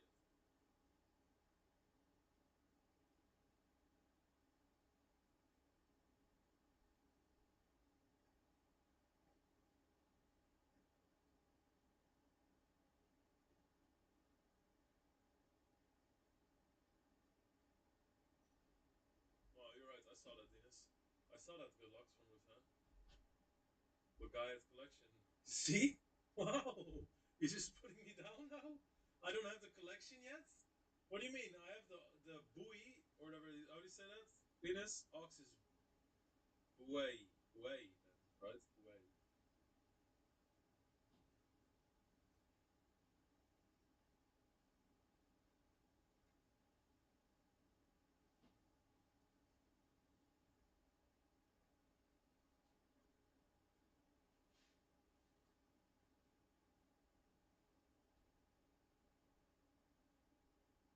This man is Zodiac, yeah. The beer back. Yeah. I keep looking at it, you see? Dutch Mountain is out! Yes!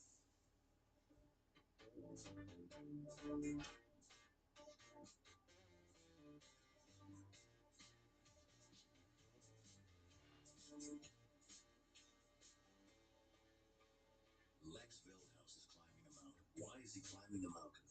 Lex Veldhouse is climbing a mountain. Why is he climbing the mountain? Lex Veldhouse is climbing a mountain. Why is he climbing the mountain?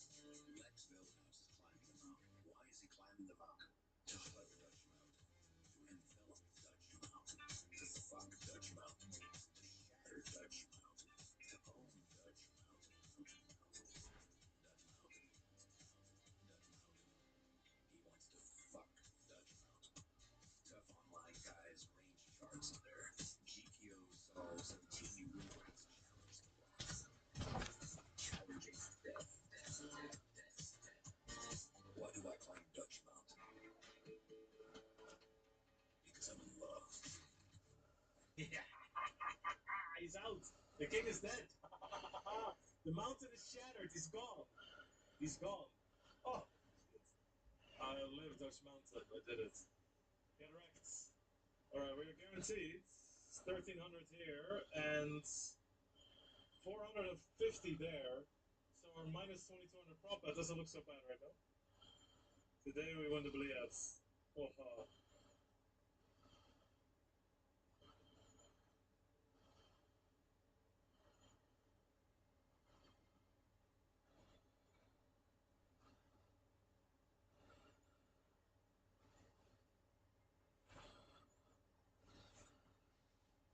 imagine not having it.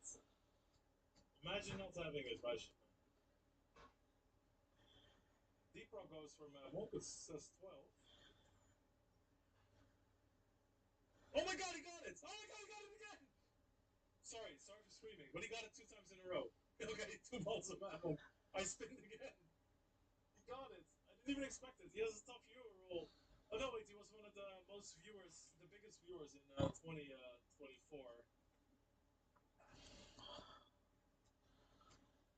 Bye, man. Holy shit. He had it 2 times in a row. That's crazy. That's 150 times 150. 1 in 2500? So that's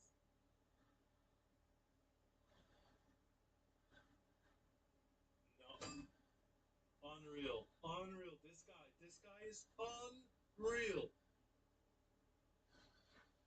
I need to move him up in my Sunrun rankings. Crazy. But he has a 4 there. That's insane. Ooh. Holy shit, dude. He just hits 12 twice in a row. Click, click.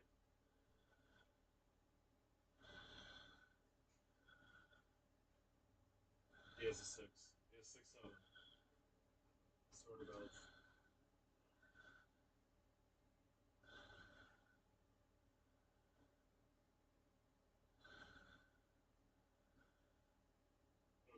Kill the cockroach.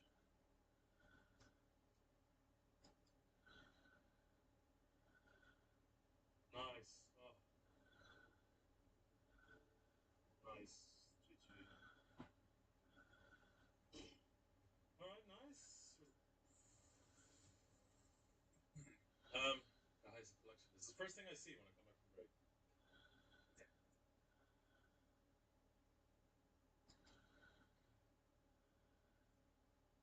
Um,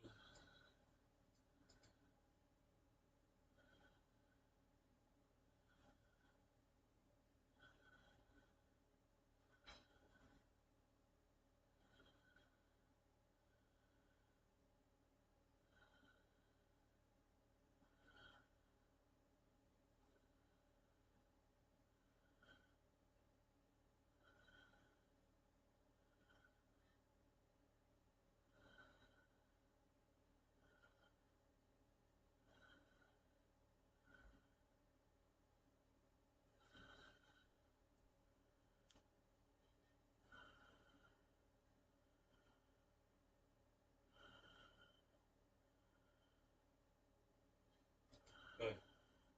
Lex, what are your thoughts on the UFC event? That Hogan Blades fight was insane. Yeah, it's one of the best heavyweight fights of all time.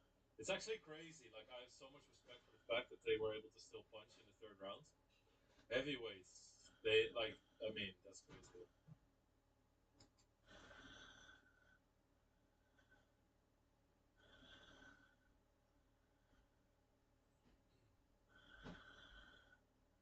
Gotta go for the White Tiger. We can't just take the cute small farm. I respect that, Benzie. Costa Rica will shatter the White Tiger. Not really. Not really, folks, because I can go for the biggest that are out there. I won't be there forever. But also, I actually don't get to play most Zodiacs now. I barely get to play for the snakes and the pigs and dogs and stuff. So that's why if I just win on the red, that's why there's extra pressure on the red. If I can just get the red,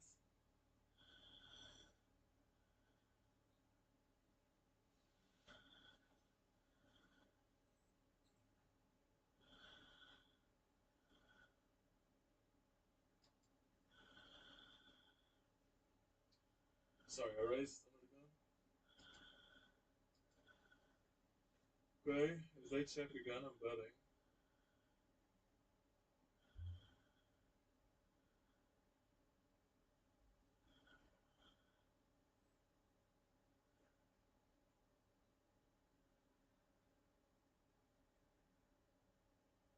I think there's a lot of full equity there. Think about it, right? Like 10 should just hold if I call this. And if they check the river, then they're just going to be bottom of the range, and I can still make a pretty hefty bet. It could be very conceivable, like checking Jack on his flop, right?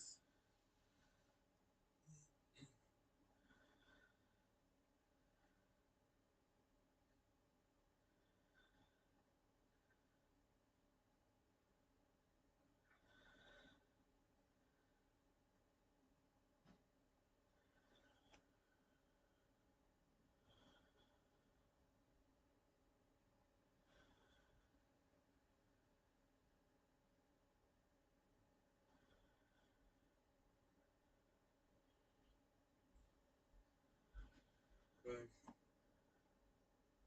Where's my coffee? What coffee drinking?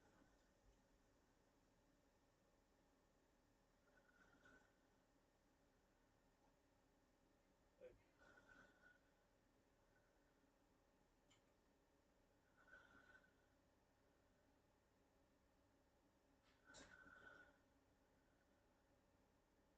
Alles staat uit.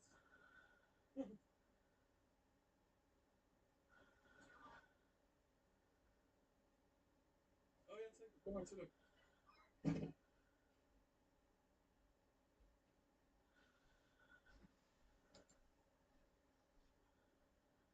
Big Dad. Mickey Mouse gedaan?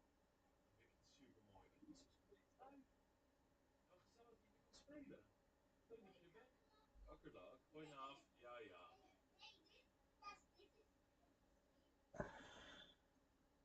Ja, maar dat mag eigenlijk niet.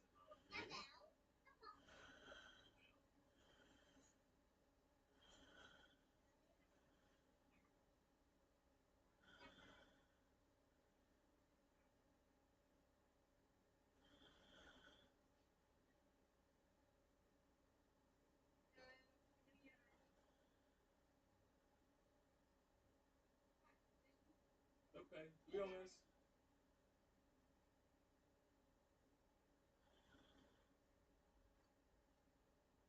Oh my god. Navi has a friend over. She wanted to show her shoes.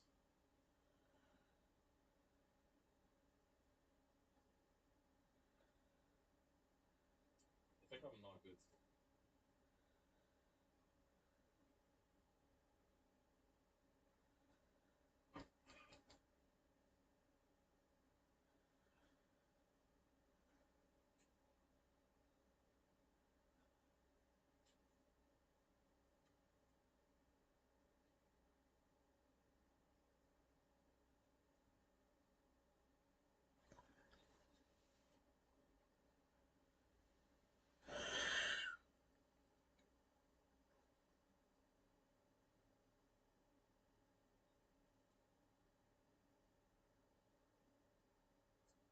Okay. Alright. I saw the hearts. How are you gonna win a rat? Well, I need to win a rata before I leave. What other animals could potentially be a problem? What animals are early?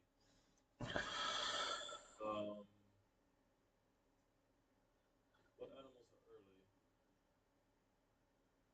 With a tiger, yeah, this could be a problem. I would start at 9 a.m. I'm sure that I could like late versus. Okay.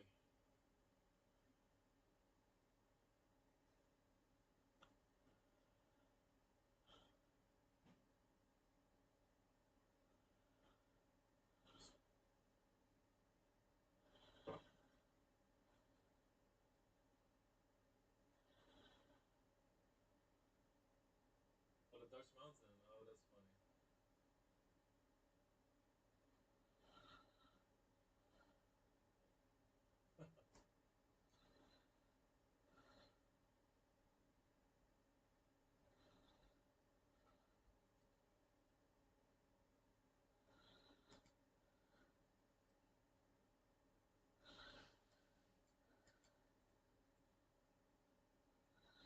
Fuck.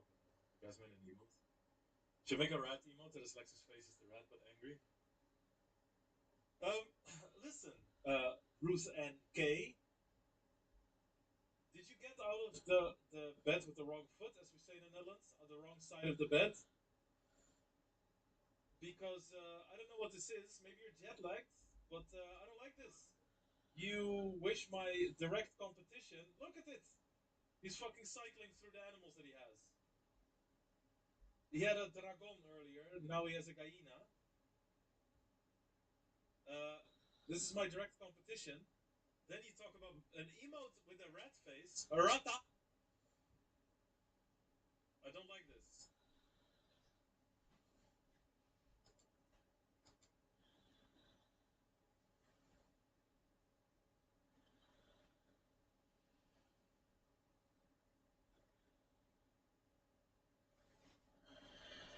Let's go. I don't know if this is strong enough to block, but to be honest. Fuck. Check. Okay. Okay, I'll roll over. Let's see. Am I missing tournaments? Because in my head, I'm like, I'm not registering in tournaments anymore. I guess I could play the speed racer. Yeah.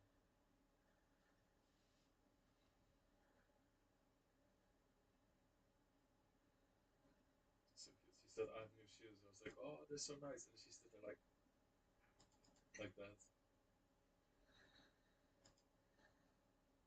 So Navi keep calling me cockroach. Now, I'll tell you this. So, Ajax fans call Feyenoord supporter cockroaches, or other supporters could call it too, but it's mostly like Ajax supporters call Feyenoord supporters cockroaches. For some reason, Navi thinks it's super funny to keep saying cockroach to me. But he'll scream it in the school hall. Last time, there were two dads. One of them is like a very heavy Feyenoord supporter, and the other one is also a Feyenoord fan, and they talk about Feyenoord in the schoolyard or whatever. And he's wearing like a Feyenoord like Legion hat. He's a very nice guy. And Navi Navi wants to act tough in front of his friends, and Navi goes to me like, "Be quiet, cockroach," and they both look like, "What the fuck?" Because I'm walking in there like Ajax tracksuits and stuff when I take Navi to school, right? So now they think that that's like a curse word at our house or something, right? No bueno.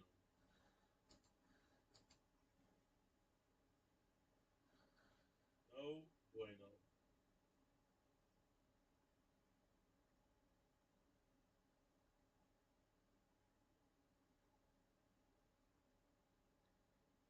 We're 2 spots away from day two.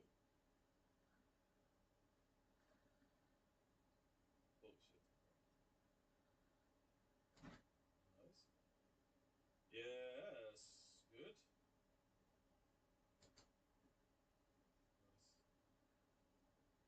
They got the turn very small, like 38%.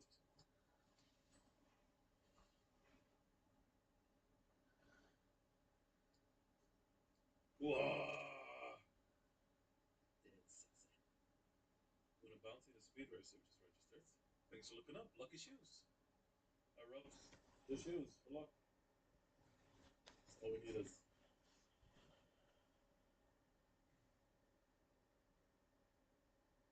They stamps. Okay. Thank you.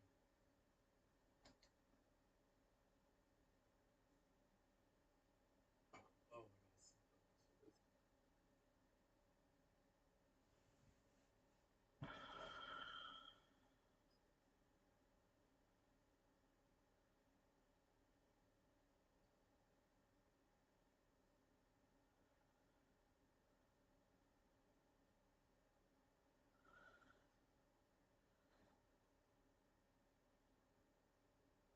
Someone found I was changing after, especially for you. Yeah, I know. It's Bunsy's in the chat, asshole.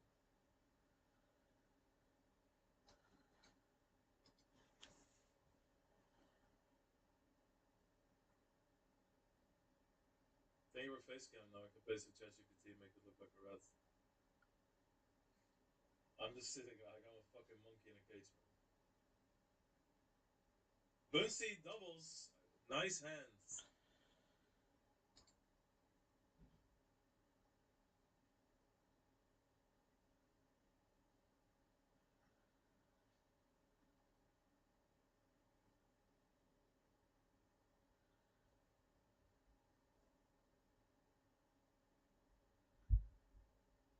He was soldier from the start, acting was showing her true face in chat. Yeah, finally.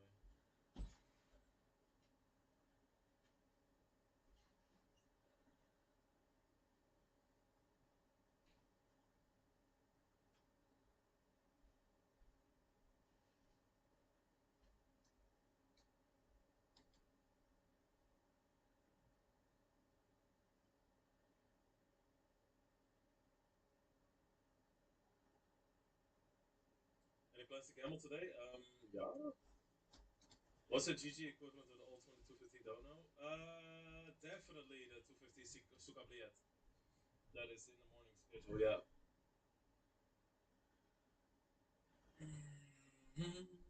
You play in Full House? What? What? Kids, man, yeah, that's hilarious. Hey, what up, big Conet?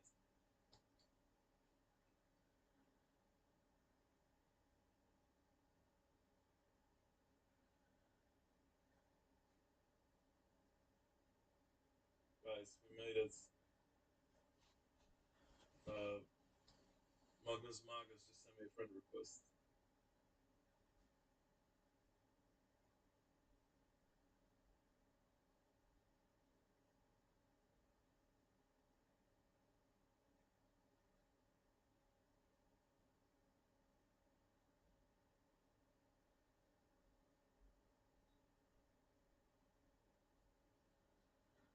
Remember still now with cockroaches in Spanish then. Oh yeah, yeah. Cucaracha. What the fuck is this? Bro! What the fuck is this? Bro, What?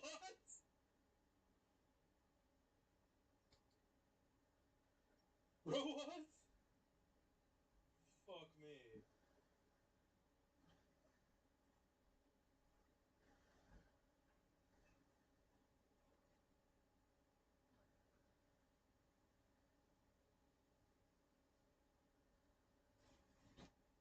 I gotta fight a venom. I can't right now. Trainingspakkie, alles.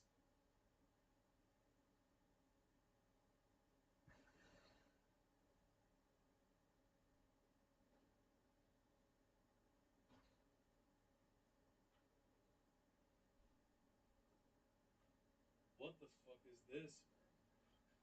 That's disturbing. Folks, how can you even post that?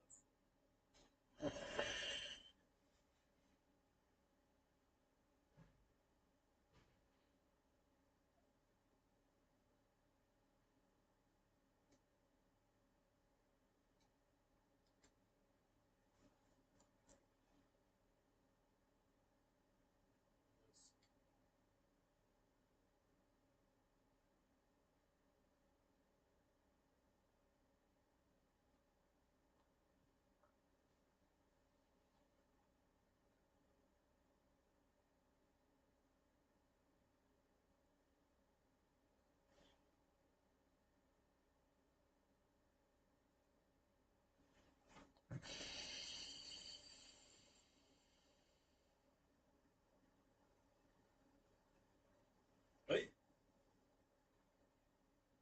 Okay, nice.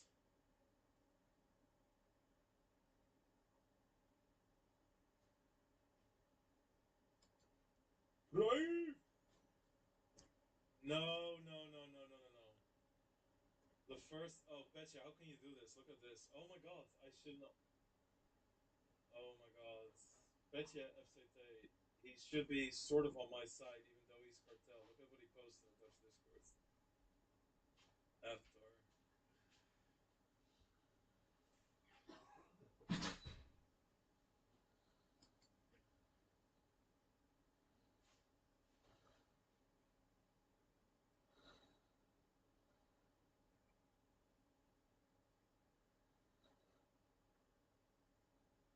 Holy shit.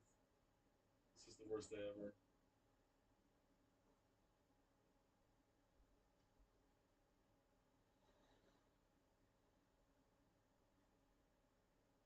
Wow.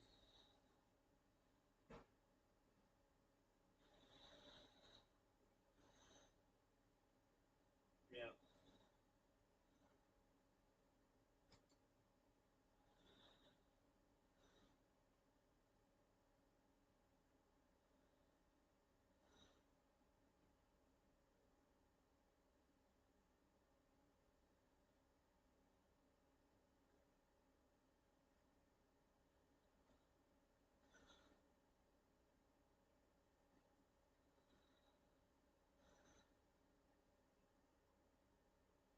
Holy shit. The rats.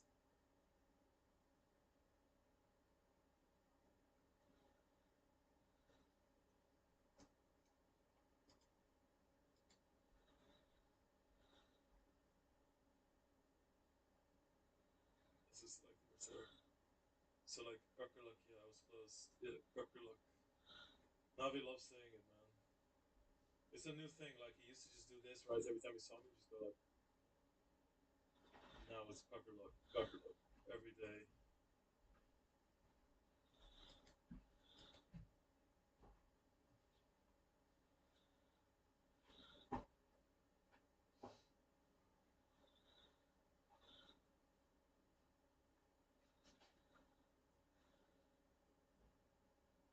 Cursed image.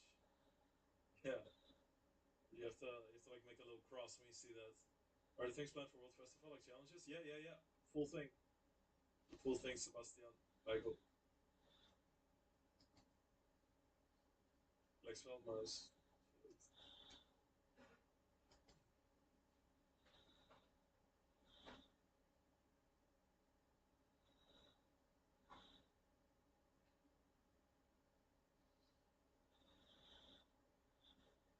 Wait, mama, mamacita, mama.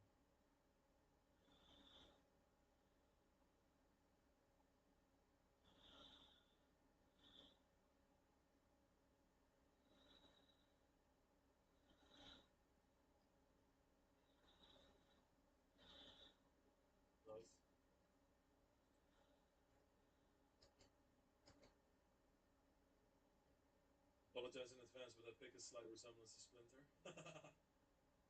Scary how ChatGPT basically didn't change a thing about it.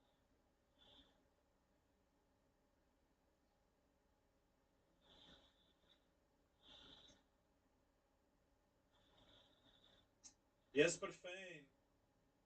Thank you for the 67 months, my friends. You got one a Mad Monk earlier today. We do give them away, actually. Yeah. What a day. Power Hour Speed Racer. I mean, we're making it to the Speed Racers. I mean, it's sneakily just like 3:30 already.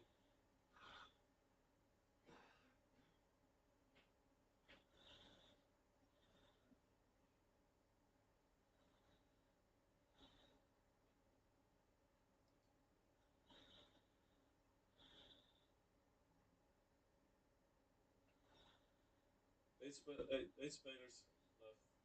Spider.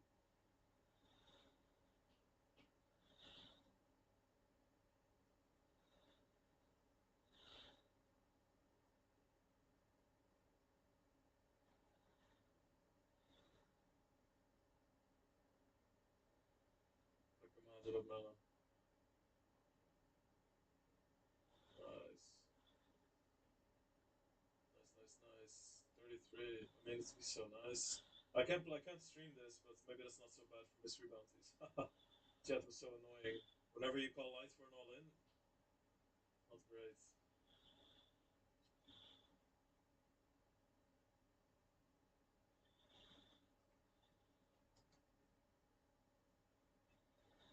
How they get it so fast? I posted it in the Discord. Yeah. It doesn't mean Crocs means he loves it. No. Come on. Come on.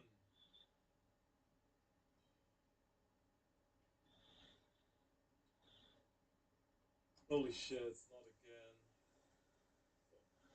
I bubbled this tournament 3 times already. Queens versus Kings. Right.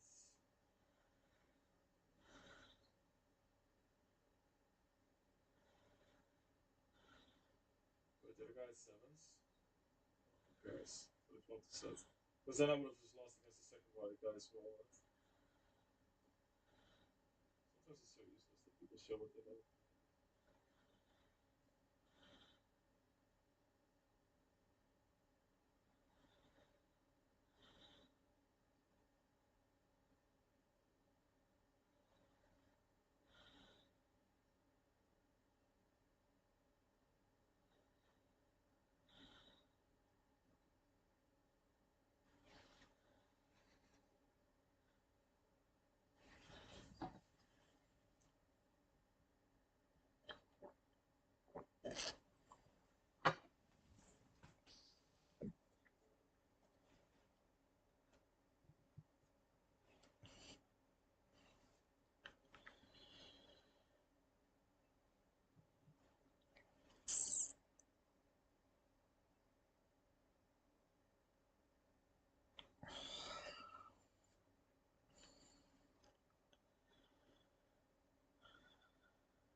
Sundays and summertime just wanna sleep all day.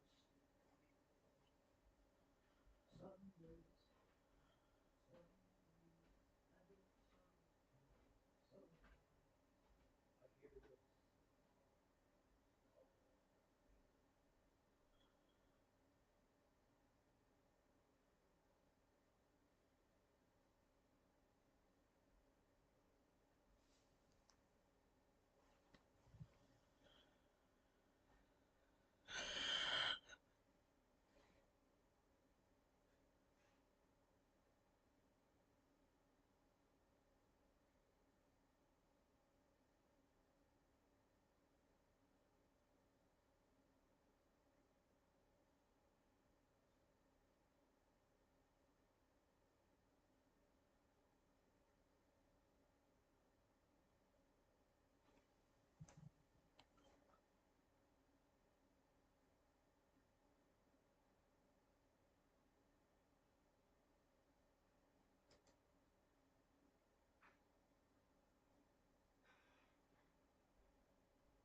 So this is a thing that came out of FatCon. I love FatCon. Okay, yeah, we've talked about FatCon previously on a few occasions, I think. Yes. But we saw Libs of TikTok tweeted this video of all these fatties getting around some conference, which turns out to be FatCon, talking about fat defiance. Can you imagine the plumbing system at the hotels around FatCon? Oh, wow. Those pipes will be super clogged. I know. And it'll all be like fatty waste. Yeah, too. greasy shit. Yeah. Yeah. So anyway, there's this video getting around, as I said. And I, as I'm known to do, got a little bit autistic about this, right? Okay. What is fat defiance? Is it just a mantra? Is it just a slogan? It turns out it is not. Yeah, on face value, I thought fat defiance would mean that you're defying fat, that you are not Well, trying you're to losing get weight. fat. Yeah. Is it Ozempic fat defiance? Yeah. So no, fat defiance is actually the name of a fundraiser. Okay, for what? More chicken wings? FatCon 2026, Fat Defiance. About.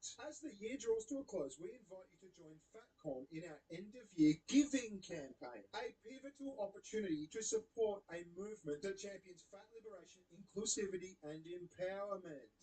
This campaign is not just about donating, it's about investing in a future where acceptance and equality are the norms. They're not going to do that inclusivity thing where it's like intersectional fatism, is it? Like fat affects all races and sexes and binaries. No, I think when they say inclusions, they mean like I'll have the potato and gravy and the coleslaw and the bread rolls at KFC. Yeah. That's just what I'm assuming, you know what I mean? All food groups included. So they're trying to raise 25 grand for things like subsidisation of registration costs. So poor fatties to go to FatCon. Private scholarships. Can you imagine getting a scholarship, right? You go to university, it's like, what are you here for? Well, because I'm a poor, downtrodden black person who's really good at, say, football. What are you here for? Well, because I'm a fat fuck. Wow, imagine that. So anyway, they do some really weird things at FatCon I've come to discover. It's basically just horny fat people getting together and being horny. Let me guess, they do like pie eating contests. Exhibit A. What the fuck and how the fuck? They're tying each other up for some reason. How is that swing supporting them? That is very high tension rope. That's a strong word. Yeah. I mean, there's heaps of it. You go onto like their Instagram page and it's just all horny fat fucks. Oh no, it's the turkey netting. You know, the netting around the turkey It's like a at roast Thanksgiving thing. pork. Yeah. They're just grinding on each other for some reason. Look at this fatty. She's got a walking stick. She can't even get up and twerk. She has to sit twerk. The wheelchair is just shaking. The bolts are coming loose. I don't think I can show this one on YouTube. This is fucked. I mean, they're just horny fat people and transgender by the look of it. There's Fat Santa story time for some reason. Why? I don't know. Like I said, it's just a fat horny club, basically. So anyway, let's have a look at this video that's been doing the rounds because it's quite funny. Let's go! How are you practicing fat defiance in 2026? I've been practicing fat defiance for many, many years in 2026. Although I'm going to keep doing that by continuing to lead NAFA and civil rights work. So NAFA, right, if you don't know, NAFA is what is it? The National Association to Advance Fat Acceptance. Right? So they're like an activist organisation, right? Right, and they've got some poor airlines. Yeah, I was going to say, their big thing is like when they say civil rights, they fight for civil rights. Yeah. It's like extra seats for fat people on the plane Can you and that sort of thing. imagine the passengers on that plane? Yeah. They call planes Boeings for a reason. Especially those planes. Yeah, so that's NAFA. I mean, great fucking cause. You know what I mean? They're probably like protesting outside KFC for free inclusions, that sort of thing. Imagine showing some poor, starving African. I thought that exact thing before. They would be like, this can't be real. Yeah, and they keep talking about like how much of a good cause it is. Like, put your money somewhere where it'll go to a good thing. Yeah. It's not a good thing. It's fat fucks wanting free shit. Horny fat fucks wanting free shit. Yeah, you want to feed someone? There's plenty of people in the world who actually need feeding. Yeah. I'm also going to do it by wearing whatever I want to, at whatever size I happen to be in 2026. bigger, smaller, same, whatever it is? It's going to be bigger. All right, so I get this. The fat defiance is like, fuck you, I'm fat. I'm going to own it. Yeah, but it's like a sneaky way of getting them all to say, yeah, I'm all about fat defiance, you know what I mean? So then it's like the follow-up is, okay, what membership tier are you in fat? Because they're all like, yeah, I'm all about fat defiance. They're like, yeah, when did you sign up? How much are you giving? And there's like all sorts of tiers. It's like chubby champion and like fat freedom fighter and all this shit, like all these gimmicky fatty tiers. Right, Kind of I'm thing. the tier fat altruist. Yeah. That's how I'm defying standards of being told what I'm supposed to do with my body and doing what I want to do with my body. And I know that's right. Nobody's telling you that you need to do things with your body. It's recommended. Yeah, most people are just saying, keep your body away from me. Yes. But it's the wearing of the skimpy shit too, isn't it? Yeah, it's not good, man. It's not good. Like I said, it's a horny fat party. So this is like the sub-horny stage because they're in like the hotel lobby kind of thing. You got to go in the back rooms to get tied up like a turkey baster. Fat joy. Lots of fat joy in 2026. It's all about community and fat joy. You can't say fat joy. It's fat defi- Fat joy doesn't have a fundraiser attached. How can we give fat people scholarships to the KFC Academy of Cooking with a slogan like fat joy? Fuck you. It's not fat joy. It's fat defiance. And I think they're getting more and more desperate now that there's GLP-1s. I learned what a GLP-1 was the other week. That's the Ozempic. Yeah, the Ozempic and all that shit. Yeah. I think they're like struggling now. They're like, fuck. People are not being fat anymore. Yeah. Choosing to not be fat. Yeah, we've got to drum up some support. So all of a sudden they have to make it cool. It's not only like we want rights and we want liberation, it's defiance. Like, Yeah. fuck you. Well, they've turned it into an oppression. Yeah, well, what do you be? But it's like now it's like fatty's actually cool. Yeah. Because you can be unoppressed if you just like take Ozempic. So now it's not just oppression, it's actually cool. Fuck you. Well, I'm a fat physician working in Women's Inclusive Care, and I'm the program director for ASIN, which is Association for Women's and Inclusive Medicine. So that's the defiance that I'm doing. She can barely open her mouth to get her words out. I know, and she's the program director for Awesome, which is like the fat doctors. It's a real thing. I don't know about Awesome. Awesome Association for Weight and Size Inclusive Medicine. So it's basically doctors. Yeah, it's doctors who you go to them and they say, you're fabulous. You know what I mean? Your heart is under some severe stress, but it's fabulous. It's fantastic. I'm increasing my fat community. I am loving on fat people. I am loving to get to know people like you and other fat amazing people out there. Like existing and just being and knowing that I'm a bad bitch. Oh, okay. That is the gayest fatty I've ever seen. Do you like his cardigan, by the way? You're a crocheter. I don't like the colours. Is it good crocheting, though? It's average. That's a pretty basic granny That's not square. bad bitch crocheting. That's bad basic granny square. Right, straight from the crochet queen. I am living authentically. That is the fat transgender we saw before. That's Moo. Yeah, remember the one that was grinding up against that other fatty at the pool? I think we had to blur it out for YouTube. Yeah. See, remember the day when fatties of this size, they had to buy moo-moos? Yeah. Now with this fat defiance thing, it's like,